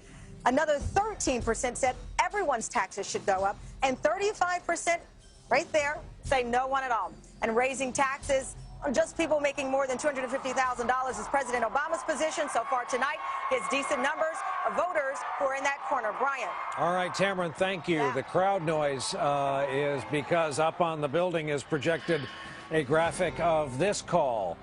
The president in Iowa. That's a not a net gain or loss. He holds on, but it is not accidental that his last stop last night was a packed house, city streets, downtown Des Moines, across the street from his headquarters 4 years ago. The state that saved him politically, the state where he traces his political DNA as president. David, Iowa was a place where they made their stand. Well, we said it when we came on the air tonight. The Midwestern firewall was about Ohio, Iowa, and Wisconsin. 2/3 are there. If he wins Ohio, it's a second term. So that's where we are right now, and that's what the Obama campaign looked at. Ohio is also something we could take off the table, perhaps, because of what's still available on this map for the president. A lot of ifs there. Right. Chuck Todd, you know the math and these components, those little floaty yellow states you've had. Exactly. David's right. We are now with Iowa. That puts them with the assumptions that we've made based on what we think was going to happen in an Oregon and Nevada, for instance. 262, that's just Colorado now. He doesn't need Florida. Look at this. Let me just show you look what's not assigned, Brian. Florida, Ohio, Virginia, the three biggest prizes. The president has put this was the, quote, harder path. Now, Colorado's not called, Oregon's not officially called, Nevada's, but that's the point there. It is any of these states. And that is a pretty large accomplishment. You know, I had a Republican consultant just email me and say, tip of the hat to David Plouffe. He's the money ball. This may be the money ball of politics type of campaign, the way they put this together, just knowing their margins. I showed you the examples of Hillsborough, their demographics, just all of these little metrics. And I tell you, there's little things we're learning already about what the Obama campaign did. One of the examples I love to talk about is how they were advertising, Brian, on the Big Ten Network, which has got high viewership, only one day a week, but they knew they were talking to working class Midwestern white guys, part of that Midwestern firewall. They were advertising in the Big Ten Network 5 weeks before the Romney campaign ever started advertising on the Big Ten Network. It's just all part of what we're going to learn. This was a piece by piece, a very strategic campaign, one team playing in the major leagues and one team playing in the minor leagues. Well, for people who prefer the natural to Moneyball, it is a thoroughly unromantic way to do business, isn't it? It is, and it was, and this goes to the complaint a lot of people have had about this campaign. It wasn't a very romantic campaign. Hang on, Chuck. Hang on, Chuck. Here we go. We got some critical calls. Yes, we do. Let's see here. Roll them. Ohio, President Barack Obama. Chuck, stay with me here. Yep, there it is. There it is. Big blue screen must signify something. We're going to put it in here. I'm getting it back up. There it is. Puts them over. We have thousands of people here in Midtown Manhattan who realize the significance of what we have just announced. Brian, there's a White House correspondent inside that room. Kristen, what's it like? Well, Brian, I think it is safe to say that the mood has gone from excited to electric. Just take a moment to take it all in. The crowd cheering as they realize President Obama has won Ohio and re-election. Everyone here essentially erupting with excitement. Take a listen.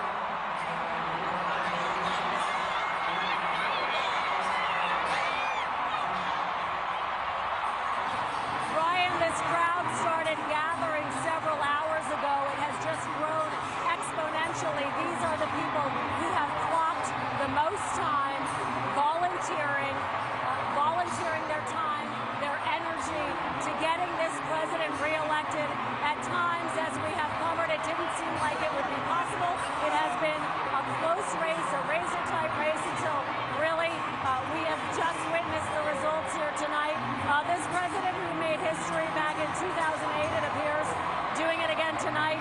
His supporters erupting with excitement and pride, really. Brian?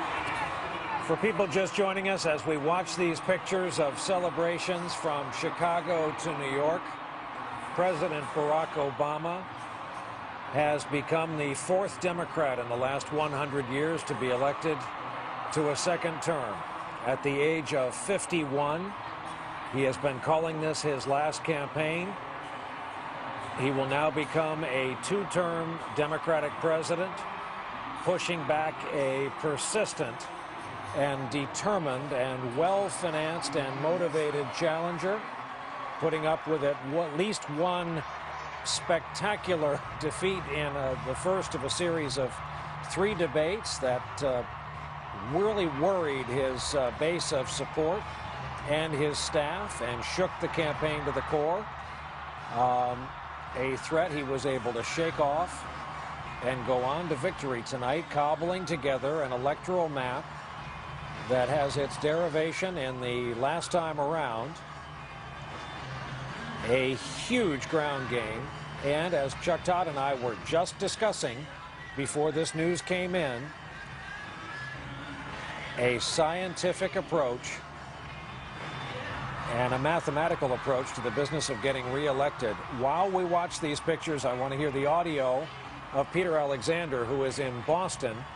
What was billed as the Romney victory celebration, now perhaps the saddest room in the country. Peter? Well, Brian, just a couple of days ago, the political director for the Romney campaign told us that Barack Obama's firewall, referring to Ohio, was burning. Clearly, the Obama campaign has extinguished that fire if that was the case. Take a look around this room right now. You can see the sober faces of disappointment here in Boston. They knew that Ohio was critical to a victory tonight, and despite the fact that Florida and Virginia were still on the board, they recognized as soon as Ohio went up on the screens behind us here that this very well meant that President Obama would remain president of the United States. Governor Romney has been reviewing, watching the returns with his family, alongside his wife Ann, their 5 sons, as well as their wives, and 16 of the 18 grandchildren. They're only a short distance away from where we are, the convention center here in Boston. As soon as they get this news, which obviously they have gotten as well, as it's on the screens that they're watching as well, we're anticipating at some point this evening that we will hear what would likely be a concession speech from Governor Romney. Remember, when he was on his plane earlier today, we had told you before that he said he only wrote one speech. It was a victory speech right now, but it appears clear that he said if necessary he would write a concession speech, and increasingly clear that that's what he's going to have to do. Brian? Well, we look back at things like this, at how much the candidates knew and when they knew it, and when he made those magnanimous comments unsolicited earlier today about Barack Obama. These guys are veterans and they're realists, and they have staff around them who tell them the truth and tell them, despite being optimists by nature, to wake up in the morning, look in the mirror, and believe you would be the right person to lead the United States takes a force of personality. So they're optimists by nature, but they're also realists. So perhaps when the books are written on this campaign, we will know when they had a good idea how this was going, when both men knew. For Barack Obama, it was the heavily contested state of Ohio that put him over. We've been saying, because it's a great bromide, it had the added advantage of being true this campaign season, that all roads to the presidency led through Ohio. David Gregory, you did it.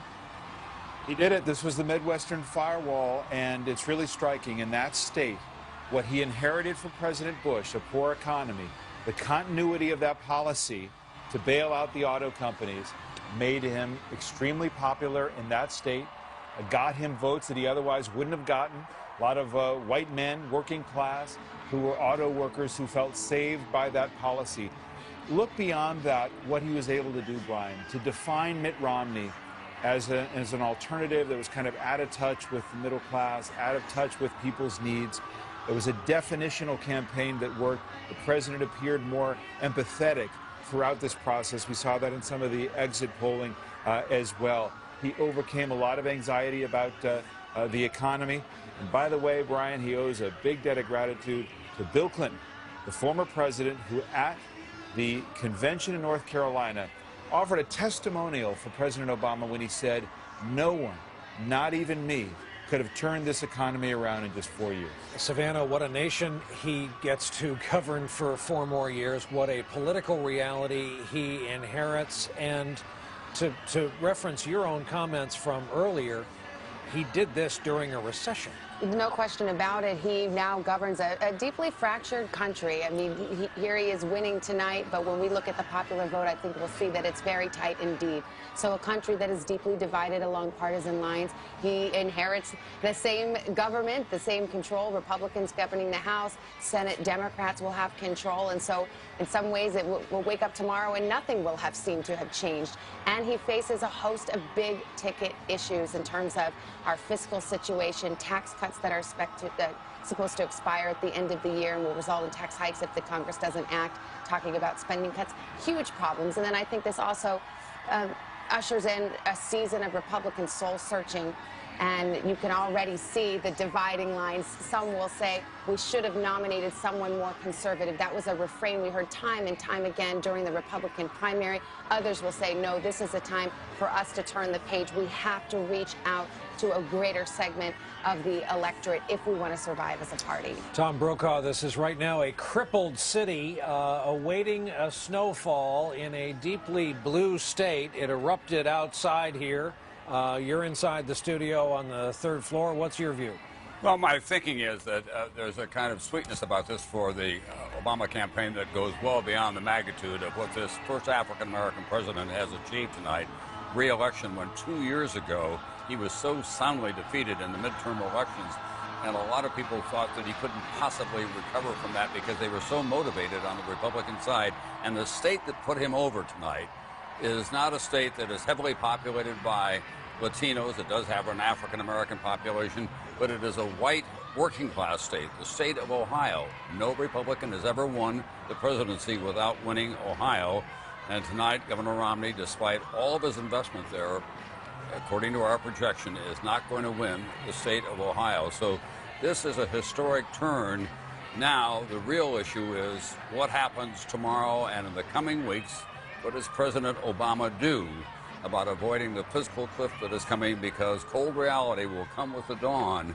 And there are already Democrats who are saying that he's got to make the big, bold political statement and put everybody together, maybe even take him to an offsite, something like Camp David, and have a summit sealed off from the caucuses and others, try to get something done. But tonight, it's just a time to savor this astonishing re-election campaign run by people who knew this country and used all the modern technology to cobble together. This was a postmodern campaign, not a retro campaign. Too much of the Republican side was looking back, not forward in terms of how you win these elections, Brian. And Lester Holt, we have the first tweet as president-elect. Barack Obama has written tonight, "We're all in this together. That's how we campaign. That's who we are. Thank you," signed Barack Obama. Well, this is history part two. Another term for President Obama. He has defied gravity, the gravity of a poor economy. And Brian, as you look at that unity and that joy in that room, it belies the division that we've seen on those maps you've been putting up all night. At one point I looked up as we saw the blue and red, and I said out loud, I said, we're looking at two Americas. And those are the two Americas that this president will have to somehow find a way to try to unite as he continues to try to govern for the next 4 years. But there is, as Tom and others have been saying, a deep divide in this country that we don't see in that picture, but we certainly can see it in the picture, that mosaic of blue and red states throughout the evening. Chuck Todd, when we broke away to announce Ohio, you were saying? Yeah. Well, the president had a lot of paths. He could do it without Florida, Ohio, Virginia. But, you know, let's step back here. The American people have reelected a Republican House, reelected a Democratic Senate, and reelected a Democratic president. $6 billion has been spent, we believe, on all of these elections in total. All for status quo. That's, first of all, we got to unpack that amount of money at some point and try to figure out just where did all of that money go. We know local TV stations got a lot of it, but it went in some other places, and there may have been a lot of wasted money there. But I'll be curious to see. Remember, in our NBC Wall Street Journal poll, 62% said they expect to see some major changes.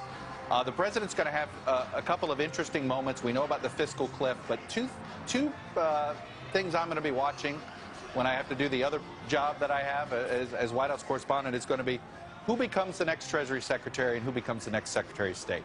Is it an Obama insider, or does he reach out and go with somebody else, maybe a little different? Maybe, you know, is it Jack Lew, the Chief of Staff, the next Treasury Secretary, or is it Mark Warner, or is it an Erskine Bowles? So it'll be interesting to watch. I think that he'll set the tone. The president will set the tone. What kind of second term does he want? Is he going to try to broaden out? You know, one of the big criticisms of the president has been in Washington is that the team was too insular.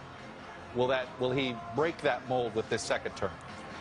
Quote here to inject, because it's germane to our conversation. The great historian and author David McCullough on 60 Minutes, quote, "The shame of it is They're spending all this unconscionable amount of money. And what is it producing? A not very good show. Imagine the quantity of words that are being produced, and you think there's anything that's going to stand the test of time in there? I haven't heard it yet. We should demand more of them. This Citizens United Supreme Court decision, which can only be reversed, oddly, by the citizens, united, has turned politics on its ear. It has opened the floodgates of money in our politics. The solution is in the people in a democratic form of government, but that would take consensus. Andrea Mitchell, covering Senate and House races. We're briefly sidetracked by the minor matter of the re-election of the President of the United States.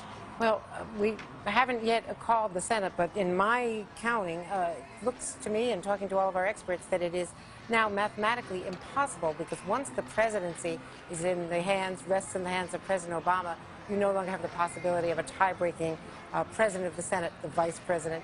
So the pickup would have to be 4 seats for the Republicans to take over the Senate, and they've only got 2 really possibilities left that I can see.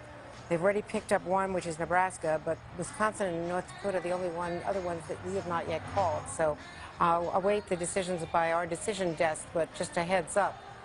I gather that we have done it. There is no mathematical way now that the Republicans can regain the Senate. So this is a status quo election. We had already projected the House remaining very solidly in Republican hands. But as you watch this crowd, as we all watch the McCormick Place celebration, you have to really wonder, as my colleagues have been saying, about the demographic trends, the nuts and bolts of this Obama victory as described to us by their pollsters, by their insiders, Chuck Todd and all of us who've been to these briefings, was based on hard math and on the population growth and on the increasing minority growth of the population, the Latino community. And the Republican Party, as Lindsey Graham and others have said, really has some very hard thinking, and it's been reflected in some of these Senate races as well. This is interesting. The veteran journalist Ron Fournier writes tonight, quote, Barack Obama won a second term but no mandate, thanks in part to his own small-bore and brutish campaign. Victory guarantees the president nothing more than the headache of building consensus in a gridlocked Capitol on behalf of a polarized public. If the president begins his second term under any delusion that voters rubber-stamped his agenda Tuesday night, he is doomed to fail. Peter Alexander is in the losing headquarters tonight, what was billed as a Romney victory rally up in Boston. Peter? Brian, this has been a stunned, silent crowd over the course of the last few minutes here after the call was made of Ohio and the column of the president that he had been reelected as president of the United States. But a lot of the people here are not convinced that Ohio is settled yet. They say with only about 74, 75 precincts reporting at this point, that this is still an unsettled race right now. An advisor to Governor Romney told me just a matter of moments ago that it's only a matter of time before Governor Romney calls President Obama. Nonetheless, right now, there is largely silence in this room, absent some cheers when on one of the monitors on screen, they reported that some Republicans are not convinced that Ohio is settled. Brian?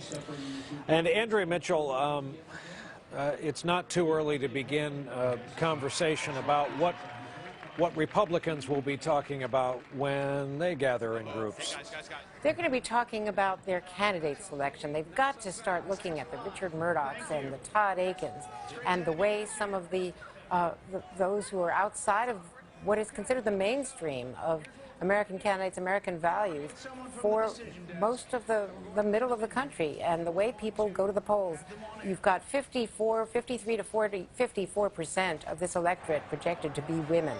And women are voting on a particular set of issues, along with men who share their values. But women are going to the polls in larger numbers. That's another part of the demography of this country. And some things have been accepted wisdom for decades now. And clearly women did not like to see some of the language used, particularly in that Indiana and in the Missouri race.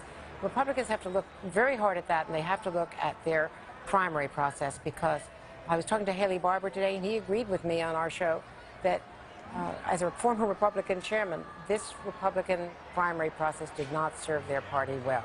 It moved the party so far to the right, and it took Mitt Romney too long to pivot back toward the mainstream, toward the moderate part of the Republican centrist party that had been successful in past decades. Tom Brokaw, I talked to one prominent Republican today who said, quote, there's got to be a revivable middle of this party. I actually heard from a Republican operative tonight who said that they're already online talking about how they retrenched the party. A lot of Republicans have watched with a sense of horror the process as it has played out at the beginning of this year, and those kind of wild evenings that were on cable television that passed for debates, and they went on too long, not just for the party but for this country as well. It kind of deadened the political senses, if you will. So I do think the Republican Party has to decide where it wants to go and how it wants to get there. There's a possibility that you could have a third-party movement that will come out of all of this, because the Tea Party is not going to go away. I've been talking to people who are involved in the Tea Party and its formation. They're going to run an insurgency. You may even see them going after state legislatures because they feel so strongly about the need to get much smaller government. And by the way, some of them would defend their choice of candidates not based on their social issues, but on smaller government as well. The interesting thing, second term for the president, it's a chance to really secure his place in history. He's now done it in 2 elections, but he has to do it with achievement. And often second terms can be its own kind of cliff for an incumbent going back. Peter Alexander a few minutes ago touched on the fact that the consensus in the room in Boston is that Ohio is unsettled. Peter, you're hearing more of that? Yeah, Brian, just a matter of moments ago, this room was chanting Mitt. They are not convinced that tonight is over yet. I just received an email from the political director for the Romney campaign. I asked him if it was settled, and he said, I'll read it for you directly, not yet.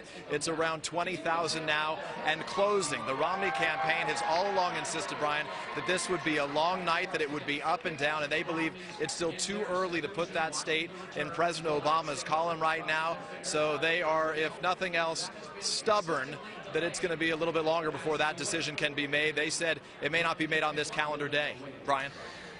Back in the room here, David Gregory, Savannah Guthrie. Well, that's a wrinkle.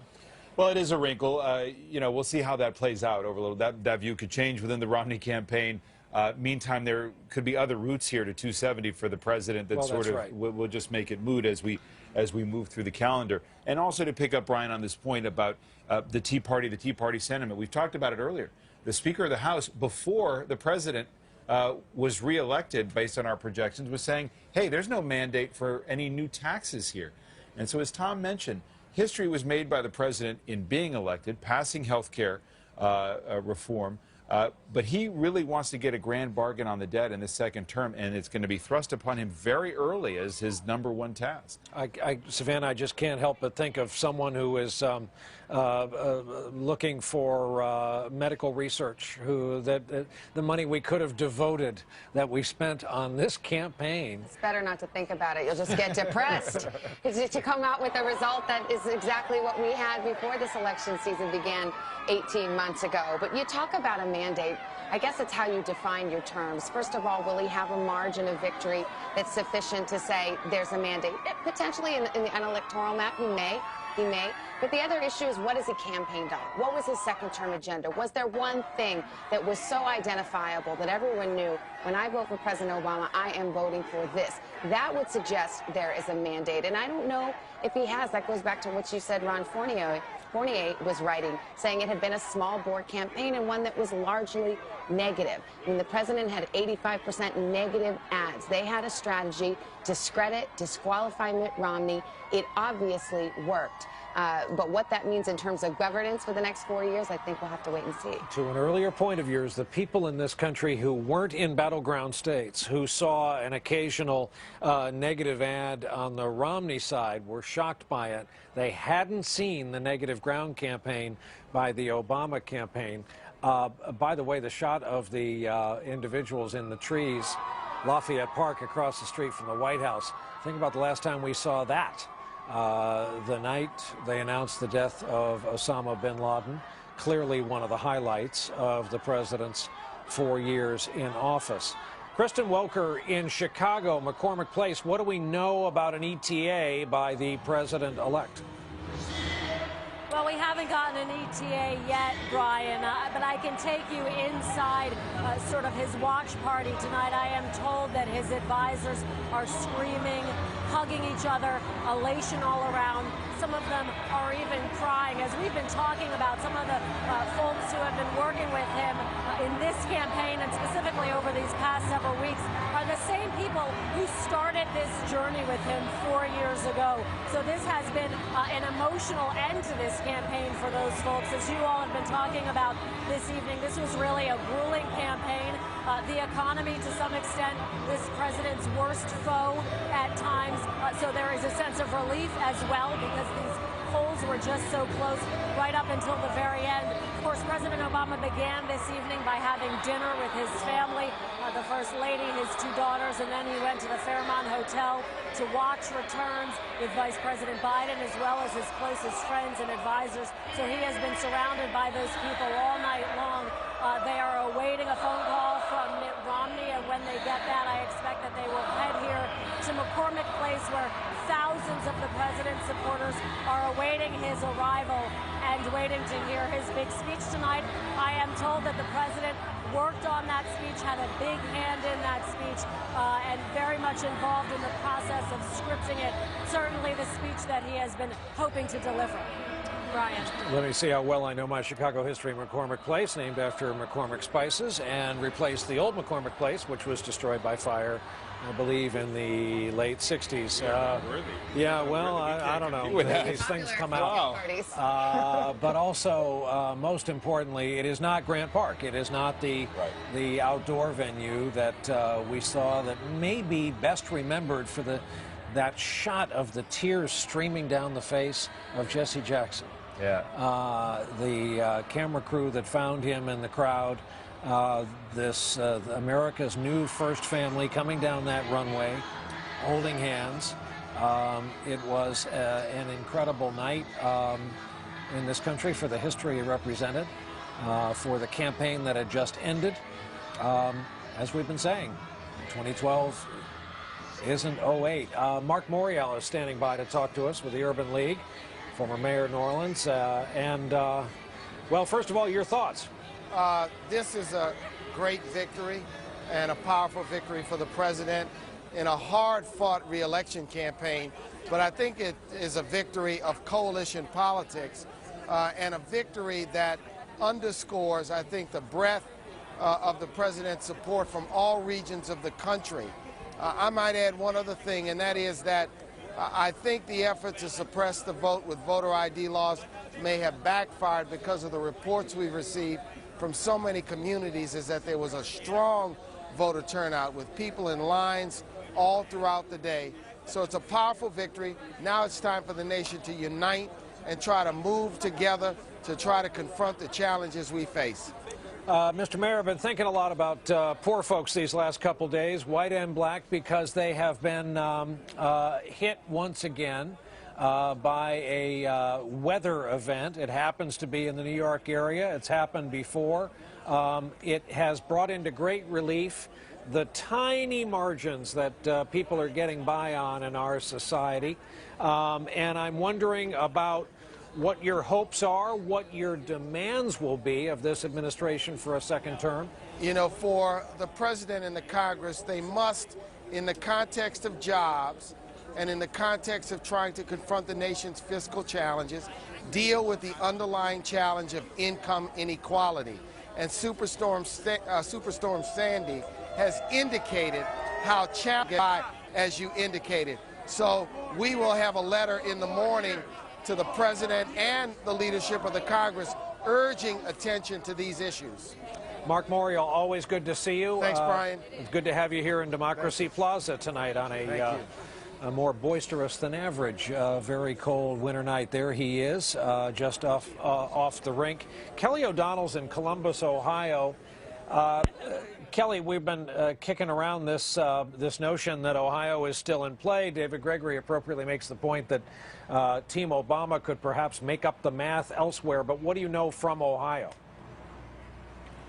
The route could go somewhere else, Brian, but the top people for the Romney campaign who have been on the ground here tell me they are not conceding Ohio. Again, the Romney campaign tells NBC News it is not conceding Ohio. Why? They believe that in Hamilton County, in the Cincinnati area, that they were still waiting on GOP precincts where they believe Governor Romney can still do well. They've been crunching the numbers all day. They've been telling us that they believe they are closer than the models have predicted. So at this point, the Romney campaign does not see this as over, at least as far as Ohio goes. And of course, as we've said so many times, no Republican can ever win without Ohio, according to history. And for now, Romney is not yet willing to say he has not won here. Brian? All right, Kelly O'Donnell in Ohio, thank you. Chuck Todd, as we go to you, I should never... Chuck, you there? I'm here, sir. Your audio and I think what sounds like an FM station in Dallas, Texas. Hang on. I don't know what that FM station is. I know somebody was... Okay. If we could just get Chuck's audio. I hope my audio is and not Action 106.1. Okay. Chuck, first of all, I should never freelance because I got McCormick Place wrong. It's named in honor of the other Colonel McCormick, Robert R. McCormick, who enjoyed spices in his time but had nothing to do with the business. And second, what's your case on Ohio? But by the way, the McCormick spices, that family is from Chicago. Yeah, thank you. You know, okay. I knew that. I want to back you up there. I just want to show you why we called Ohio. And I'll just make it simple for folks. There may be some GOP precincts in Hamilton County, but this is Cuyahoga County right now. Right now.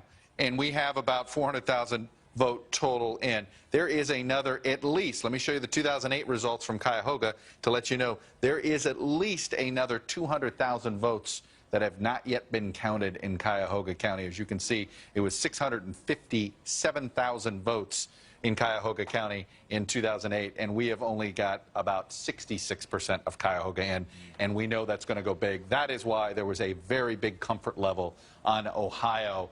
Understandable, they may find some other ones, but don't forget also, at this point, by the way, as we've been talking about Ohio, let me show you the Virginia board. The president's now up. Northern Virginia's coming in. It's very close. We're probably going to have to wait till all the votes are in. But let me also show you Florida. The president's up. So, you know, all of this dispute about Ohio with the folks in Boston, but as you see, the president's up in Florida, the president's up in Colorado, the president's up in Nevada. So the math of Ohio, even if there is some sort of shock in Cuyahoga County, which we don't expect, the math doesn't work anymore for 270, Brian.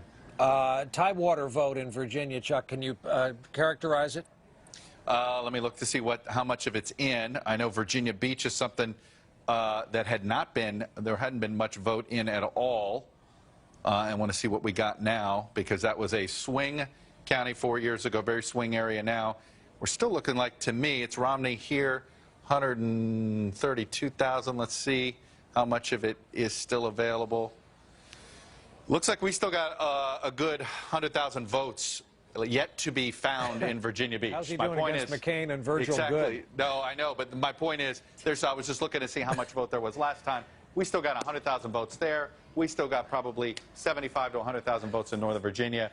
Guess what, Brian? We may have to wait till all the votes are counted when it comes to the state of Virginia. All right, got a thank you note from Virgil Good for the publicity there. Virgil Good, yeah. You know what? It's funny. The Obama folks thought that they could win without getting 50% in places like Virginia, Colorado. They thought Gary Johnson.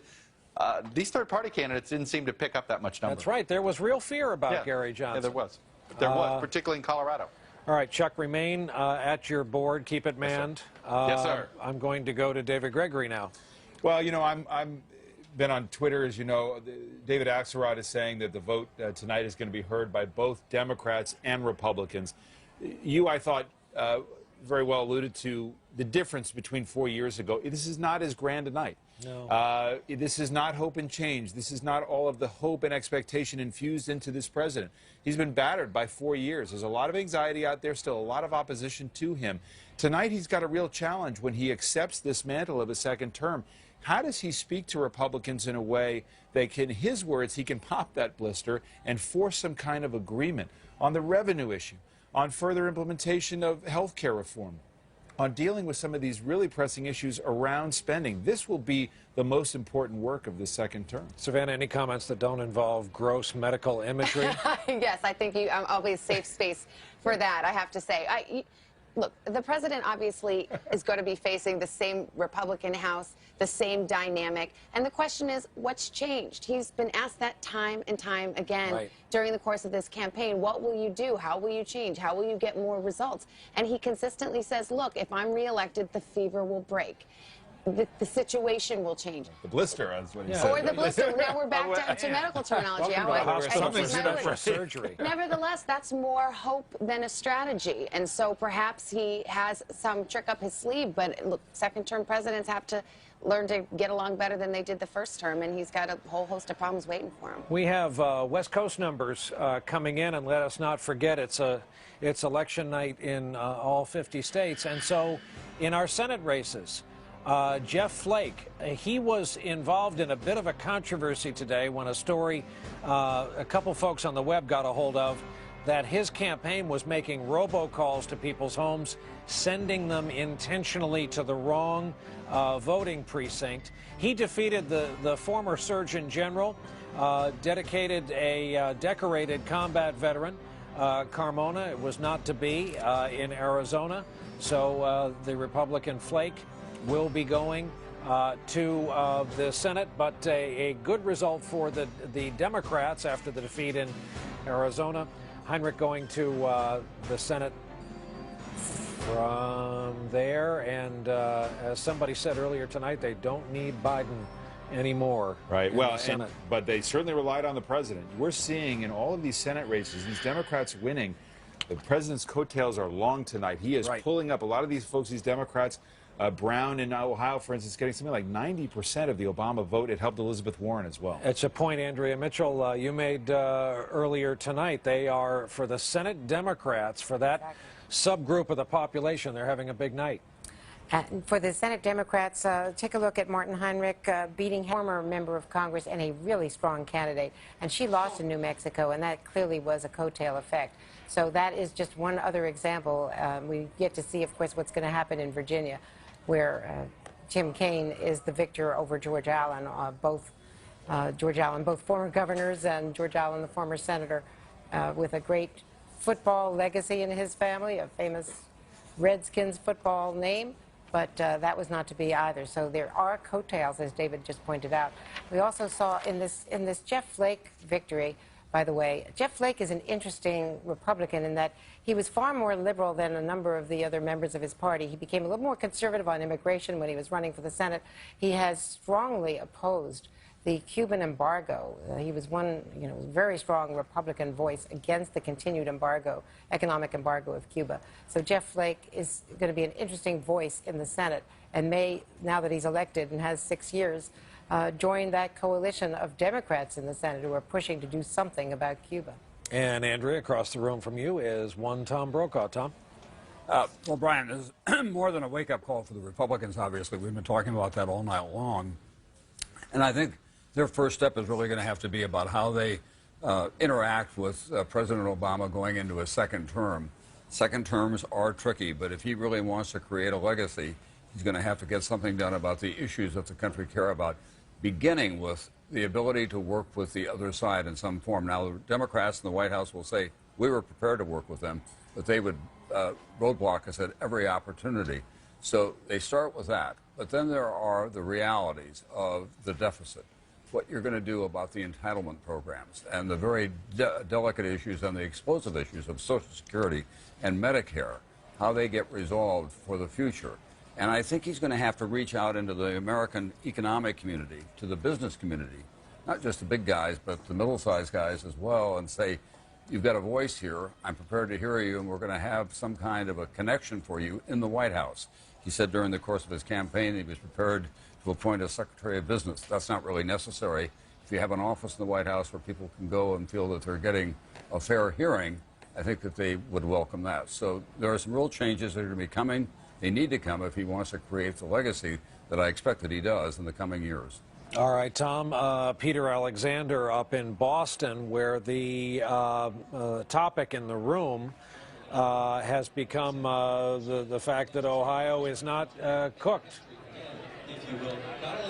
Yeah, no, Brian, I think you're exactly right. We're on the ground right now and have been having conversations with a lot of the people here who are watching the broadcasts very closely right now. They are not convinced that the night is over. They're not convinced that it should be called for President Obama just yet. But I did reach out to a source close to the Romney campaign, and I asked him what happened, what went wrong in Ohio, and he conceded. He said the auto bailout was crucial. He said that headline in the New York Times that read, "Let Detroit go bankrupt," that came alongside that column written by Mitt Romney a couple of years ago, he said was critically damaging to this campaign in an area that they could ill afford to lose. Right now we know that Governor Romney is still watching returns alongside his family, only a couple football fields away from here in the convention center where a couple thousand people have gathered.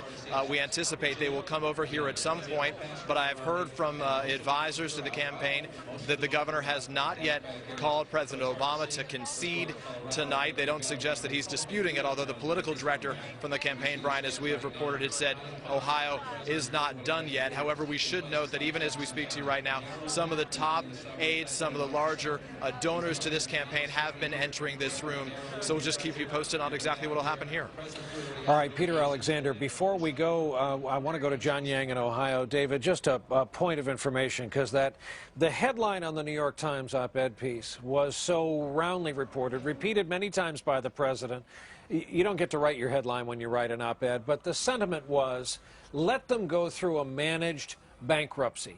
That was an oxymoron at the time. There was no money for such things. There was no capital in the marketplace to support that. The argument from the Romney team is the government could have backstopped any sort of private capital that would have come in. Guaranteed loans. Guaranteed loans. It would have had a similar effect.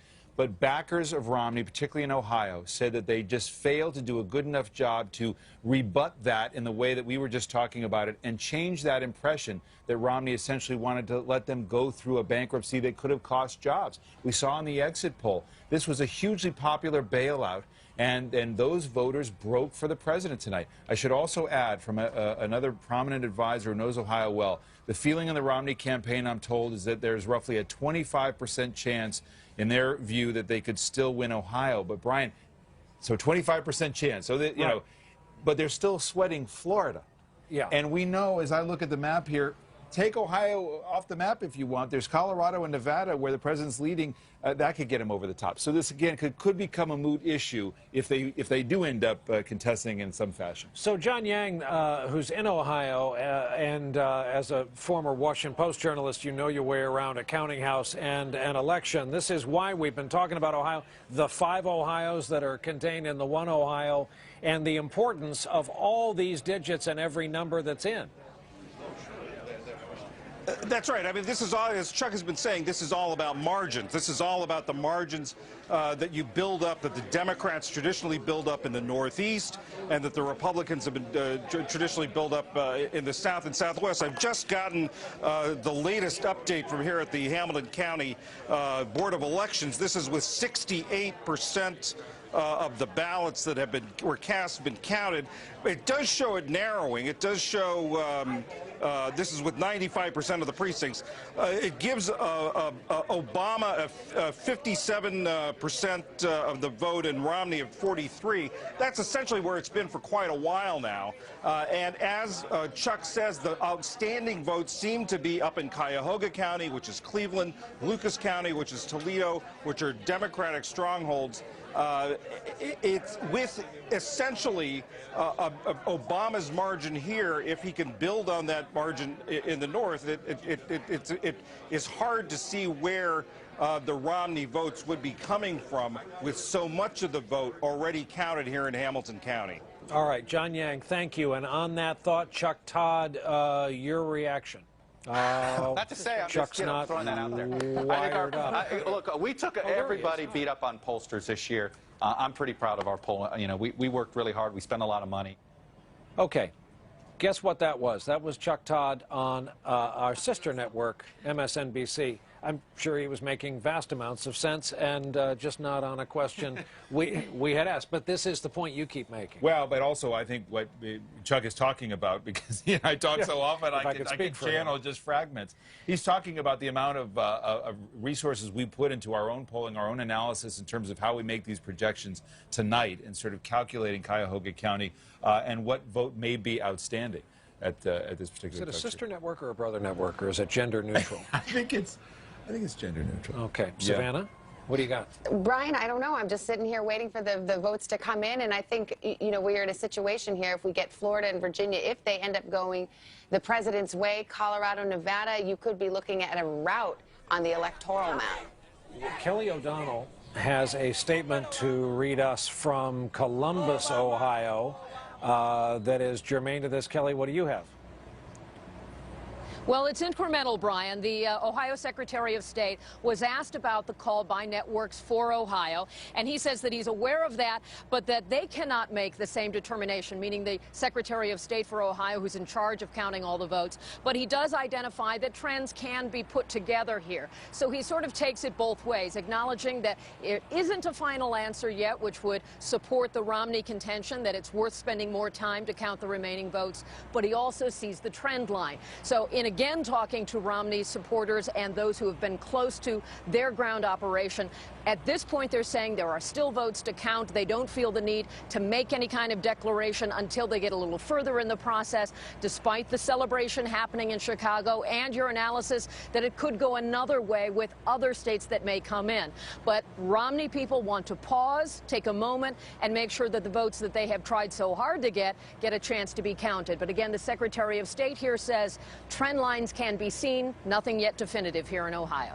All right, Kelly O'Donnell, thanks. Chuck Todd, is Chuck off? I'm okay. right here, buddy. Hey, I'm Chuck, here. We just showed you talking to our brother or sister Yes, network. I heard. I'm sure making copious amounts of sense. So speak to this Ohio thing. While you were talking to other people, we were talking about the other bricks in the firewall if the president needs them, if Sure. Ohio's math isn't baked, if this contention by the Romney folks turns out to be real, that there's a 25% chance that it doesn't hold. I'm just going to draw two numbers here that our boiler room just gave me, and let's see how my drawing is. Those. Yep. Okay.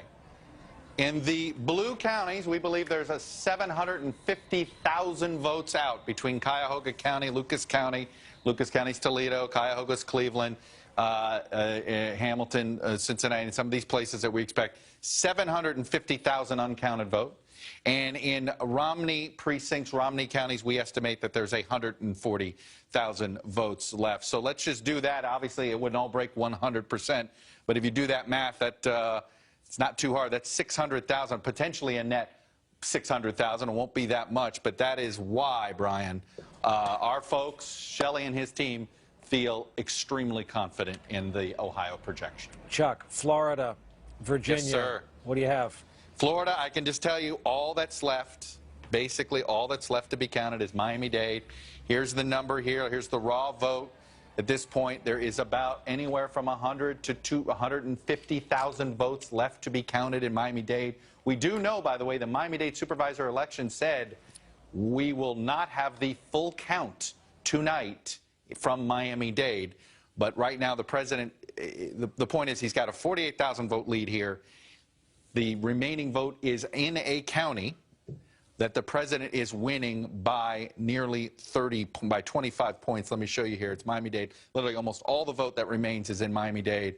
So 100,000 votes left, and it's from a county he is winning by some 25 points. So the numbers seem to lead. You would rather be the president than Mitt Romney. But hello, it's going to be decided by less than 100,000 votes. More than 8 million votes cast in the state of Florida, and it's going to be decided by that. As for the state of Virginia, it's literally their extraneous precincts, some left in Northern Virginia, some part in Hampton Roads. It's all over the place. Are ones where the president is, put it this way, he's leading by more than he's leading in both Virginia and Colorado. When we say by a couple of points at a time, we want to wait till a little more comes in. But as you can see here, that's a pretty hefty lead, about 50,000 votes, which in Nevada, a small state, he's looking good there. So that goes to the whole point. that we were making, that let's say you did take Ohio magically away, there are too many other places for the president to go get electoral votes. As you can see, Colorado, we are just waiting for a few more precincts to come in before we get comfortable being able to project Colorado. But as you can see, he's got a good 70,000 vote lead here. Chuck, I don't say this often enough. Great work on the board tonight. Thank you, sir.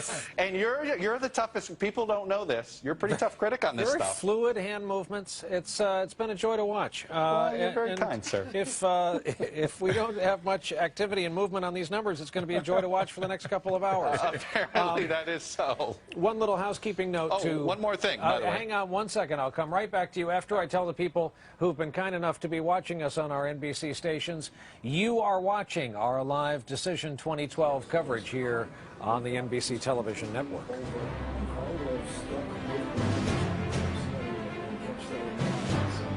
And then for the second time this evening, he said, Chuck, as you were saying? I just want to give you, I know some people have been asking me about the popular vote on Twitter. I get that a lot. As right now, it's pretty tight. As you can see, Mitt Romney actually has a popular vote lead here, a little over 300,000 votes, but realize most of California isn't in. Our two fabulous pollsters, the Hart McInturf team, Bill McInturf, the way he looks at it, he thinks it's going to be about a point, maybe 1.5 percentage point popular vote victory for the president when all is said and done, from what he's looked at and looked at the math as it comes in from the West Coast. That's still very narrow. I mean, it just shows you the popular vote more narrow, which is what a lot of people have been seeing versus versus the battlegrounds. And the Electoral College designed that way for a reason, because of big states and small states. True, but we had this was the smallest battleground in not just the modern era, it's arguably the smallest battleground ever. I mean, this thing, David Plouffe said it was in 9 states, and remarkably enough, the Romney campaign went ahead and agreed to fight this in 9 states. I think that's going to be among the strategic errors that people are going to Monday morning, or at this point would be Wednesday morning, quarterbacking of the Romney campaign, which is, why did you let the Obama campaign define the terms of the debate? You let the Obama campaign define the actual battleground map, if you will. They didn't make an effort to expand to Michigan, Minnesota, Pennsylvania until very late in the game, and they had all that money. And so that is going to be a question. But 9 states, Brian, 9 states. If I lived in a non-battleground state, remember you and I got that email from Knightley, and what was it, about 3 months ago, that said, explain to me why my vote counts if I don't live in one of your 9 battleground states. And I couldn't answer the question. Yeah, that is a problem with modern electoral politics. As we go to Tom Brokaw, Tom, I'm going to ask the camera to pan around your neighborhood where you're sitting, because those two guys, Hart and McInturf, are gurus. They really are. And for everyone who's read a lot about polling, or is into polling, or knows anything about polling, they should know that we care enough to send you the very best. These are the best in the business. They're cautious. They've got enough stripes on their sleeve to know their way around an election. They are right more often than not, which is a really good quality for pollsters. And they work terrifically well with us, and we're just thrilled and honored every day to have them as a part of our team. Well, let me just say something else, because we've been working together for a very, very long time. We've been growing old together, and they are the two pros. There have been too many polls in this campaign, in my judgment, and a lot of them, the people who read them, don't know where they come from, and frankly, neither do we when you go online. A lot of them are robocall polls. Others are from organizations we've never heard of before. So that drives a lot of the angst in the course of the campaign.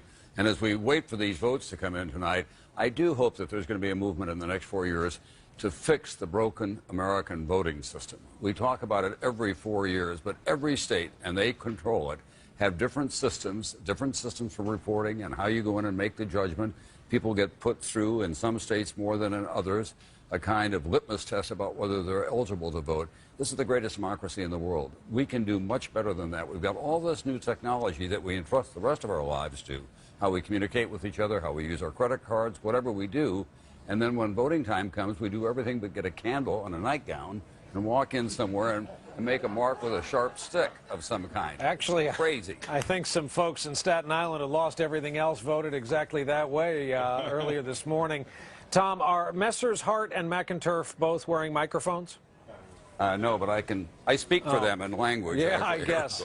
Well, I suppose there will be time for this, but I'd love to talk to him about what we have witnessed tonight. And Tom, do you find any reason for optimism in the ad-libbing we have at least seen in this voting system, where we've got the governor of New Jersey telling folks, if you can get to a fax machine, if you're in the storm area, if you've got email, vote that way. The governor of New York saying, look, if you want to vote in the presidential, you live in Staten Island, you got no house, you're living with your cousin in the Bronx, walk into your polling place in the Bronx, you can vote there. I mean, we have a lot of vote in advance. We're a long way from where we used to be, at least. Yeah, Brian, in fact, voting is the first privilege of citizenship. And right. So you should be able to do it with ease and with the idea that it's going to count and get counted quickly, wherever you happen to make that vote. That's how we started this country.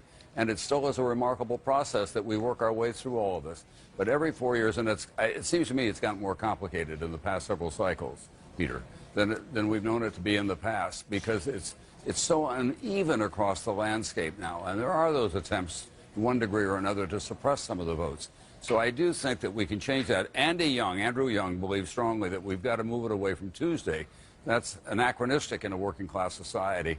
Why not move it to a weekend, for example, and take 2 days to vote and do it electronically? There are lots of ways to look at it. We've got other issues that we're going to have to deal with first.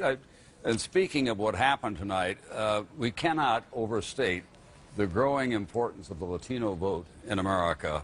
The difference between Obama and Romney this time in the Latino vote, Obama got 69%, Romney got 29%. That's an advantage of 40% for Obama. 4 years ago, he had an advantage of only 36%, so he's ticked up, and the Democratic Party is reaping the benefits of all of that, and the Republican Party is going in the other direction, which makes a lot of people who have been in that party for a long, long time tear their hair out, and they say, we've got to start to do something about it, because it should be our natural constituency. Well, this is kind of a free shot for our next guest, who's been very patient waiting for us. Happens to be the governor of the state of Colorado. Governor Hickenlooper is on with us. I can't. There you are, Governor. First of all, to take on the point Tom Brokaw just made. Well, I think that when you look at the voices of the Latino community, they spoke very loudly tonight. And you know, Governor Romney mentioned in one of the debates about how Mexico and Central America and South America are our natural trading partners. I mean, we should be much closer together. And I think there's great value in working together with our Latino community and say, we have common aspirations, common goals, education, healthcare, making sure that our young kids have all the opportunities. I don't see that as being a partisan issue. It's something that all Americans should support. We need to get a solution for immigration as well. Governor, I know Colorado is not decided. Do you have any information on the marijuana legalization ballot issue tonight? Well, it looks from what our exit polls tell us, it's probably going to pass. But again, it's still illegal on a federal basis, so we'll have to see what the federal government says. And we certainly look at how can we, if we can't make it legal here because of federal laws, we certainly want to decriminalize it and make sure that people don't get felony records for, you know, simple possession of marijuana.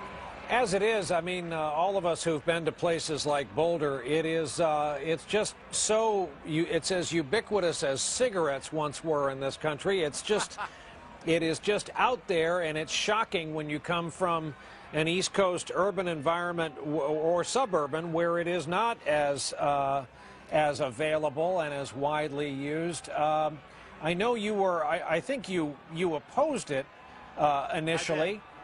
Well, I don't think it's a good idea for our kids, but you talk about Boulder, go to Cambridge, Massachusetts, right? The large university towns are much more embracing of the alternative lifestyle. So if you go to downtown Denver, you don't see people smoking pot in public. Governor, we have to interrupt you for another one of our calls, and there it is, the state of Colorado, where you are standing and where you are the governor. The western. Told you that. Yeah, well, I need to hear it from pollsters. I know. before I can go with it. So obviously, the Western brick and the Obama firewall, you've done your job. Well, and we look at it now, and I know the Obama administration looks at this as well. This has been such a close race. Now the real challenge is for all of us to work together, right? How do we bring Republicans and unaffiliated voters into the compromises and solutions that we need to move this country forward? And I speak with an open heart that we will do everything we can to make sure everybody is involved in this next generation of decision making. We've got this fiscal cliff ahead of us that we've really got to get figured out in the next few weeks. Governor Hickenlooper, thank you very much. It's to be on the air with you during good news for your side in this was exciting. Thanks very much for being patient with us and joining us tonight. No, it's my pleasure. Thank you. Thank you. Mike Murphy is with us. Mike, where do we have you? I'm here at the museum. Oh, okay. All right. In D.C., so I'm in the dangerous beltway now where everything's going to get interesting. Well, Mike, you are a friend of this network and a veteran of Meet the Press, among other broadcasts. Let's stop time and freeze the results. We don't know about a whole lot of other states, but what's your assessment of the performance of the GOP thus far tonight? Well, we learned a hard lesson, which is we run a primary where the incentives are to put you in a place where it's very hard to win the swing states, you need to win. And we have a Latino problem that just cost us a national election. So we're going to have a very adult conversation. It might turn into an inter-party fistfight about how we become electable again. And what about the fact that, and look, this is clinical. You started in candidate selection with a pro-choice northeastern governor who swung to declare himself a severe conservative, and then we watched something else kind of happen in the general election. What do you do about the Tea Party faction not going away, probably further empowered? We're hearing words like insurgency. What do you do if you were placed at the head of that table at an offsite at the Wintergreen Resort starting Monday? Well, we're going to have it out because the formula we have doesn't work. Mitt Romney was a very electable candidate, and President Obama was very vulnerable. But those swing voters we need, the white college-educated women, people in the I-4 corridor in Florida, and Latinos, are finding us unacceptable, which means we're going to lose. So we've got to modernize conservatism in a way that appeals to the demographics of the country we have now, not the demographics of 1980 or 1988. And where the gender gap is concerned, you'll forgive my language, but it was a phrase that came up in the campaign in Virginia, this talk of vaginal probes, the use of rape, its entry into the public conversation, out of nowhere, the likes of which we haven't seen in the modern era. Yeah, we had a lot of issues that we created that were not accretive to the bigger conservative cause, and we're really just going to have to look in the mirror and deal with it. There's going to be a fight between the mathematicians, people like me who look at the math in the changing country, and the priests who said the problem was that Romney wasn't conservative enough, at least wasn't movement conservative enough. And we're going to have to fight this out because we've tested the model of this year, and it's a loser. Mike, one more question for me, and yes, Chuck Todd wants in on this. I guess it has to do with the middle. Is there, the Rockefeller middle is long gone, the Mac Mathias middle, the Lowell Weicker middle, does that exist? Is it ever coming back?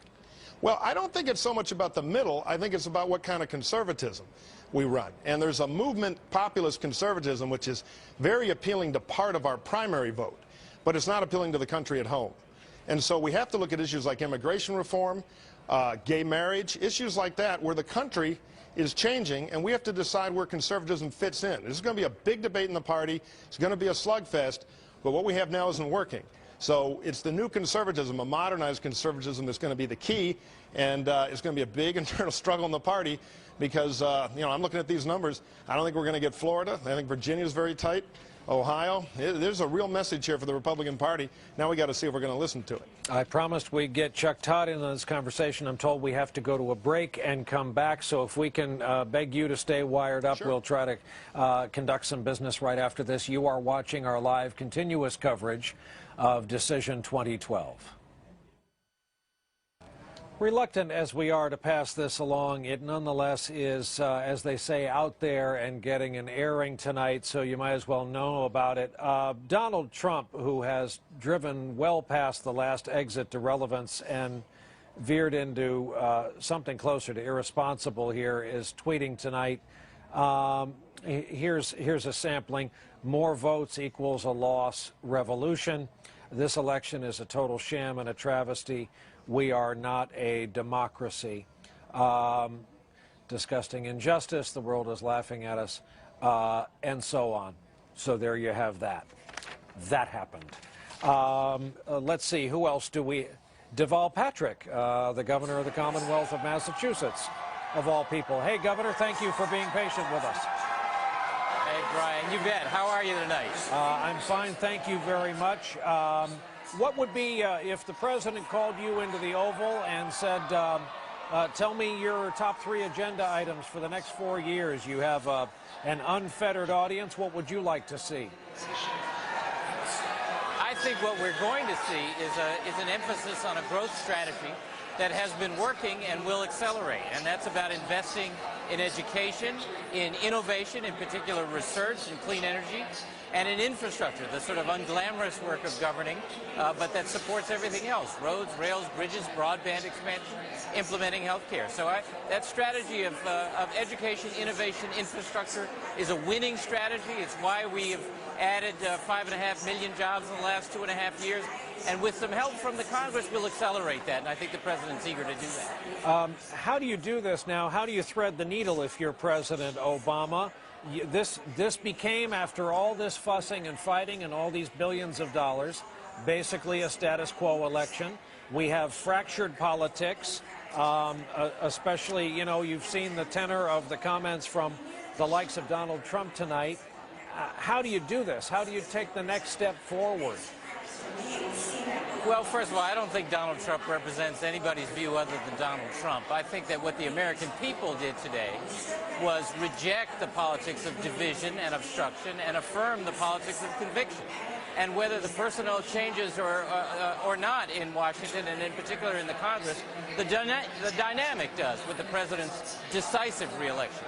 So I think it's important for the president to come out strong with his agenda, to work with those who will work with him in the Congress. And I think we'll see more people coming to the task, not so much of seeing whether they can unseat this president and gain a political advantage, but whether they will join this president in healing this country and helping its people.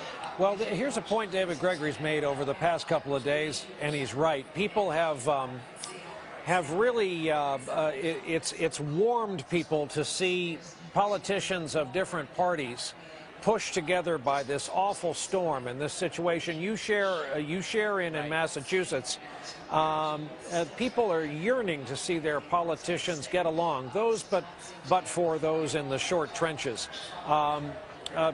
Do you think this is a mandateless election tonight? Do you think it calls for more getting along, something the president promised last time?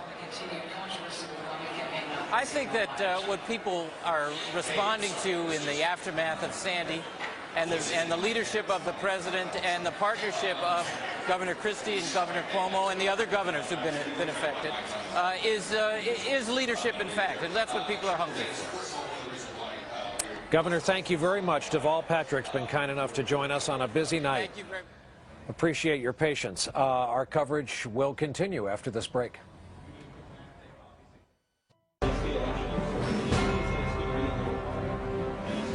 We are back here in New York tonight, and it is time to check in with our correspondents covering the major campaigns. First of all, Kristen Welker. A lot of folks are agreeing to stay up late, especially in the eastern half of the country, because they would like to see the president give his speech. Kristen, what do we know about where he last was and how close he is to the venue?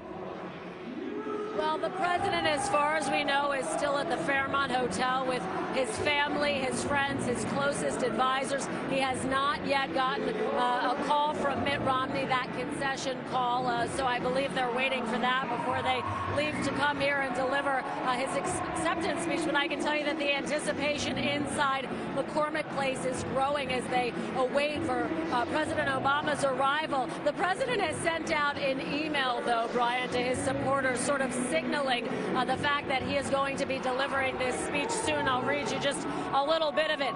He says to his supporters, "I'm about to go speak to the crowd here in Chicago, but I wanted to thank you first. I want you to know that this wasn't fate and it wasn't an accident. You made this happen. You organized yourselves block by block."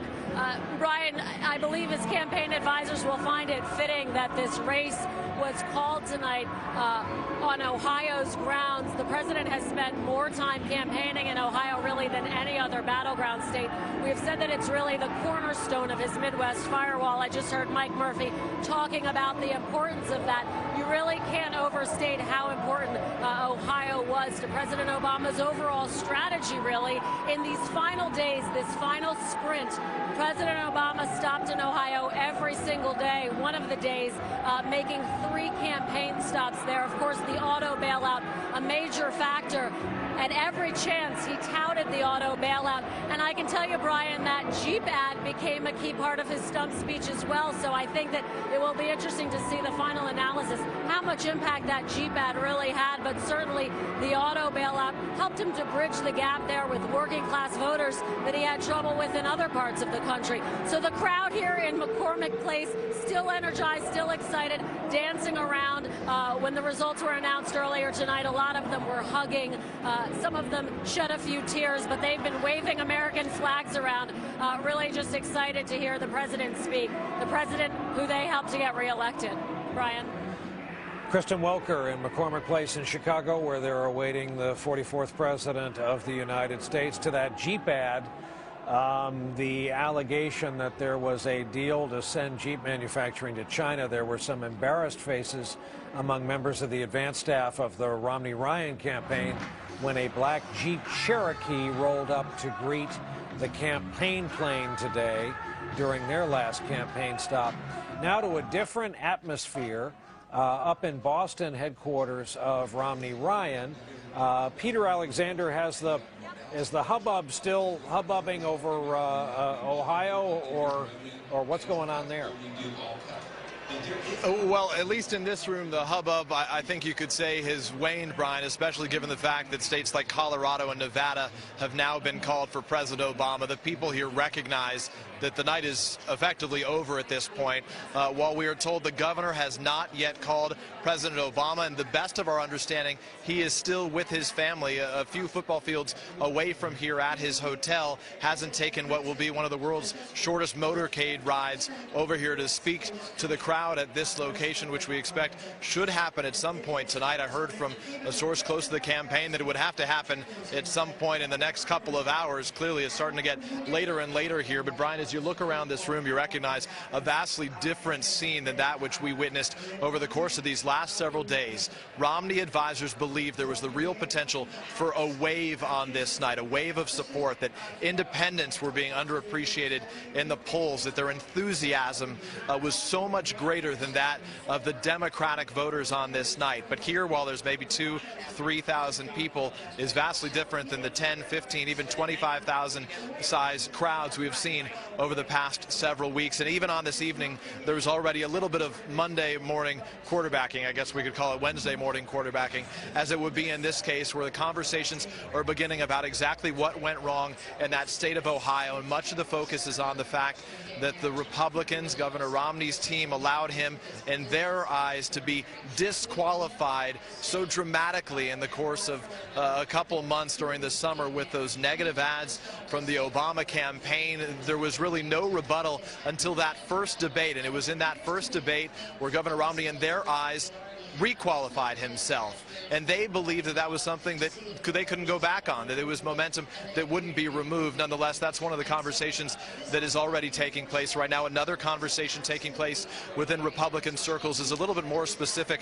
to the more moderate tone we have heard from the governor over the course of the past several weeks, Brian. The speech he has been giving over these last several days has been received as well as any speech he has given for the course of this campaign. But the conversation that's taking place in some of those Republican circles is if they waited too long to do that. Effectively, the Republican National Convention speech, by most accounts, was really dedicated to the Republican Party, to the base, not to a wider audience. And there is some belief system that they waited too long to sort of personalize Governor Romney to that wider American audience and perhaps make a more general election-oriented speech and theme throughout the course of his conversation with Americans. Brian. Interesting point about that closing speech. I did note the changes myself. Peter Alexander, and for a time, Barbara Walters and Cokie Roberts. Thank you all. Let's go to Governor Jerry Brown of the state of California. Governor, you have put a lot of time and effort and your personal prestige behind a tax hike initiative tonight. How is it doing, and why do you think? Well, I think it's doing pretty well. The early returns are heavily influenced by absentee ballots, which traditionally are more conservative. So I'd say, even though we haven't hit the 50% mark, given the exit polls and given what we know, I think it looks pretty good. And I think for the same reason that people elected Obama, people are going to end up voting to increase taxes modestly to support our public schools, balance our budget, and get California back on track. There's been a lot of rhetoric against the use of government, a lot of rhetoric about California declining as a state. And I think people are voting with more optimism, not doctrinaire, but what works and what can we do together through the instrumentality of our public institutions. And that takes revenue, and also takes a president or a governor that is willing to speak truth, level to the people, that we have to do something that sometimes takes government, and it isn't all just Wall Street and the market and withdrawing from this global competition. That may work for those who are very well off, but it doesn't work for the vast majority. Well, as long as we're speaking truth, while you were talking, we just showed the graphic of this initiative going down in a big way, with fewer than 1 million votes for it, 74% no, 26% yes. Let's assume this fails. Where in your state, given the cuts that have already gone through, is that money going to come from? Well, wait, there's no 70. This is like a little under 52 to 48 plus. That's Proposition 30. You're probably looking at Proposition 38. That's a different initiative. So I feel pretty confident here that this vote will turn out to be in the positive column. And I think the reason is people have seen enough to the college cuts. When I took over from the last governor, the deficit in California was $27 billion. We've cut that thing down to balance. The last step is either to cut another $6 billion out of our colleges, universities, and schools, or take in $6 billion by asking the highest income tax earners to pay 1 or 2 or 3% more, and all the rest of the people to pay 1/4% for 4 or 7 years. I think it's a balanced program, and I do think at the end of the day, at the end of tonight, you're going to see that people did vote to invest in their schools, and that means Prop 30 and the taxes that are there included. Sorry, we had the wrong graphic up. You are right. We were graphically wrong. We were having two different conversations. One last word, your reaction tonight to the re-election of the president and what this status quo election leaves us with, what it's supposed to mean.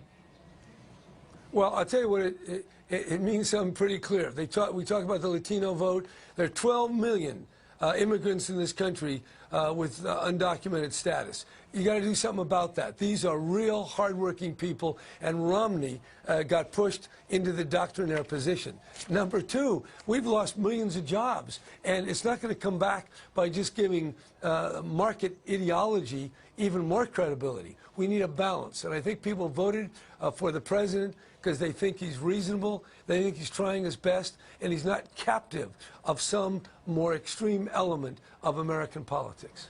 Governor Jerry Brown, State of California, thank you, sir, for being on with us tonight as we await the President of the United States and as the numbers from the West Coast still come in. Let's go to Chuck Todd in the engine room. Chuck, what new numbers do you have? Well, first of all, I want to, speaking of California, it's important, you know, people have been asking about the popular vote. The President has officially pulled into the lead in the popular vote, and his lead will only grow because most of that vote, of course, that's coming in is from the state of California. State he is going to win by a rather large margin. So it's going to be a very narrow popular vote victory here, as we've been noting, but we are not going to have the split decision. I don't know whether that's an official projection of something we would officially project or not, but that is something worth total. In Florida, we do know this. Our friends, by the way, the President has crossed the 4 million mark there. It's about a 50,000 vote margin. His lead has actually grown as more and more have come in. It was basically a few more precincts have come in. But here's something we've learned, Brian. Miami-Dade County has said they're not going to count any more vote tonight. That means we may not get to 100% tonight. They've gone home. And they will, well, you know, there's some places they dealt with very long lines. There were some lines, I think some precincts were open till 11 o'clock at night, but we may not get there. But again, I've scoured through the numbers. Unless I'm missing something, I don't know how the President loses with what's remaining in the state of Florida. And finally, in Virginia, one thing we're waiting for in Virginia is we think there might be as much as 100,000 votes missing in Fairfax County. As you are well aware, Fairfax County is a blue Democratic county. That would mean if that is the case, and if we can confirm we think that there's that many votes out, then Virginia could be something we could call tonight in the President's direction there. But again, we still are looking at razor thins. And by the way, the one reason why we haven't called Nevada, we are waiting for some numbers in Washoe County, which of course is basically, Nevada is a two-county state. You got Clark County here in Las Vegas, and you've got the biggest little city and the biggest little county in the world, Washoe County. We don't have any vote out of there. As soon as we see some vote out of there, we will take a look. It'll be interesting. Democrats have a shot at netting Senate seats, picking up Senate seats tonight, not just holding the Senate. Yep. They have a chance at picking up. They're leading in North Dakota. They're leading in Wisconsin. They're leading in Montana. And actually, I was looking a few minutes ago, they're leading in Nevada. Now, Nevada, we'll find a lot about. And by the way, what's interesting is 3 of those 4 races I pointed out, all with Democratic nominees, women nominees, Shelley Berkeley, Heidi Heitkamp, and Tammy Baldwin. But the last I checked in Nevada here, I believe Shelley Berkeley had a narrow lead, nope, that just switched 3,000 votes. But if Heller doesn't hold on, remember, Nevada is one of those wonderful states. You can vote none of the above, Brian, and none of the above is performing about 3 points better than it did in the presidential race, and it looks like that all was coming a little bit potential Heller vote. Okay, Chuck, I had another question. We're going to get to a break. There will be time to talk after this when our coverage of Decision 2012 continues.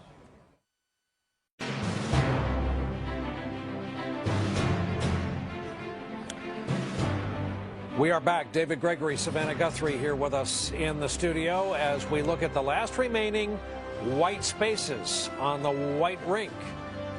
Just learned, those of you following the Tester Senate race in Montana. A lot of Senate races we need to record keep on. We have Andrea Mitchell for that, but the Tester Senate race, too close to call. 19% of the vote in. We all have our favorites. If you want to pick beautiful places in this country, Montana's a good place to start. Peter Alexander has some information on, we've got the fact remains there's got to be a concession speech and there's got to be a victory speech, and ideally in a media world they don't collide. So Peter, what do you have? Well, we can tell you what's going to happen from this end, Brian. We do expect to hear from Governor Romney now at 12:55 Eastern time. That's less than 10 minutes from now. We are hearing from reporters that travel with him that his motorcade is now making the 2-block trip from the Westin Hotel, where he is staying here in Boston, to the Boston Convention Center, where he will make those remarks on the stage here behind me. We are told that the governor will appear alone. At least that's the information we're being provided right now. This is a starkly different ending to a night that the family had visualized as being a celebration on the stage behind us. Governor Romney watched the returns tonight alongside his wife, Ann, and nearly 30 members of the immediate Romney family. Recognize that he has 18 grandchildren. If Governor Romney were to have become President Romney, he would have had more grandchildren than any sitting president. Obviously, that is not to be at this point. You know, it's interesting, Brian, a short time back when we were traveling with the campaign, we had a chance to ask the governor what his thoughts were if he did not win, to get a sense of what would happen after that. And he seemed very comfortable with either situation. He said that he was excited for the opportunity to get his hands on the books, to help fix this country. But he also acknowledged that if he were not to win the presidency, if he were to be defeated by President Obama, as is now the case, that he would return to what he said was a very special life surrounded by his loved ones. So it's pretty remarkable when you consider this morning he woke up and he voted at the polling site very near his house, knowing that 24 hours later he would wake up either as president-elect or as a private citizen. And at this point, it appears that we will hear from Governor Romney in his own words now, with just a matter of moments. Among other things, Governor Romney was quoted as saying if he won, they were going to get a puppy. They identified the dog as a Weimaraner, so somewhere there's a Weimaraner hanging in the balance. Doesn't know if he's got a home. And, of course, the last Romney family dog, Seamus, the now famous Irish setter, who had a temporary home and a dog bed on the roof during the family vacation, just gave David Letterman a chance to flog him easily 4 nights a week during this campaign. It's late. These are the kinds of things that come up. We're back here in the studio. Peter Alexander reporting that we have Mitt Romney en route to give what we expect to be a concession speech. It's so interesting listening to Mike Murphy talk about tomorrow morning in the Republican Party. Chuck's prescient question about who's running the Republican Party. This is going to be tough for a lot of folks. Look, Republicans have known they had a huge demographic problem for a long time, and they failed to solve the problem, even though the likes of Karl Rove and Matthew Dowd, who was Bush's pollster, Bush, by example, they were all trying to deal with it. Romney called Republican leaders a year before he started running and said, we need immigration reform. They didn't get it. He had to introduce self-deportation into the lexicon of the campaign. It is striking, Brian, the story of demographics tonight, turning out the Latino vote, other minority voters, how it is overcoming this concern about the economy. If Nevada goes for Obama, it has an 11.8% jobless rate. The president can overcome it because of the demographic strength. We see this in a state like Colorado. So much concern about the debt. Independent voters, he's overcome that by carrying Colorado as well. I have one other note, by the way. Quickly. We'll get to it later. Okay. Savannah, hold that thought. Hold your note. We have to get a break in by way of telling our stations we're going to take this one last break. And when we come back, hopefully we have timed this, we will have in full the remarks of Governor Romney from Boston. Welcome back into our local stations. We'll be going the rest of the way here. You are looking at the empty podium in Boston. Motorcade en route, the press corps traveling with Governor Romney. Peter Alexander, we know, correct, that he has now called President Obama prior to leaving from his hotel to the venue? Yeah, Brian, a senior advisor to Governor Romney tells us that the governor has now called to congratulate President Obama on being reelected as President of the United States. We do expect to hear from the governor just a matter of moments from now. The room has now gone silent. Frankly, it's been pretty silent for much of this night, absent the televisions playing in the background, giving a running tally on where the night stood. Many of Governor Romney's top advisors have now entered the room, as well as others here. We are told that the governor will speak. He will stand alone on the stage when he makes his remarks. Then he will be joined by his running mate, Paul Ryan. All of this expected to happen, Brian, just a matter of moments from now. All right, Peter Alexander at the venue back here in the studio. David, you had a note before we had to take a break. Vice President Biden voted today. He was asked, would you be voting for the last time for yourself? He said, no, I don't think so. Mark Halpern from Time Magazine tweeting that among the Tuesday winners, the VP called with congratulations, the governor-elect of New Hampshire. We're thinking ahead to 2016. Wow. Only you could bring up 2016 at a time like this. Savannah Guthrie, speaking of Mitt Romney, this is years of his life. This is his second attempt at this job. 65-year-old man, an otherwise robust life in every way, as he has pointed out at every turn. We saw him today start to get conciliatory toward the president. Here he is. Let's go to Boston, Massachusetts, the convention center there.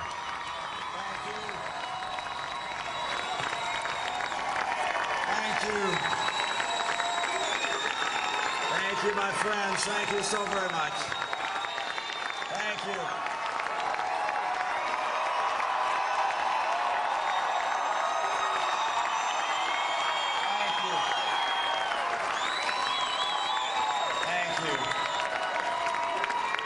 I have just called President Obama to congratulate him on his victory.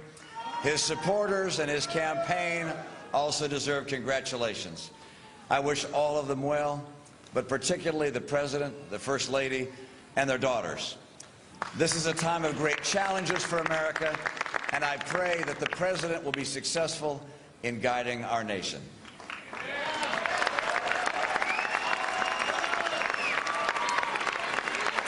I want to thank Paul Ryan for all that he has done for our campaign.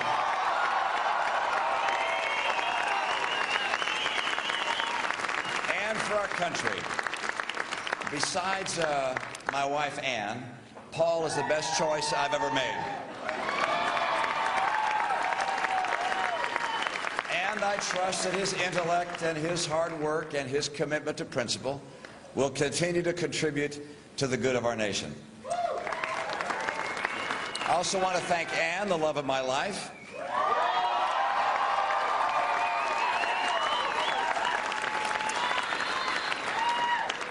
She would have been a wonderful First Lady.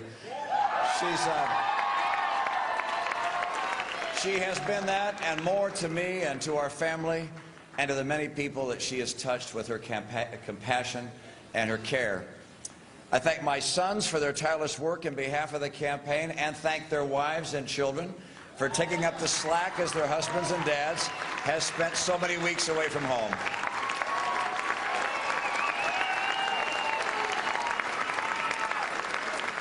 I want to thank Matt Rhodes and the dedicated campaign team he led.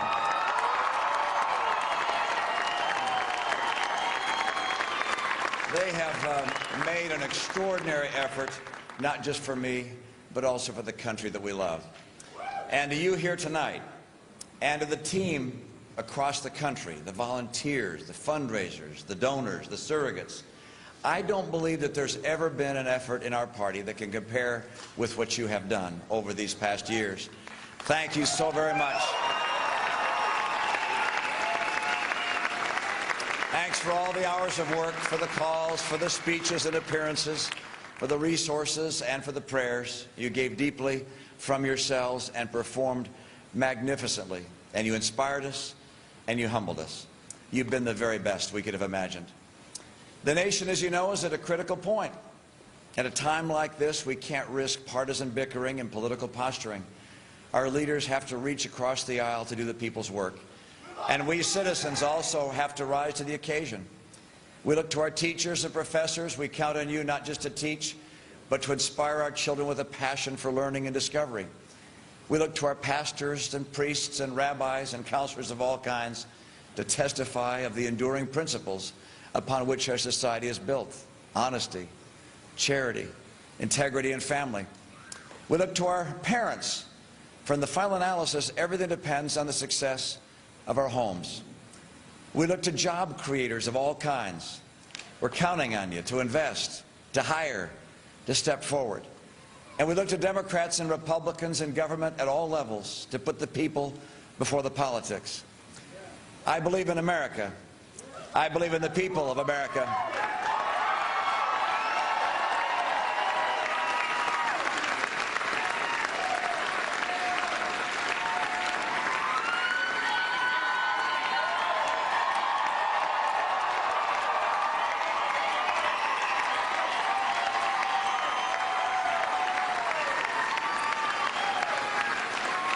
And I ran for office because I'm concerned about America. This election is over, but our principles endure. I believe that the principles upon which this nation was founded are all to this campaign.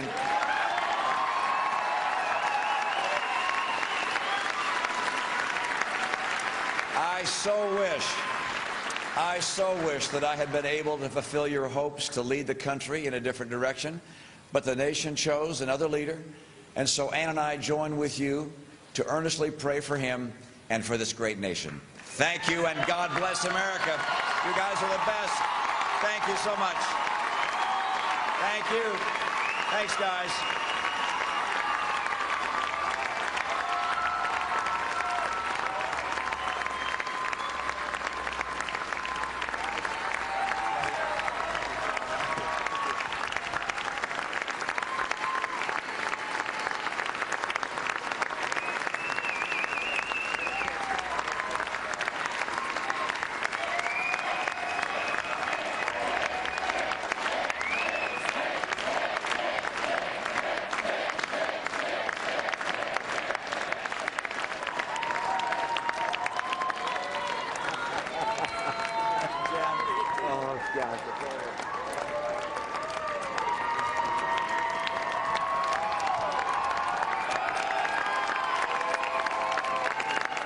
Well, there's the scene in Boston.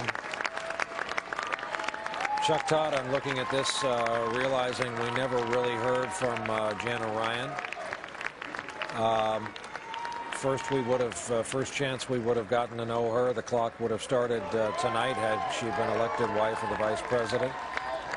Ann Romney, who, despite multiple sclerosis, has been such a fighter out on the campaign trail. This has to be just a crushing time. As surrounded as he is by the blessings of family and a prosperous life, boy, he wanted this. You know, Brian, it shouldn't be underestimated how it was amazing in hindsight how he got that nomination.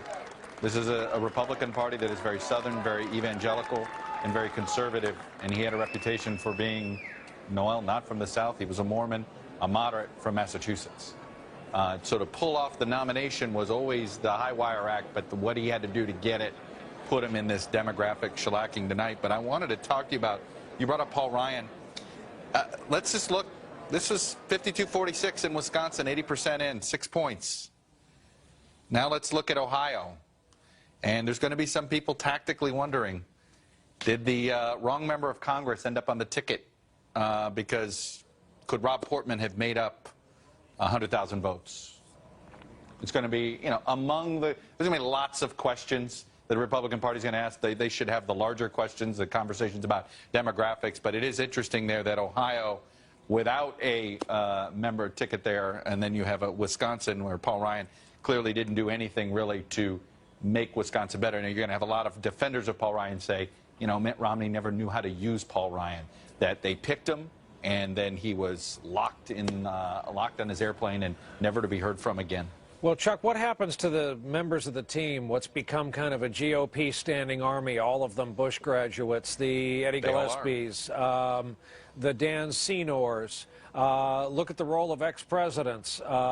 Bush 43, complete absentee, stayed in Texas, while Bill Clinton got into the old game and mixed it up. Well, let's just remember now, you still got to go back to 1928, that the last time the Republicans won the presidency without somebody named Bush or Nixon on the ticket. It's one of the more remarkable statistics still that survives, that every time I hear it, you just can't believe it. And the irony is that you do wonder that the best candidate the Republicans could have put up might have been a guy named Bush.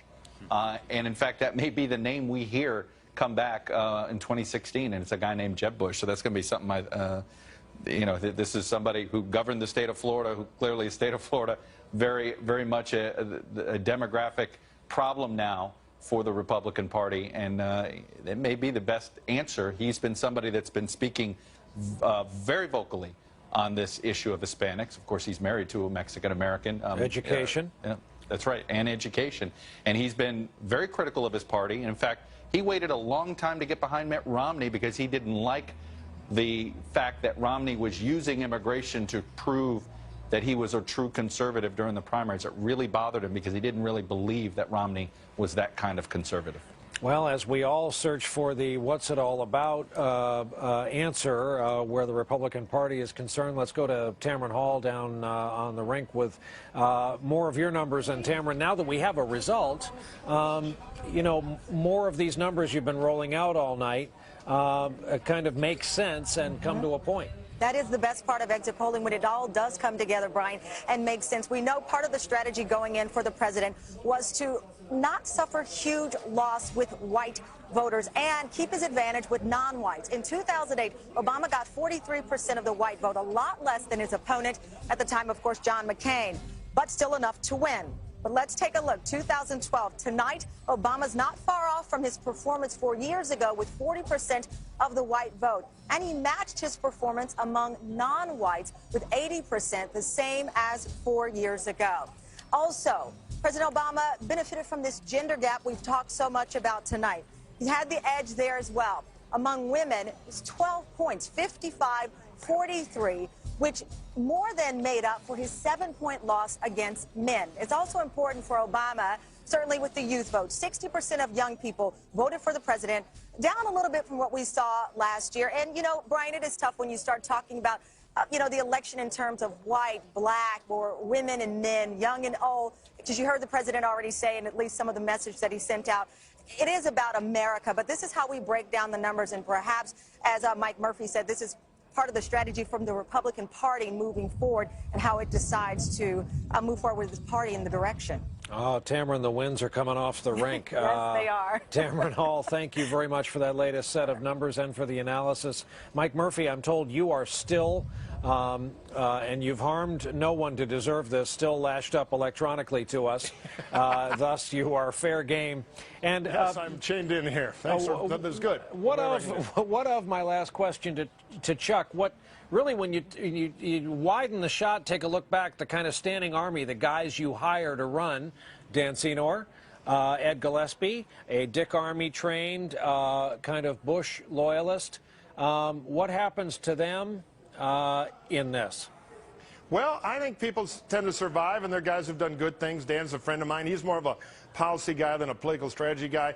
Eddie Gillespie is a good communications person. But I will say this. You know, I'm an old retired political consultant. I don't run candidate races anymore. But I started out in the early 80s through the 90s when we used to win a lot of blue states. That's where I did most of my career. I was very proud to work for Mitt Romney when he was governor of Massachusetts. I helped run that campaign. Our officer class of operatives have become very excited about turnout and intensity campaigns rather than persuasion campaigns about swing voters. We've lost some of the skills we had in the 90s, and we have this demographic problem. So I think we need to look at our toolbox, our playbook, and some of the culture of our campaign operative class, and relearn some of the lessons that I think were good for us in the 90s that we seem to have lost. Savannah Guthrie, you are, among other things, a lawyer. And this election, don't hold that against me. This election was about, among other things, to some voters, everyone gets to choose what their motivation is for casting the vote they cast.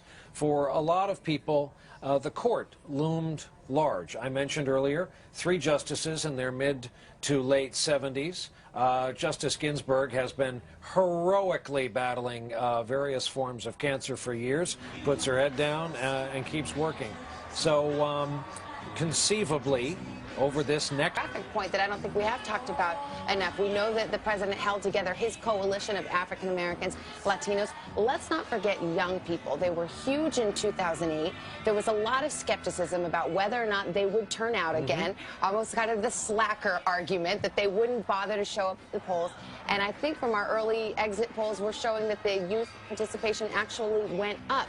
And this creates yet another party for the problem for the Republican Party going forward. They also have to take this new generation of voters and make them turn it their way if they want to survive as a party.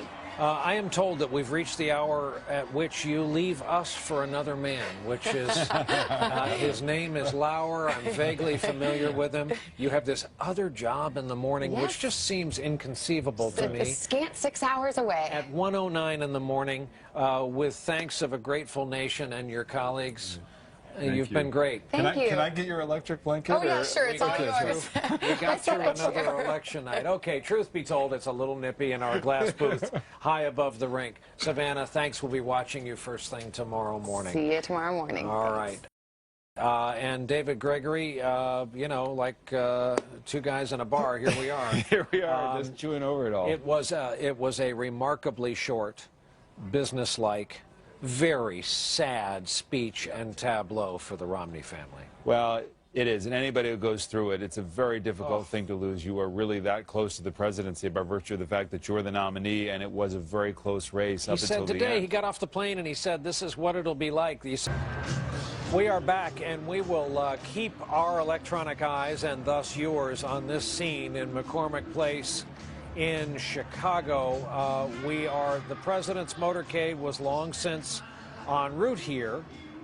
When you see members of the National Press Pool scurry down front and take their positions, we'll know he is close. Usually they bring remarks out to the podium, and we will have his remarks in their entirety.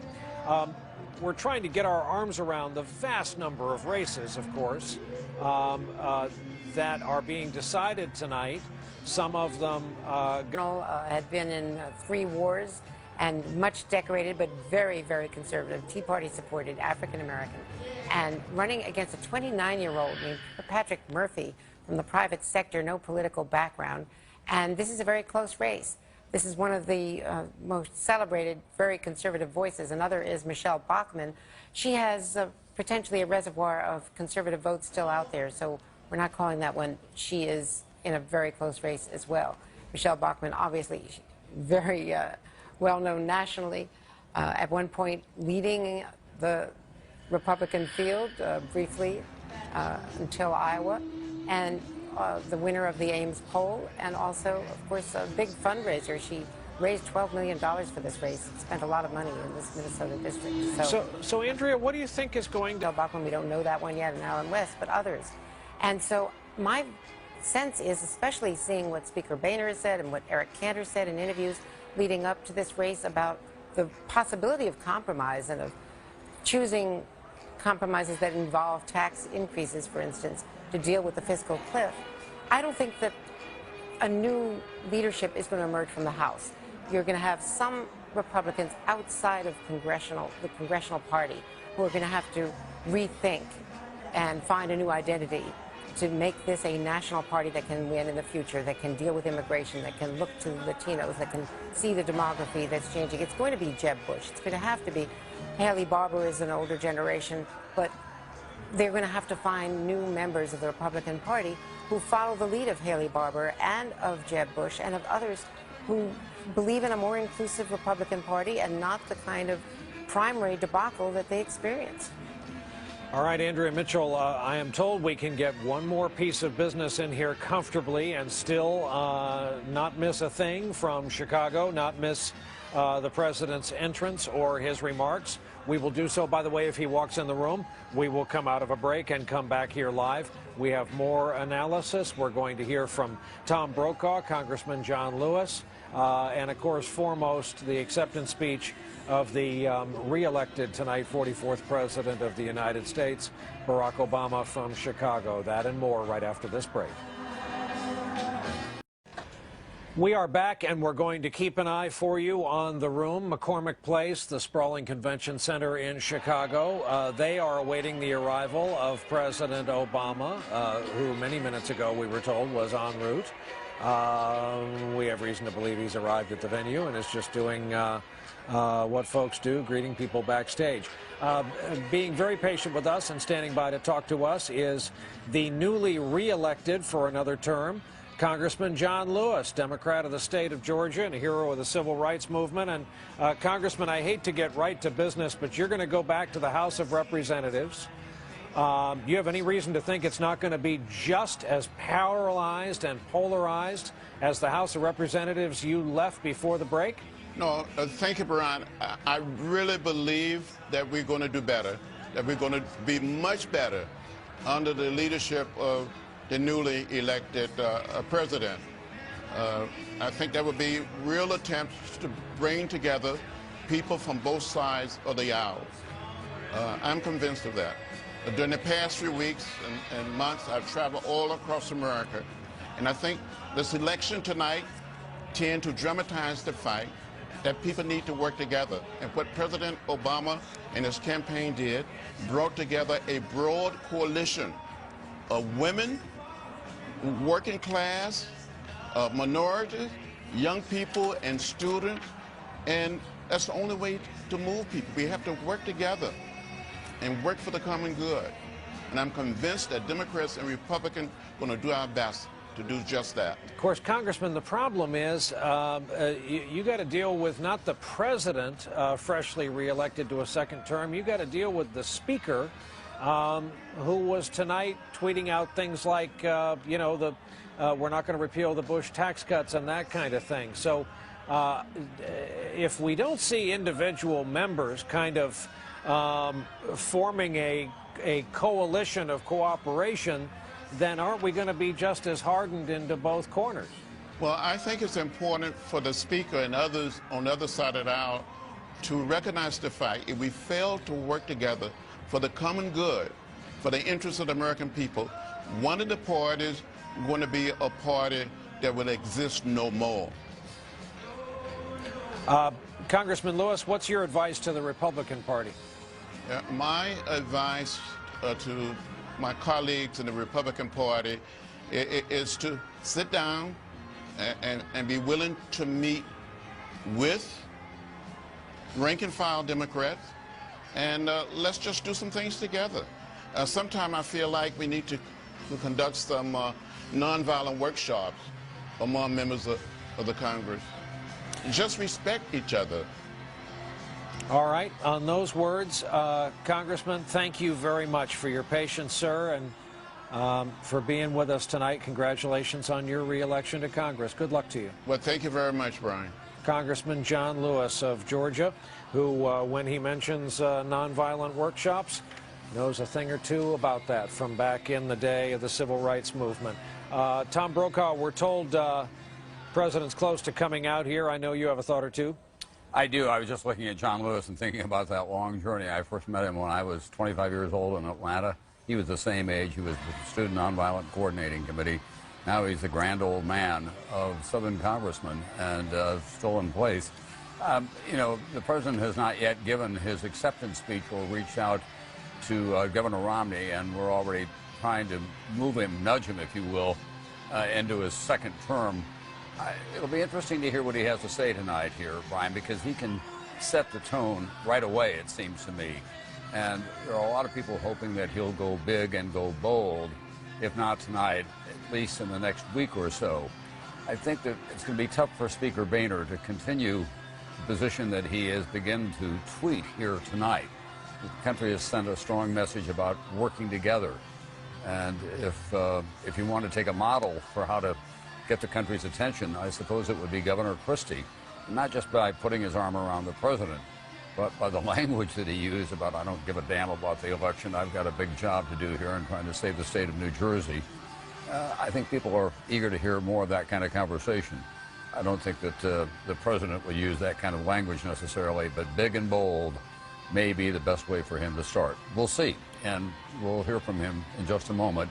It is a remarkable comeback from 2010. He now has a chance to secure a great place in history, not just as the first African-American president and having been reelected, but to leave a real stamp on his presidency in the 21st century. Big and bold and going without sleep and wearing a blue fleece. Tom Brokaw, thank you. Let's go to Kristen Welker, who's inside the even louder venue. We see, Kristen, I see the president's chief of staff and a couple other people filtering into the room. He can't be far behind. He's not far behind, Brian. I think he is going to be delivering this speech shortly. I am told that this is a speech that he had a big hand in, that he helped write. Of course, there's a lot of anticipation about what exactly he is going to say. In 2008, he gave a soaring speech. Of course, this is a very different moment, a sharply divided electorate. he will have to address the issue of bipartisanship or lack thereof. I can tell you that in his stump speeches, he's been laying out some of his vision for the next 4 years, talking about adding manufacturing jobs, teaching jobs, investing in clean energy. So people will be listening to see if he talks about those things in sweeping terms, if he gives a broad, bold vision for these next 4 years. As you know, he's been criticized for not giving clear enough vision. Some folks said that he wasn't mapping out his vision enough in these days that he was running against Mitt Romney. So I think that tonight you will hear him do that, map out his vision for these next 4 years. There's a lot of anticipation here at McCormick Place. The crowd has been waiting for quite some time now to hear the president. Folks have been dancing, waving flags, hugging each other, just really celebrating and soaking up these moments. A lot of the folks here, Brian, are the people who have been volunteering with him from the very beginning, 4 years ago, when people thought that it was impossible that he would be elected to a first term. So emotions certainly running high here tonight. A lot of anticipation for the president's acceptance speech. Brian. Kristen Welker, thank you. 2 points here. Number one, the president's traveling press pool that traveled from the hotel over the convention center reports an extra long motorcade, and if you live in a swing state, you perhaps have glimpsed it. Most of the American people have no idea the kind of exponential increase in the level of security, Secret Service, for this president in this modern era. It has actually become a sight to behold, and when he visits here in New York, he can't just, or isn't allowed to just, roll through the streets of the city anymore. Those streets have to be shut down on either side. Nothing moves anywhere near where the president moves. It's just, we're told, it's a fact of modern life, but it has been very pronounced lately. Lester Holt, who's still with us, I have this from John Boehner, just issued a statement about what happened tonight containing this sentence: if there is a mandate, it's a mandate for both parties to find common ground and take steps together to help our economy grow and create jobs, which is critical to solving our debt. So, Lester, there's a, for everybody wanting to see some cooperation, there's a start. Well, I think we're all at a point when we look at the problems our country is facing that we wish that we could all just root for our leaders, not in a political sense, but in a sense that we've got some big problems in this country, not only the economy. No one's mentioned tonight the war that just happens to be going on in Afghanistan. I spent some time there, came back about a month ago, and Americans are still dying there. This country's got a lot of issues, and I think a lot of people would think right now we've got to pull together behind whoever occupies the White House, in this case Barack Obama. Brian, I spent some time in battleground states. I was in Virginia, Henrico County. I was in Hillsborough County in Florida, talking to undecided voters at the time, some of whom had voted for Barack Obama the first time, and they had fallen out of love to the sense that they expressed some level of disappointment that he was not all they had hoped for. Yet there was this distrust of Governor Romney and questions of whether he could fulfill his promise. There certainly wasn't the passion that we had seen 4 years ago. You think of the speech that he delivered on his election 4 years ago. It ignited a great deal of passion, a great deal of hope, lofty idealism in this country. Some of that was chopped down over the years as the problems became much larger than perhaps we thought they would be. So it's a different challenge now as he faces this crowd and as he faces this country, no longer facing re-election, but still perhaps hoping to tap into whatever small amount of, or even large amount of hope that there might still be out there. It's a different time. The problems haven't gone away. You know, he has argued that that the economy is on the uptick, and there's some evidence of that. But I think folks right now want some validation that there is this is still a person that can inspire hope and help this country to dream and dream big again, Brian. Well, you won't be the only person listening very closely for that tonight. Last night's speech, Lester, is his last in his last campaign from Des Moines, where now famously we watched a tear roll down his cheek, was very interesting. Had a lot of callbacks to the first campaign, and tonight begins the first day, really, of the second term, and a lot of people have stayed up. 1:30 in the morning here in the East. A lot of folks have stayed up wanting to hear this, wanting to see this, take this in. As Lester said, it's not 08, it's a different time. He's a different candidate. A lot has happened in the intervening years. We also know a lot of you are staying with us because we have an undecided electoral map. The math isn't baked, it isn't cooked, it isn't done. Chuck Todd is still in the engine room, and Chuck, we haven't checked in for a while. I know the folks who count have gone home in Florida. Yeah, God love them. But we've got some outliers here. We got Virginia, we've got Nevada, Colorado. Yeah. Yeah, I mean, look, we're waiting on Washoe County in Nevada. As soon as we have that, we're going to get, and we see that it comes in the way we think it's going to come in, and we match it up with our models. We'll feel comfortable. What the problem is, see that gray over here? That gray is nothing from the biggest little county in the world there, Reno's home county, Washoe. So that's what's holding us up there. Everything else with Virginia, we're just waiting on Fairfax County. There's this potential 100,000 votes of absentee votes that may not have gotten counted, may not have been included in the original count. If that's the case and we find it and we confirm that that's it, and they call it, we'll probably feel more comfortable calling it for the president. But as you see, 80,000 vote lead there. Hard to figure out. I can't find the vote for Mitt Romney to somehow overtake him there. And in Florida, I want to show you the raw vote here just because, again, there are more blue counties where there's vote remaining than red counties. But as you can see here, that's a 60,000 vote mark that Mitt Romney would have to come up with. Hard to find where that's at either. So it does look like he's going to get up to 332 electoral votes when all the votes are counted. But, you know, there's been some fun other little fun states I've been looking at.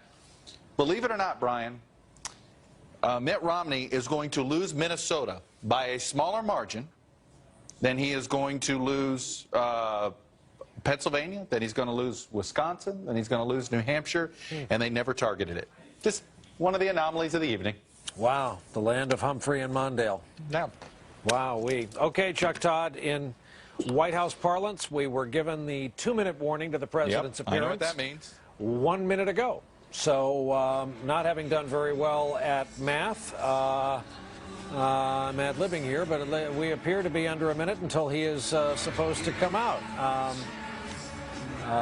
We have Kristen Welker standing by. We have David Gregory standing by. White House correspondents all.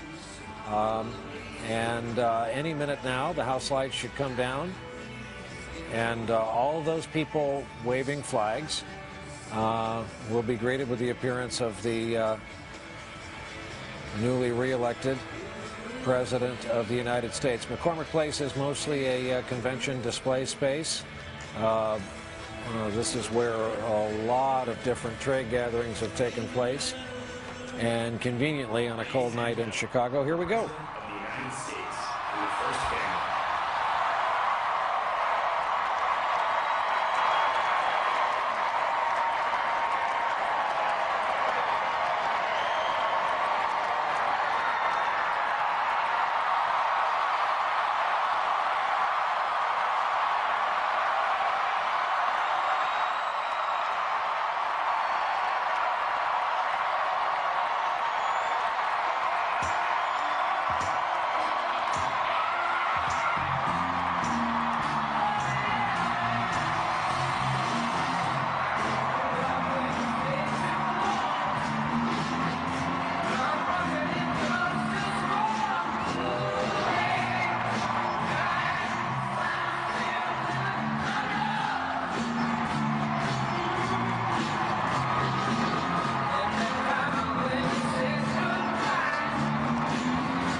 Tonight,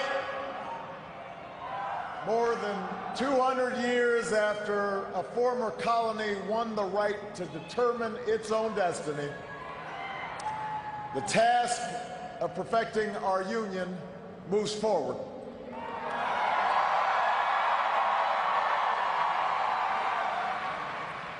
It moves forward because of you. It moves forward because you reaffirmed the spirit that has triumphed over war and depression, the spirit that has lifted this country from the depths of despair to the great heights of hope, the belief that while each of us will pursue our own individual dreams, we are an American family and we rise or fall together as one nation and as one people.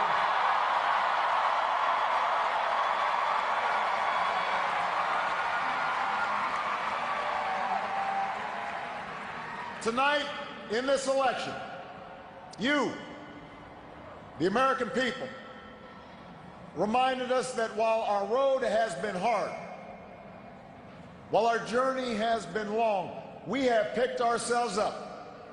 We have fought our way back. And we know in our hearts that for the United States of America, the best is yet to come.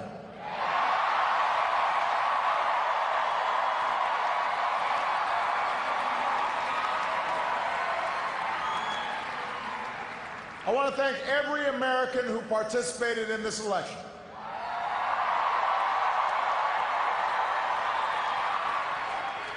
Whether you voted for the very first time or waited in line for a very long time. By the way, we have to fix that.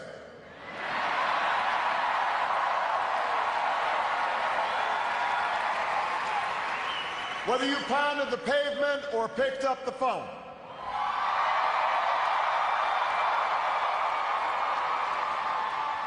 Whether you held an Obama sign or a Romney sign, you made your voice heard, and you made a difference. I just spoke with Governor Romney, and I congratulated him and Paul Ryan on a hard-fought campaign.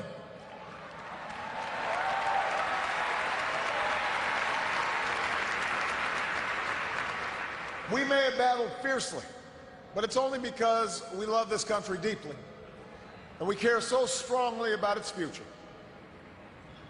From George to Lenore to their son Mitt, the Romney family has chosen to give back to America through public service, and that is the legacy that we honor and applaud tonight.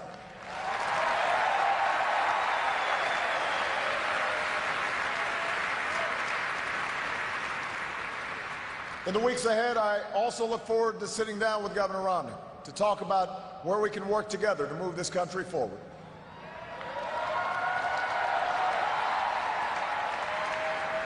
I want to thank my friend and partner of the last 4 years, America's happy warrior, the best vice president anybody could ever hope for, Joe Biden.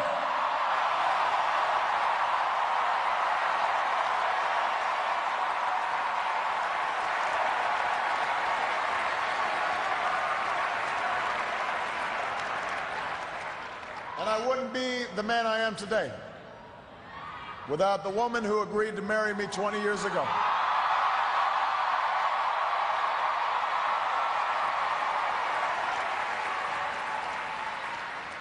Let me say this publicly, Michelle, I have never loved you more. I have never been prouder to watch the rest of America fall in love with you too, as our nation's First Lady.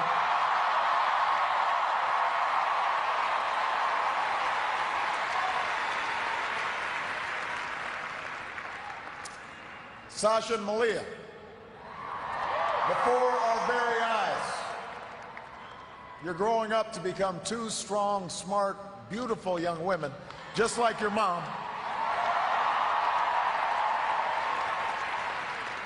And I'm so proud of you guys. But I will say that for now, one dog's probably enough.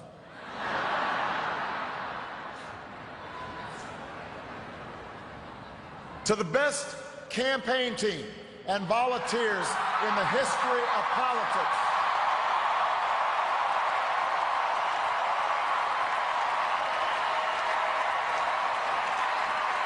The best. The best ever.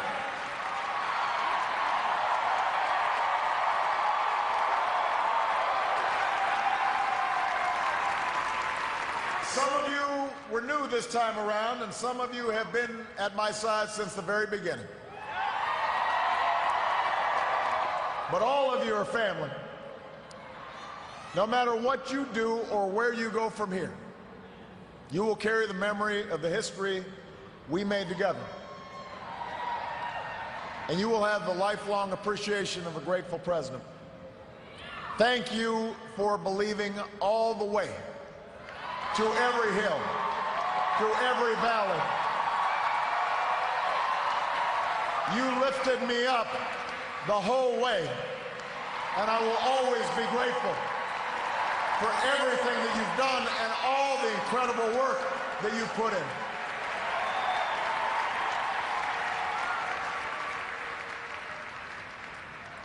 I know that political campaigns can sometimes seem small, even silly.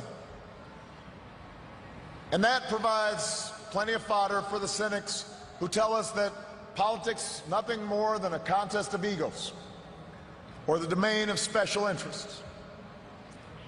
But if you ever get the chance to talk to folks who turned out at our rallies and crowded along a rope line in a high school gym, or saw folks working late at a campaign office in some tiny county far away from home, you'll discover something else. You'll hear the determination in the voice of a young field organizer who's working his way through college and wants to make sure every child has that same opportunity.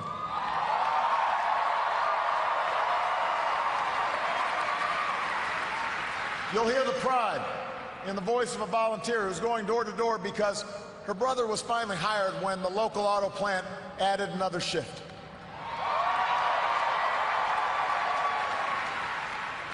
You'll hear the deep patriotism in the voice of a military spouse who's working the phones late at night to make sure that no one who fights for this country ever has to fight for a job or a roof over their head when they come home.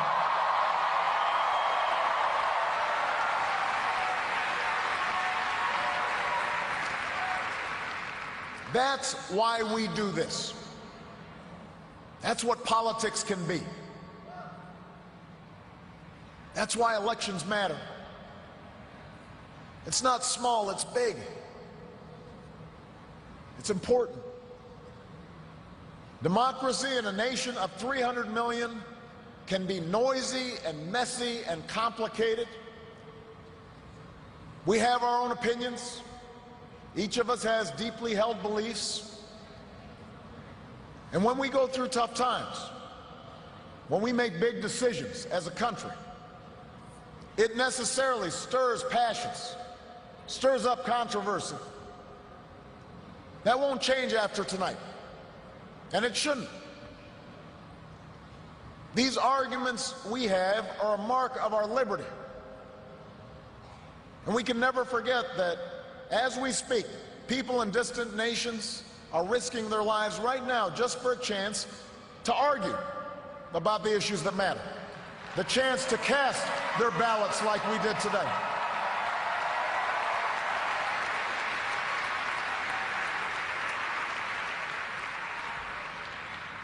But despite all our differences, most of us share certain hopes for America's future.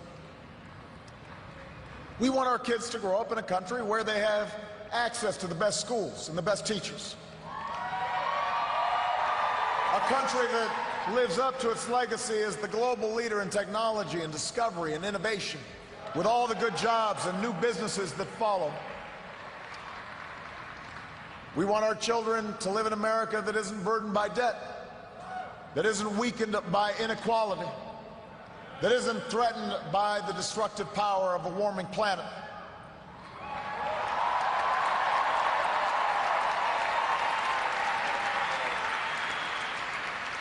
We want to pass on a country that's safe and respected and admired around the world.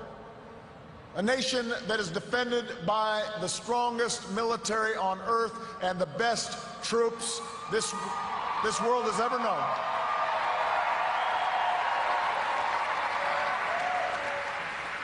But also a country that moves with confidence beyond this time of war to shape a peace that is built on the promise of freedom and dignity for every human being. We believe in a generous America, in a compassionate America, in a tolerant America, open to the dreams of an immigrant's daughter who studies in our schools and pledges to our flag.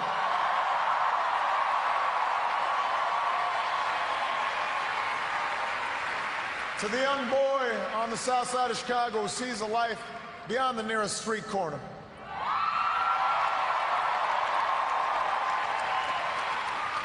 To the furniture worker's child in North Carolina who wants to become a doctor or a scientist, an engineer or an entrepreneur, a diplomat or even a president. That's the future we hope for. That's the vision we share. That's where we need to go. Forward. That's where we need to go. Now, we will disagree, sometimes fiercely, about how to get there. As it has for more than 2 centuries, progress will come in fits and starts. It's not always a straight line. It's not always a smooth path. By itself, the recognition that we have common hopes and dreams won't end all the gridlock or solve all our problems or substitute for the painstaking work of building consensus and making the difficult compromises needed to move this country forward. But that common bond is where we must begin. Our economy is recovering. A decade of war is ending. A long campaign is now over.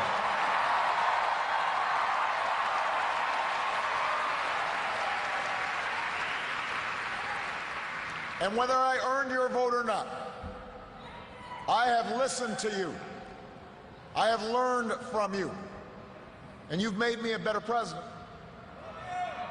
And with your stories and your struggles, I return to the White House more determined and more inspired than ever about the work there is to do and the future that lies ahead.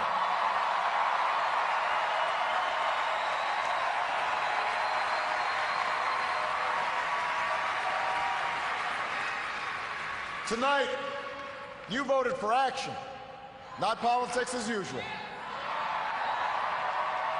You elected us to focus on your jobs, not ours. And in the coming weeks and months, I am looking forward to reaching out and working with leaders of both parties to meet the challenges we can only solve together. Reducing our deficit, reforming our tax code, fixing our immigration system, freeing ourselves from foreign oil. We've got more work to do.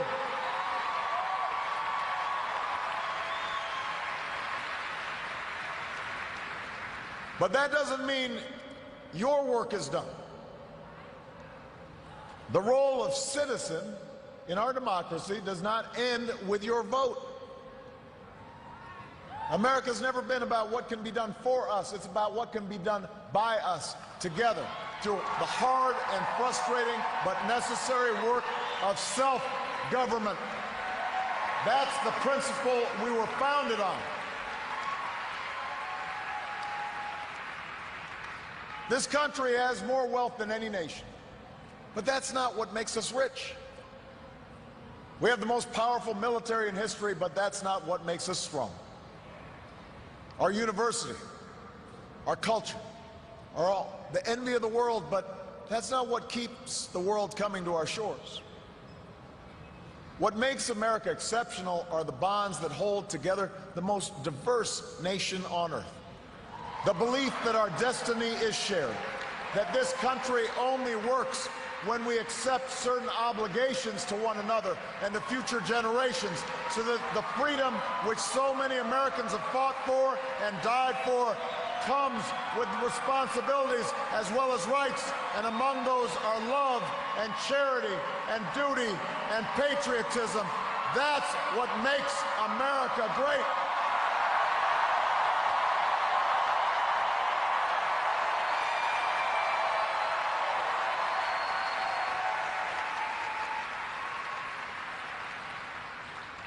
I am hopeful tonight because I've seen the spirit at work in America. I've seen it in the family business whose owners would rather cut their own pay than lay off their neighbors. And in the workers who would rather cut back their hours than see a friend lose a job. I've seen it in the soldiers who re-enlist after losing a limb. And in those SEALs who charged up the stairs into darkness and danger because they knew there was a buddy behind them watching their back.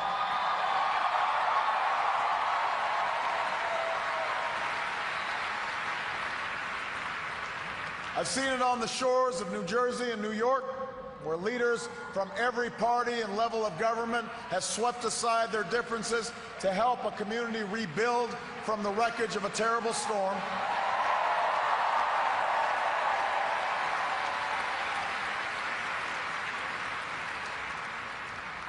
And I saw it just the other day in Mentor, Ohio, where a father told the story of his 8-year-old daughter whose long battle with leukemia nearly cost their family everything.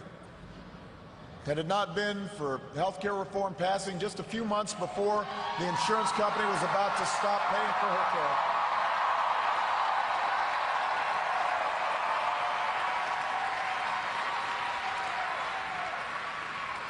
I had an opportunity to not just talk to the father, but meet this incredible daughter of his.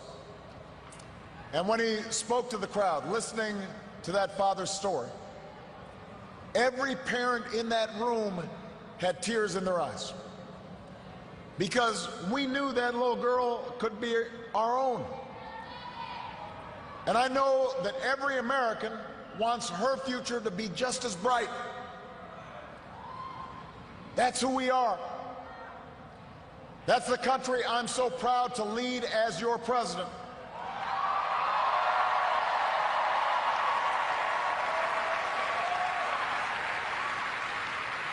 And tonight, despite all the hardship we've been through, despite all the frustrations of Washington, I've never been more hopeful about our future. I have never been more hopeful about America. And I ask you to sustain that hope. I'm not talking about blind optimism, the kind of hope that just ignores the enormity of the tasks ahead or the roadblocks that stand in our path. I'm not talking about the wishful idealism that allows us to just sit on the sidelines or shirk from a fight. I have always believed that hope is that stubborn thing inside us that insists, despite all the evidence to the contrary, that something better awaits us, so long as we have the courage to keep reaching, to keep working, to keep fighting.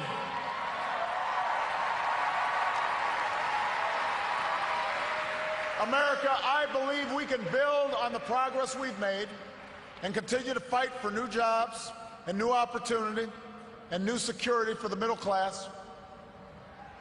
I believe we can keep the promise of our founding, the idea that if you're willing to work hard, it doesn't matter who you are or where you come from or what you look like or where you love.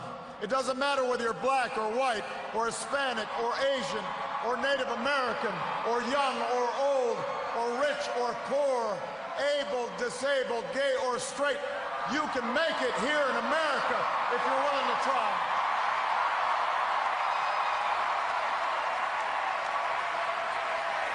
I believe we can seize this future together because we are not as divided as our politics suggests. We're not as cynical as the pundits believe. We are greater than the sum of our individual ambitions, and we remain more than a collection of red states and blue states. We are and forever will be the United States of America. And together, with your help and God's grace, we will continue our journey forward and remind the world just why it is that we live in the greatest nation on earth. Thank you, America. God bless you. God bless these United States.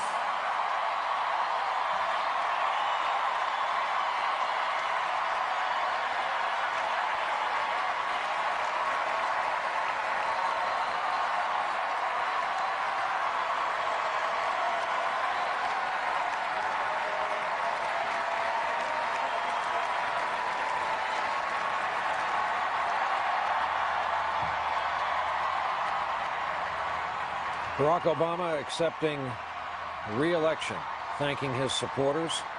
And whatever you think about the guy's politics, he's got a beautiful family. And Hubert Humphrey got an indirect callback tonight.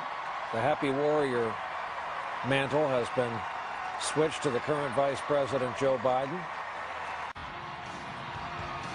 If our control room can put together a freeze frame from the night in Grant Park when this family of four came forward to the stage and compare and contrast it to tonight, we'll look at graphically what the president was talking about.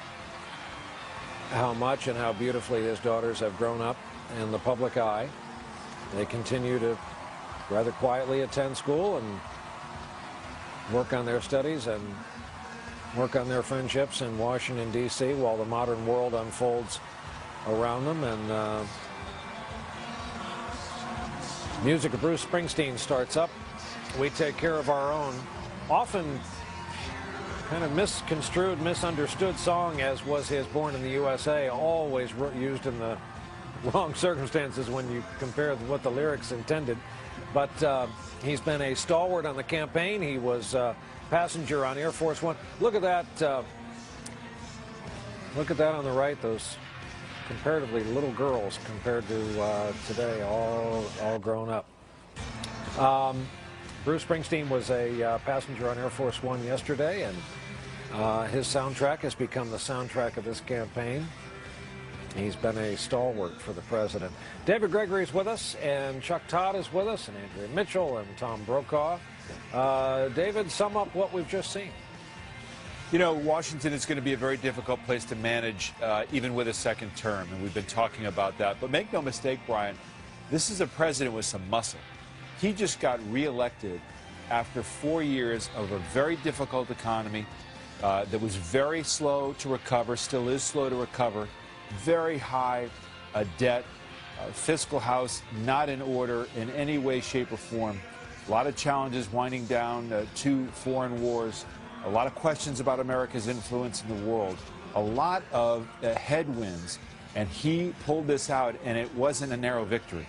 This could turn out to be rather big. So he brings all of that to a soaring speech where he made a point of reaching out to Governor Romney, praising his father and his mother, and praising the service of Mitt Romney as well as his parents. Hope to meet with Governor Romney to talk about a way forward, talk about meeting with Republicans as well. He knows he's got to signal to the country that things have got to change. They've got to work together to deal with the fiscal cliff and the other issues coming their way. Yeah, I think it was nice for a lot of Americans to hear the president talk about George Romney. You're right. We have a call here. Another state has been awarded to Mitt Romney, and that is the state of Alaska, where we are projecting he will be the victor when all the votes are counted, leading 55-41. To our local stations, those of you especially on the West Coast who need to break away to cover some local news, we will let you do that, and we are going to keep going here on the East Coast. All this activity on stage in Chicago.